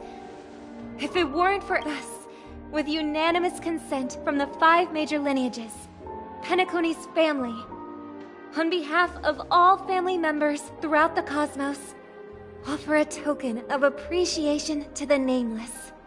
Oh, I wonder if it's gonna be a thing. We will transfer ownership of the Radiant Feldspar to the Astral Express. A meager appreciation that we hope you will accept with grace. Let us gift our applause and cheers to these brave and dauntless Nameless. Nameless! Nameless! Nameless! And now, I propose a toast. To harmony, to the Trailblaze, to the future of Penacony and the universe, and to the generous Alfalfa family head, Mr. OT Alfalfa.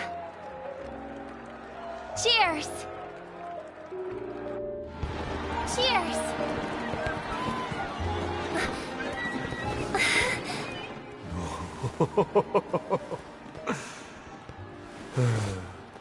To make a decision like that. This little bird is no less capable than her brother. All's well that ends well. Right. But have you forgotten someone, my gray-haired friend? I put a bomb on this ship. You have 10 minutes to find it. Better hurry. When did this get shoved into my hands? There's still so many bombs. Now's not the time for plot twists. I can't...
All set. Let's start following.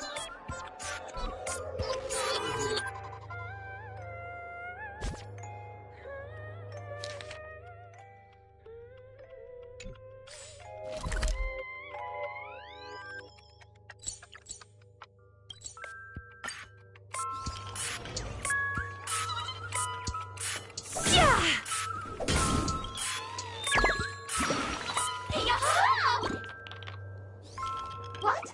You can't tell. Actually, as for that, I'm not...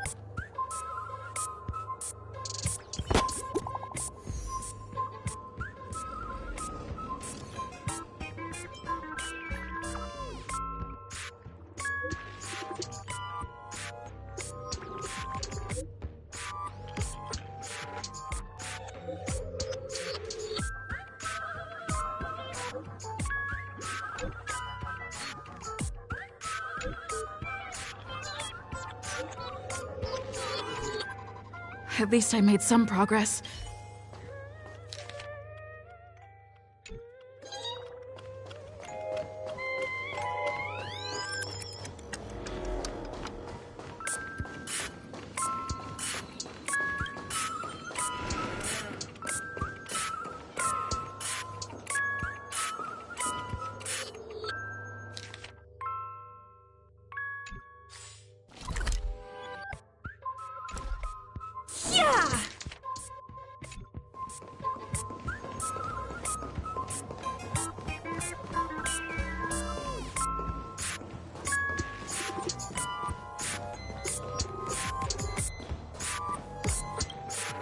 Hello, lovely actor.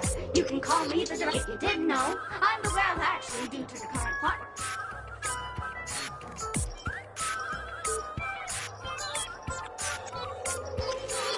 Really? You really have, since you're done asking questions and I'm done answering. According to the script, I must reveal to you the fact that there's no bomb. But don't fret. I've also prepared a gift for you.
Psionic Intelligence droid had answered. If you can answer the only question I have for you correctly, you can open up my lid to check if I'm really a bomb or not.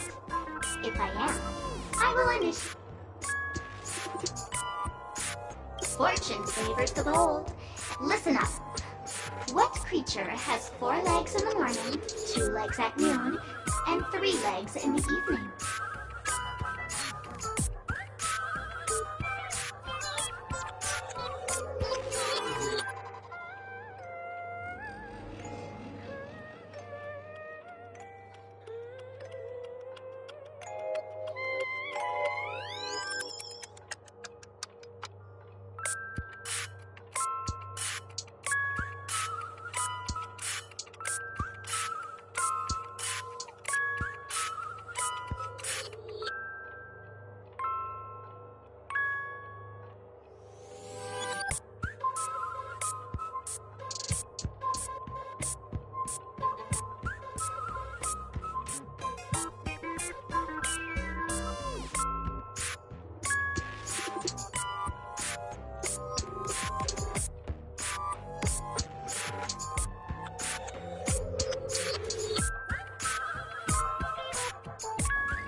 Answer.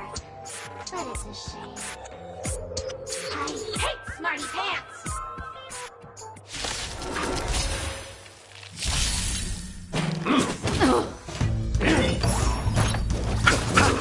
Relax.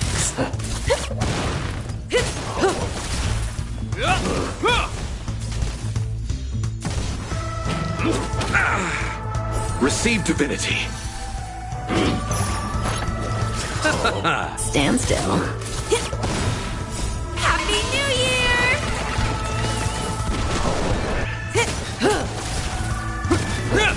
Relax. Bloom. Repay. The dead return!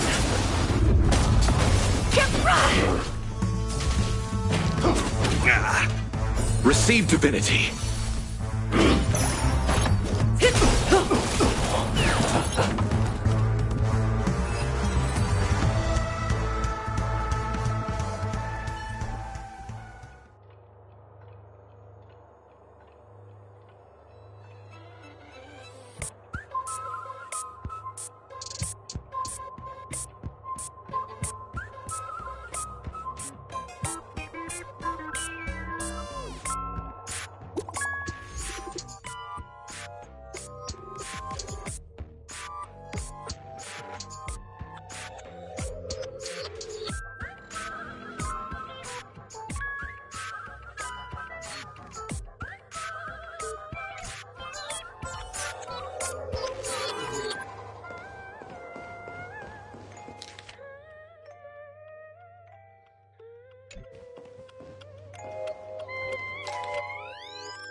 Oh, by the laughter!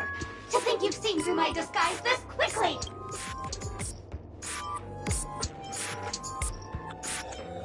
Keep your shirt on. Oh, I'm on to you.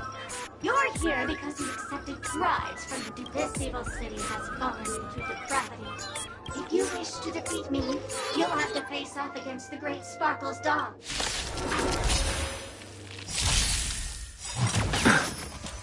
Time to say bye. Boom. Stand still.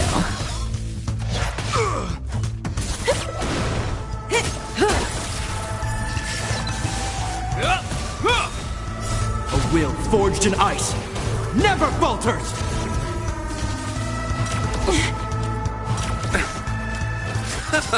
Relax. The dead return!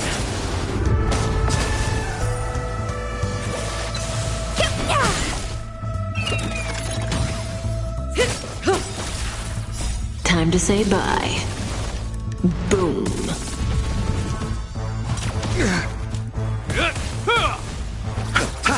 Stand still.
Hello, human. We meet again.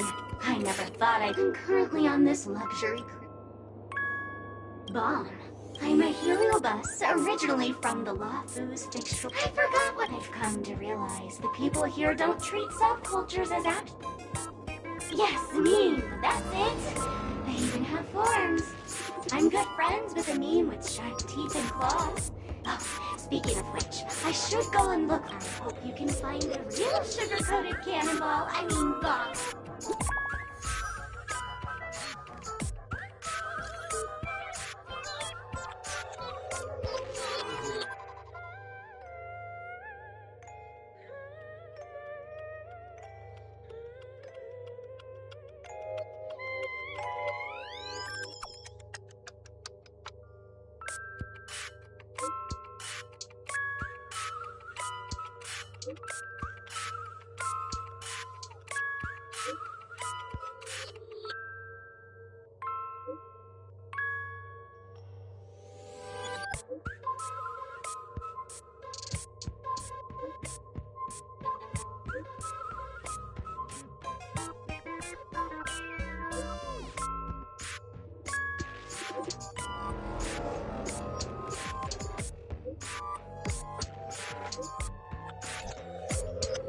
Not much time left.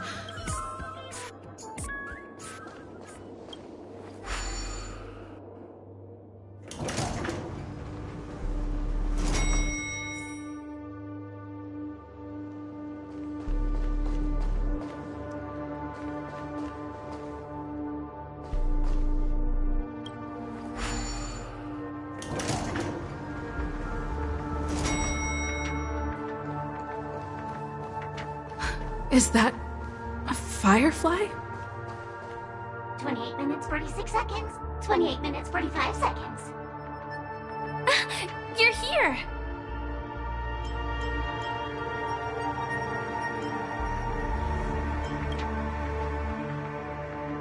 The Masked Fools? Since you're here, I'll just keep it short. Just over half an hour ago, I received a 27 minutes, 52 seconds. The Sweet Dream has lost the protection of the Order. If it were to blow up here, the consequences would be unfathomable. I've scrutinized it for a long time, but the bomb's design is incredibly apart from its creator. I fear no one...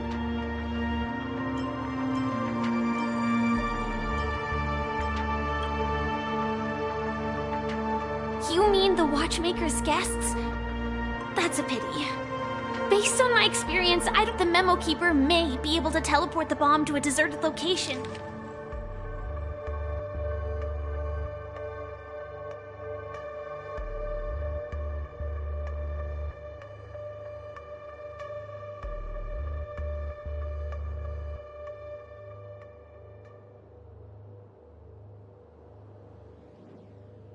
I don't know what grudges they have, but this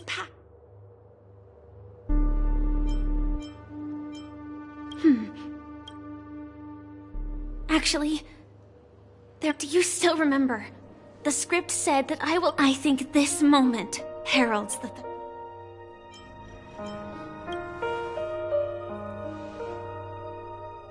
You may already know that I have no way of evoking dreams. I employ a Stellaron Hunter's special method in order to enter dreams instead. As long as I can bear the pain of the Memoria pressure, I'll be able to dive into the primal memory zone beyond the dream and extend a lifeline to the Radiant Feldspar. I will take this bomb into the depths of the dreamscape, as deep as possible, where there are no...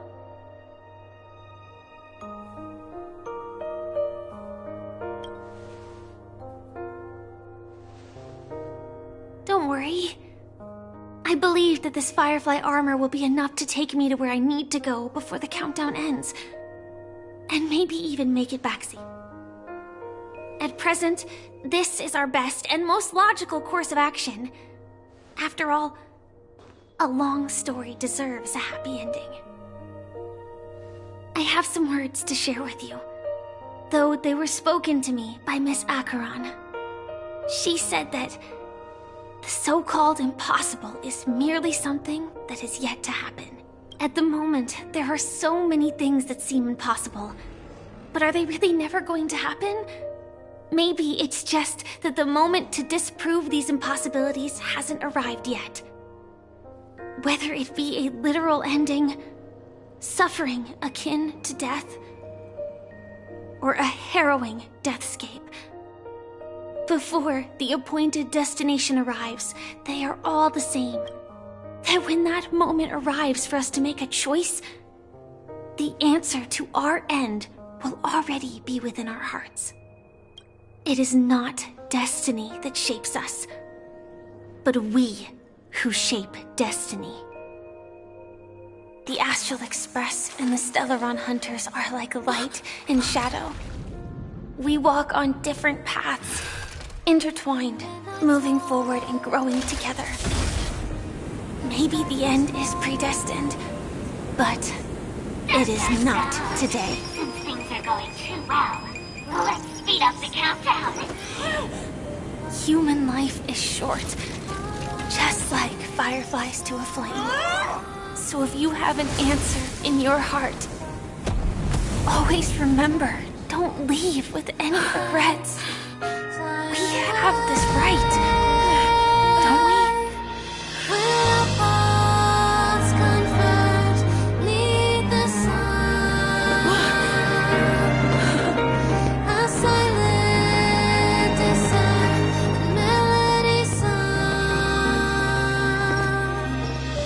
Since you care so much about other people's safety, why don't you go take a closer look?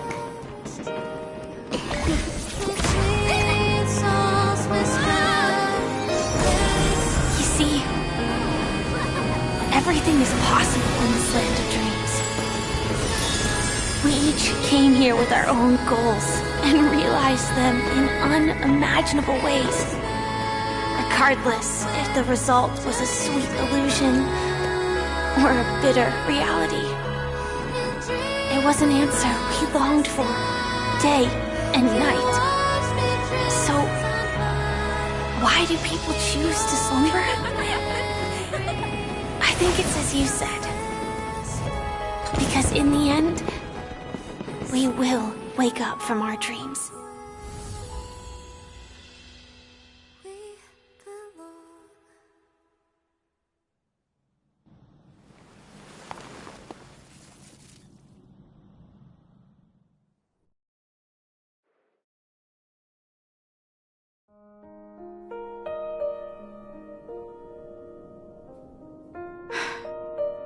When I arrived, I happened to see a child holding it.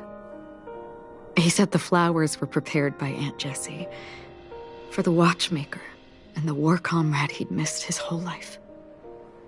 Mikhail would place 2 bunches of flowers here year after year. And after he left, it became 3. Your wishes will always be remembered by someone. Now, Penacony, as you hoped, has welcomed the dawn after a long, dark night. The path forward may not be a bed of roses, but at least people are prepared to step forth towards freedom. Tiernan, you can go home now. While the Nameless are also preparing for the next stop of their voyage.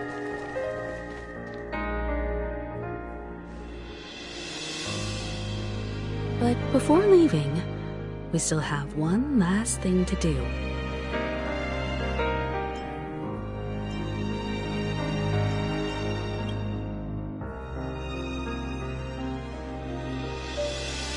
It is my honor. I've said many goodbyes. Yet I am glad that this is the first time I speak these words with a smile. But before leaving, I'm sure you all have plenty to say to the Nameless of the past. A fitting end to the tale of the departed. One could not ask for a better farewell. Go on. They're all here.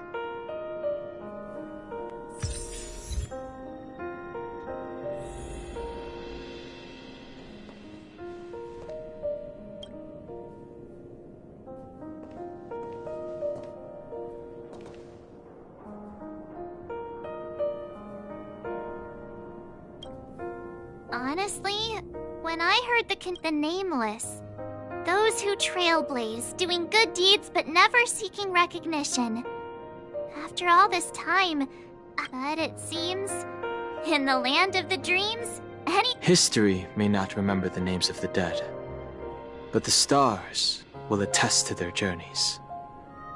The first glimmer of light in the prolonged night often illuminates little, as it is fleeting and the darkness too vast. But because of this, people will remember. As long as something shines in the night sky, then when the first star falls, countless more will follow, streaking across the horizon. Brooklyn Tiernan, Rosalina J. and Estella, we raise a toast to you, trailblazers of the Silver Rail. A toast to history that no longer remains silent. The passionate and courageous pursuit, and a voyage that traverses the stars.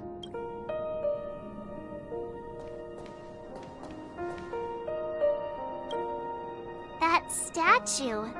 Looks like this is the last riddle that Mr. Gallagher left for us. In the end, we still failed to figure out his true identity, or if he was even a living person. What should I say?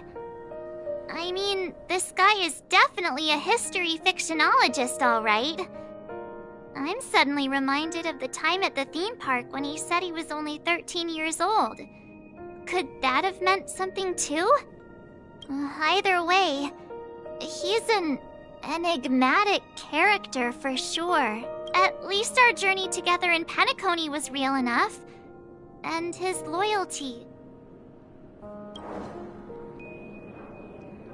Gallagher, we raise a toast to you, the slumbering hound.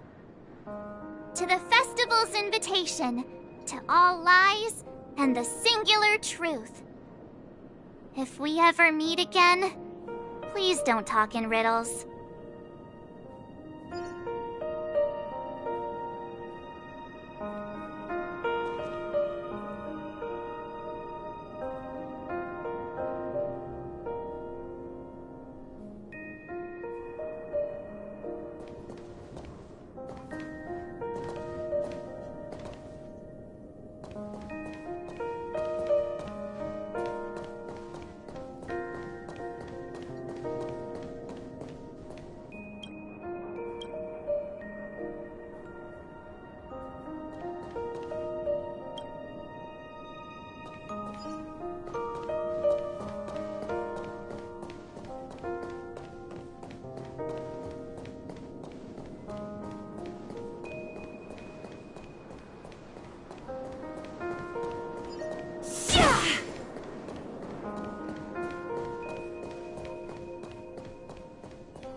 Is the Astro Express ready to depart Penacony? Apologies, Mr. Mika, that we are only now bidding you farewell. Oh, that's all right. You've all done so much for the Watchmaker, and we are forever indebted. Allow me, as the representative of Dreamflux Reef, to make another toast to all the nameless. What will the people of Dreamflux Reef do now? Many will continue to live here. Those accustomed to being awake will mostly have a hard time getting used to a life of darkness with their eyes closed. Penacony's nights are long.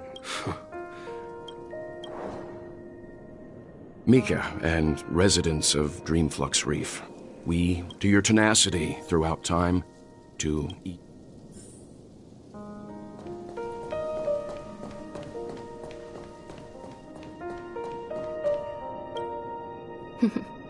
In the end, we still came full circle. This trailblazing expedition started from the moment you and a bellboy ran into each other. Just like a clock's hands that turn round and round. The start and end of each day will always land on 12 o'clock. There shouldn't be much left to say. This entire adventure started because of you, and should naturally end with you. And then, a new page will be turned. Mikhail Char Legwork, we raise a toast to you, Watchmaker of the Land of the Dreams, Nameless of the Astral Express, to Penacony's past, present, future, and the child's unwavering dream unto death. With that, our duty as Nameless should be complete, right? The trailblaze can illuminate the way. But ultimately, the future of a world belongs to those who live in it.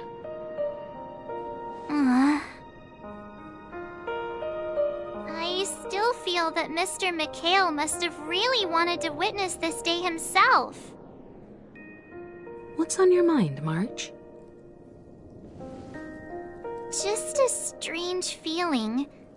I had it a few stops ago, but it's super strong this time. Why not talk about it? Maybe everyone's thinking the same thing.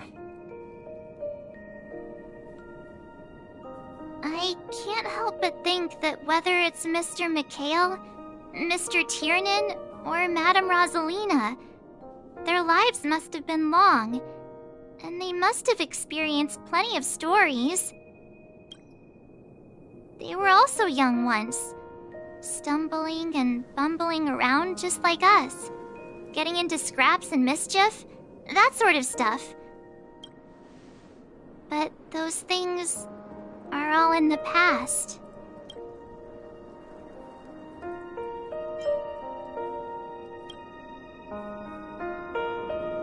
Yeah, maybe that's the precise thing I can't let go of.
understand if I use an analogy.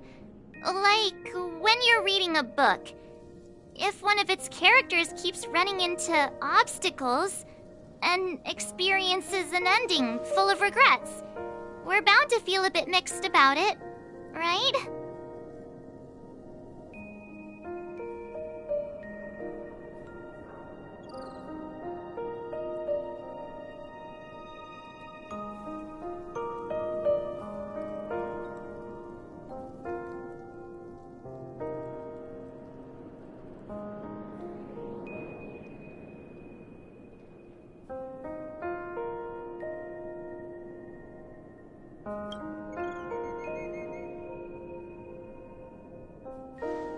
Because we've seen every nook and cranny of their lives, we see these people as special.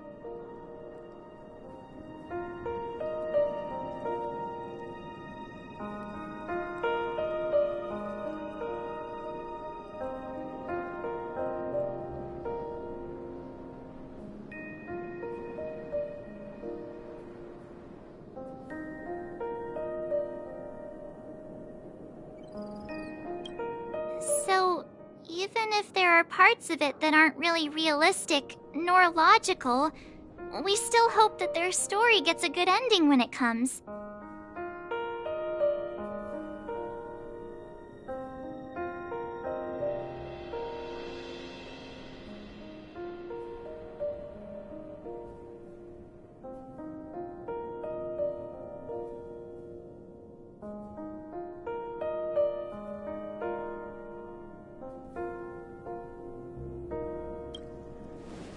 But what if they and we aren't really that special? When Mr. McHale sat in this chair, waiting for the Astral Express to arrive every day, what was he thinking? And if, at the end of his life, he could still firmly say he had no regrets, then what is this regret we feel in our hearts right now? I think each and every one of us is searching for the answer to this very question. The universe is vast, and our lives are but specks. The trailblaze never ends, but against the backdrop of the cosmos, the average person's lifelong journey is merely a short stretch. But it is in this minuscule distance that paths cross and countless worlds connect. The universe may not remember every person who leaves a tie along the silver rail, but we will. As long as we remember, their stories will never end. And what Mr. McHale has left for us is his answer to this very question. It may not be perfect, but it left a smile on this storied, jaded old Nameless's face at the end of his life. And its meaning will be interpreted by those who come after us. It's not the answer that's important, but what we can learn from others' answers, right? This is what trailblazing is. Sure. I'm really sorry for bringing down the vibe. Quick, Dan Heng, tell us a dad joke to lighten the mood.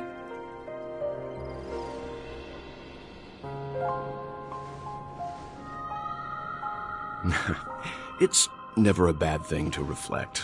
One day, we'll all have to face our own farewells. But before that, we still have a long way ahead of us together. So the most important thing right now is to tell the conductor what we saw in Penacony. Then prepare ourselves for our next trailblazing destination. I should get back to the Express. Or maybe I could say my final goodbye to Acheron.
Do you still remember when we first arrived in Penacony? Who would have thought our paths would cross in such a way?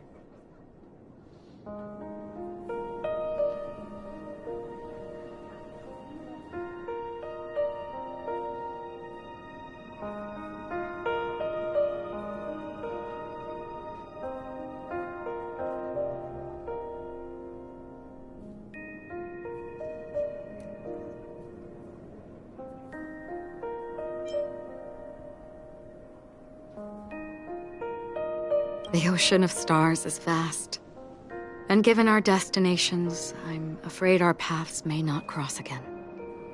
But the trailblazing expedition ahead is always full of unknowns, and my blade is sharp enough to sever fate. As long as we maintain our original resolve, I believe there will come a day where we will meet again.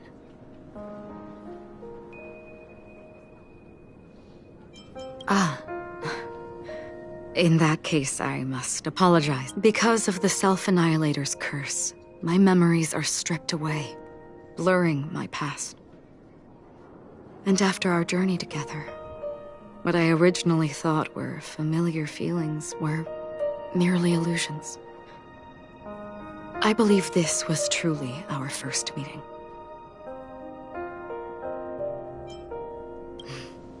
That's right.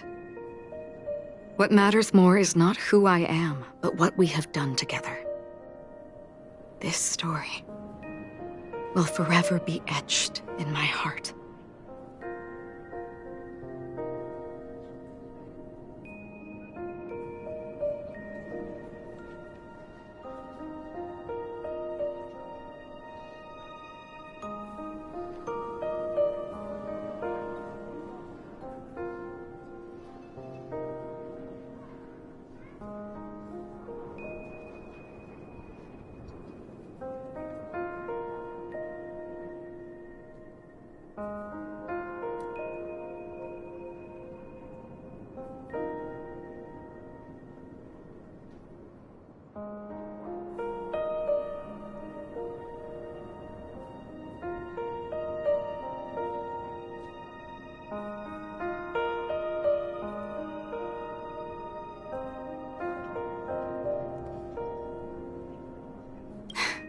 Come to think of it, I didn't even get a chance to formally introduce myself.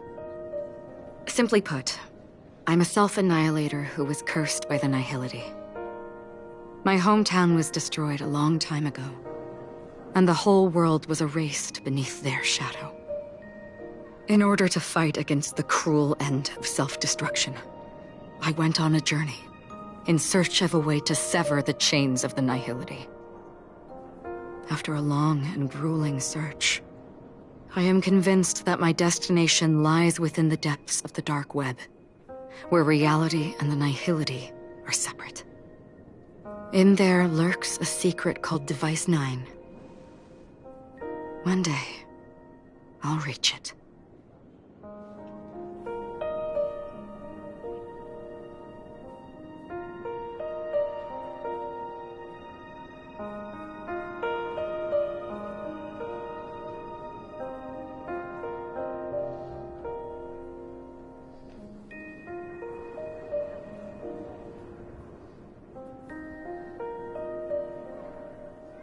We both still have our own paths to walk.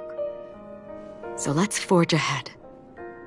Hopefully, if we meet again, it'll be beneath clear skies.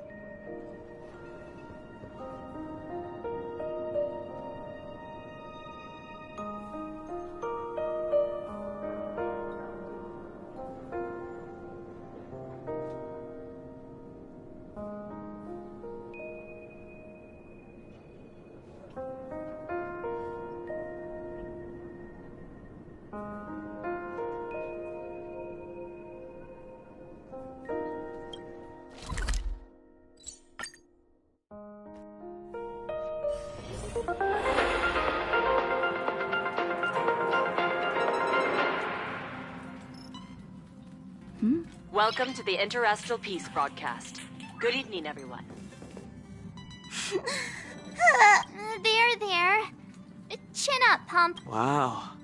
Your method of consolation is truly unsophisticated. Still better than just standing there like a scarecrow. Oh, hey, you're finally back. We told Pom Pom all about our adventure, and they suddenly started crying. The conductor never cries. Pom Pom is just angry. No matter where the express stops, you lot always manage to cause chaos. My well-thought-out timetable completely ignored. If you carry on like this, the express is gonna run out of fuel. That's right. Pom Pom is just angry. It's not because of Misha, Tiernan, Rosalina, and the rest.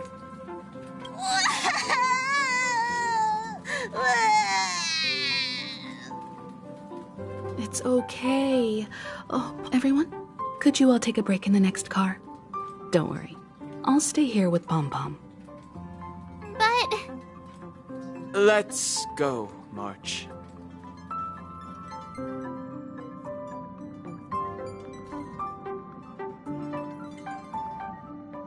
It's okay.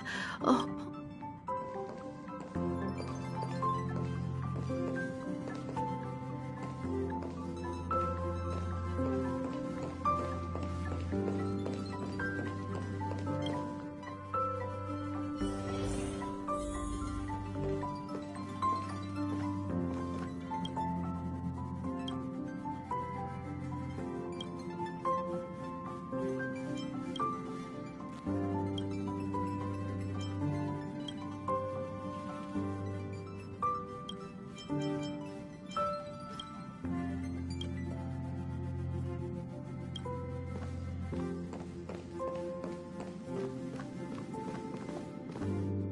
I never expected Pom Pom would be so distraught.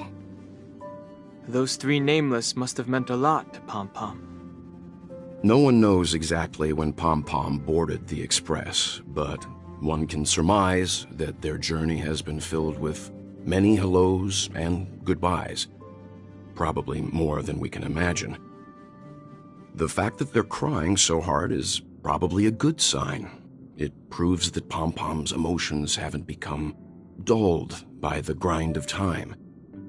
They still deeply cherish every nameless who has boarded the Express and value every journey shared with them. Leave it to Himiko. When it comes to comforting, there's no one better on the Express.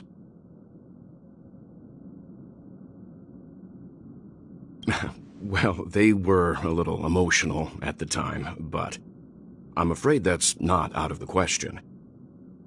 Since you joined us, the Express has stayed longer than anticipated at every stop along the way, and to ensure that everyone always makes it back on board, Pom Pom has had no choice but to delay the warp jump schedule. I see. No wonder I can regularly hear Pom Pom pacing anxiously up and down the corridor. Turns out Pom Pom's been silently putting in a lot of work for us. Wow. Different from typical vehicles, the Astral Express converts every trailblaze into the energy it needs to run. Ideally, as long as trailblazing expeditions continue without interruption, the Express will receive a constant flow of energy, much like a perpetual motion machine. But because of our previous encounters, fuel is being used up much faster than expected. We can probably only pull off 2 more warp jumps at most. Only 2 more? Isn't that super risky? Oh, I don't want to become an ice cube floating around in space again.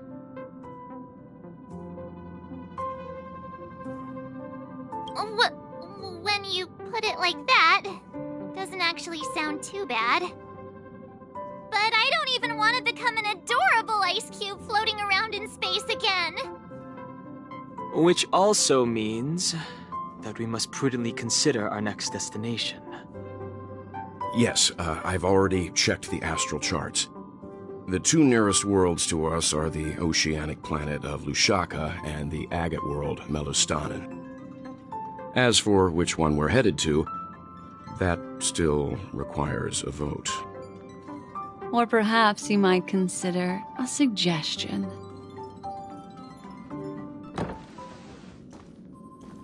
Everyone, we meet again.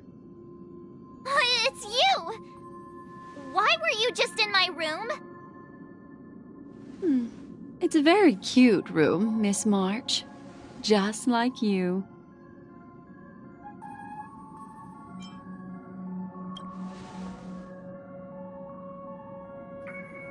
Memo Keeper, let's put aside how you managed to sneak past everyone and board the Express for now.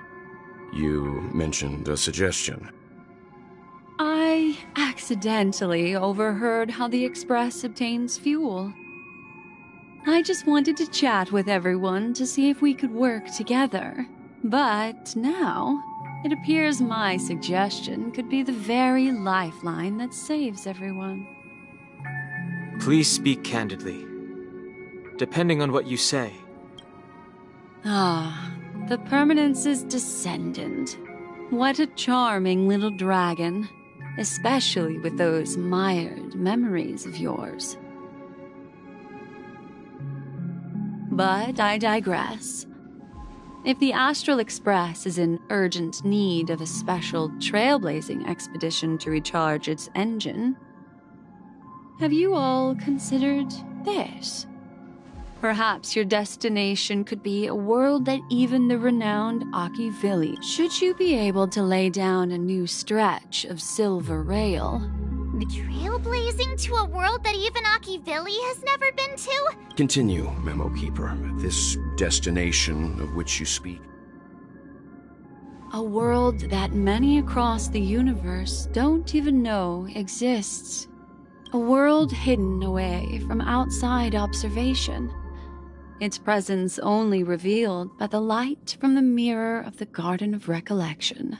A world fettered by 3 paths, its destiny hanging in the balance. The eternal land, Amphorius. I hope I'm not too late, child. I wasn't expecting it to be you. Don't you know how many sentry posts the family has built? And how hard it is to get you out of here? Looks like my time's up. What do you mean? What time? Negotiation, interrogation, or death. My fate lies entirely in your hands, Lady Bonajade. The dance is done.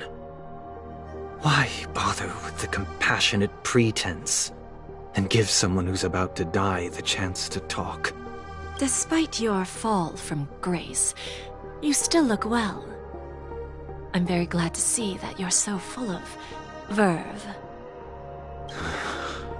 Do not insult my pride with half-veiled sorrow. Oh, of course not. I merely came to fulfill your younger sister's wishes. To offer you a... Robin? To build a true haven where everyone can attain peace.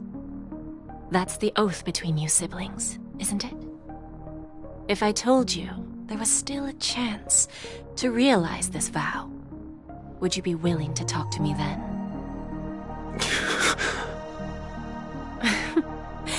I recognize the gravity of this question, which is why you don't have to answer me right now. Go now. You are free, O Chosen One, who dare to exceed his bounds. Sever your wings, descend to the mortal realm, and walk their lands. See what this world is truly like. I will not accept your charity. As I mentioned earlier, it's a trade, and you don't have to give me an answer right now. Rewards are not reaped in a day, and if there's one thing I'm best at, it's waiting. The sweet dream still continues, and the night is still long. You have plenty of time to contemplate your answer. Ah, a word of advice for you before we part ways. A word of warning from someone who's been in your shoes before.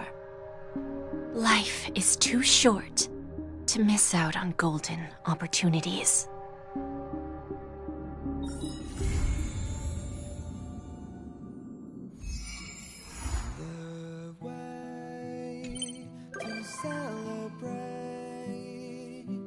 I'll be waiting till we make it the day to celebrate. I'll be waiting till we make it. Oh,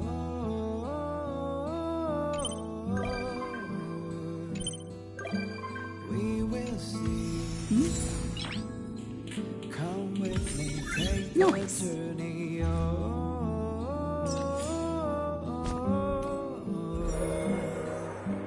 We will see.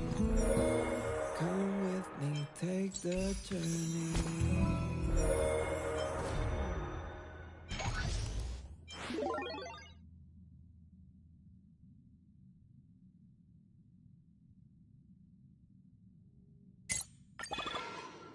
The way to celebrate. I'll be waiting till we make it the day to celebrate. I'll be waiting till we make it. Oh,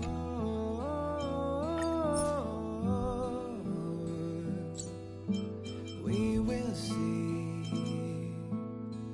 Come with me, take the journey.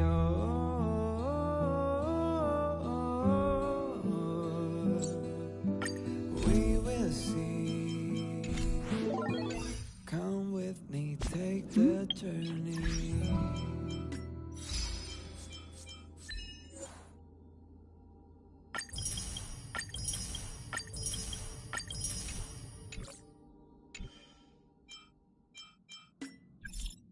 The way to celebrate. I'll be waiting till we make it the day to celebrate.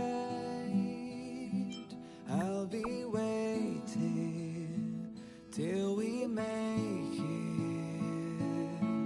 Oh,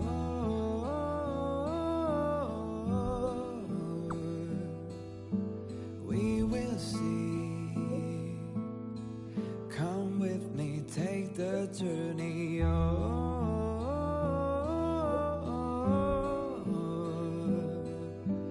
We will see.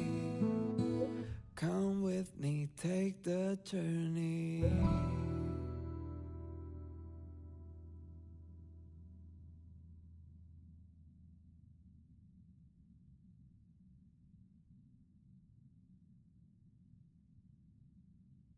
The way to celebrate.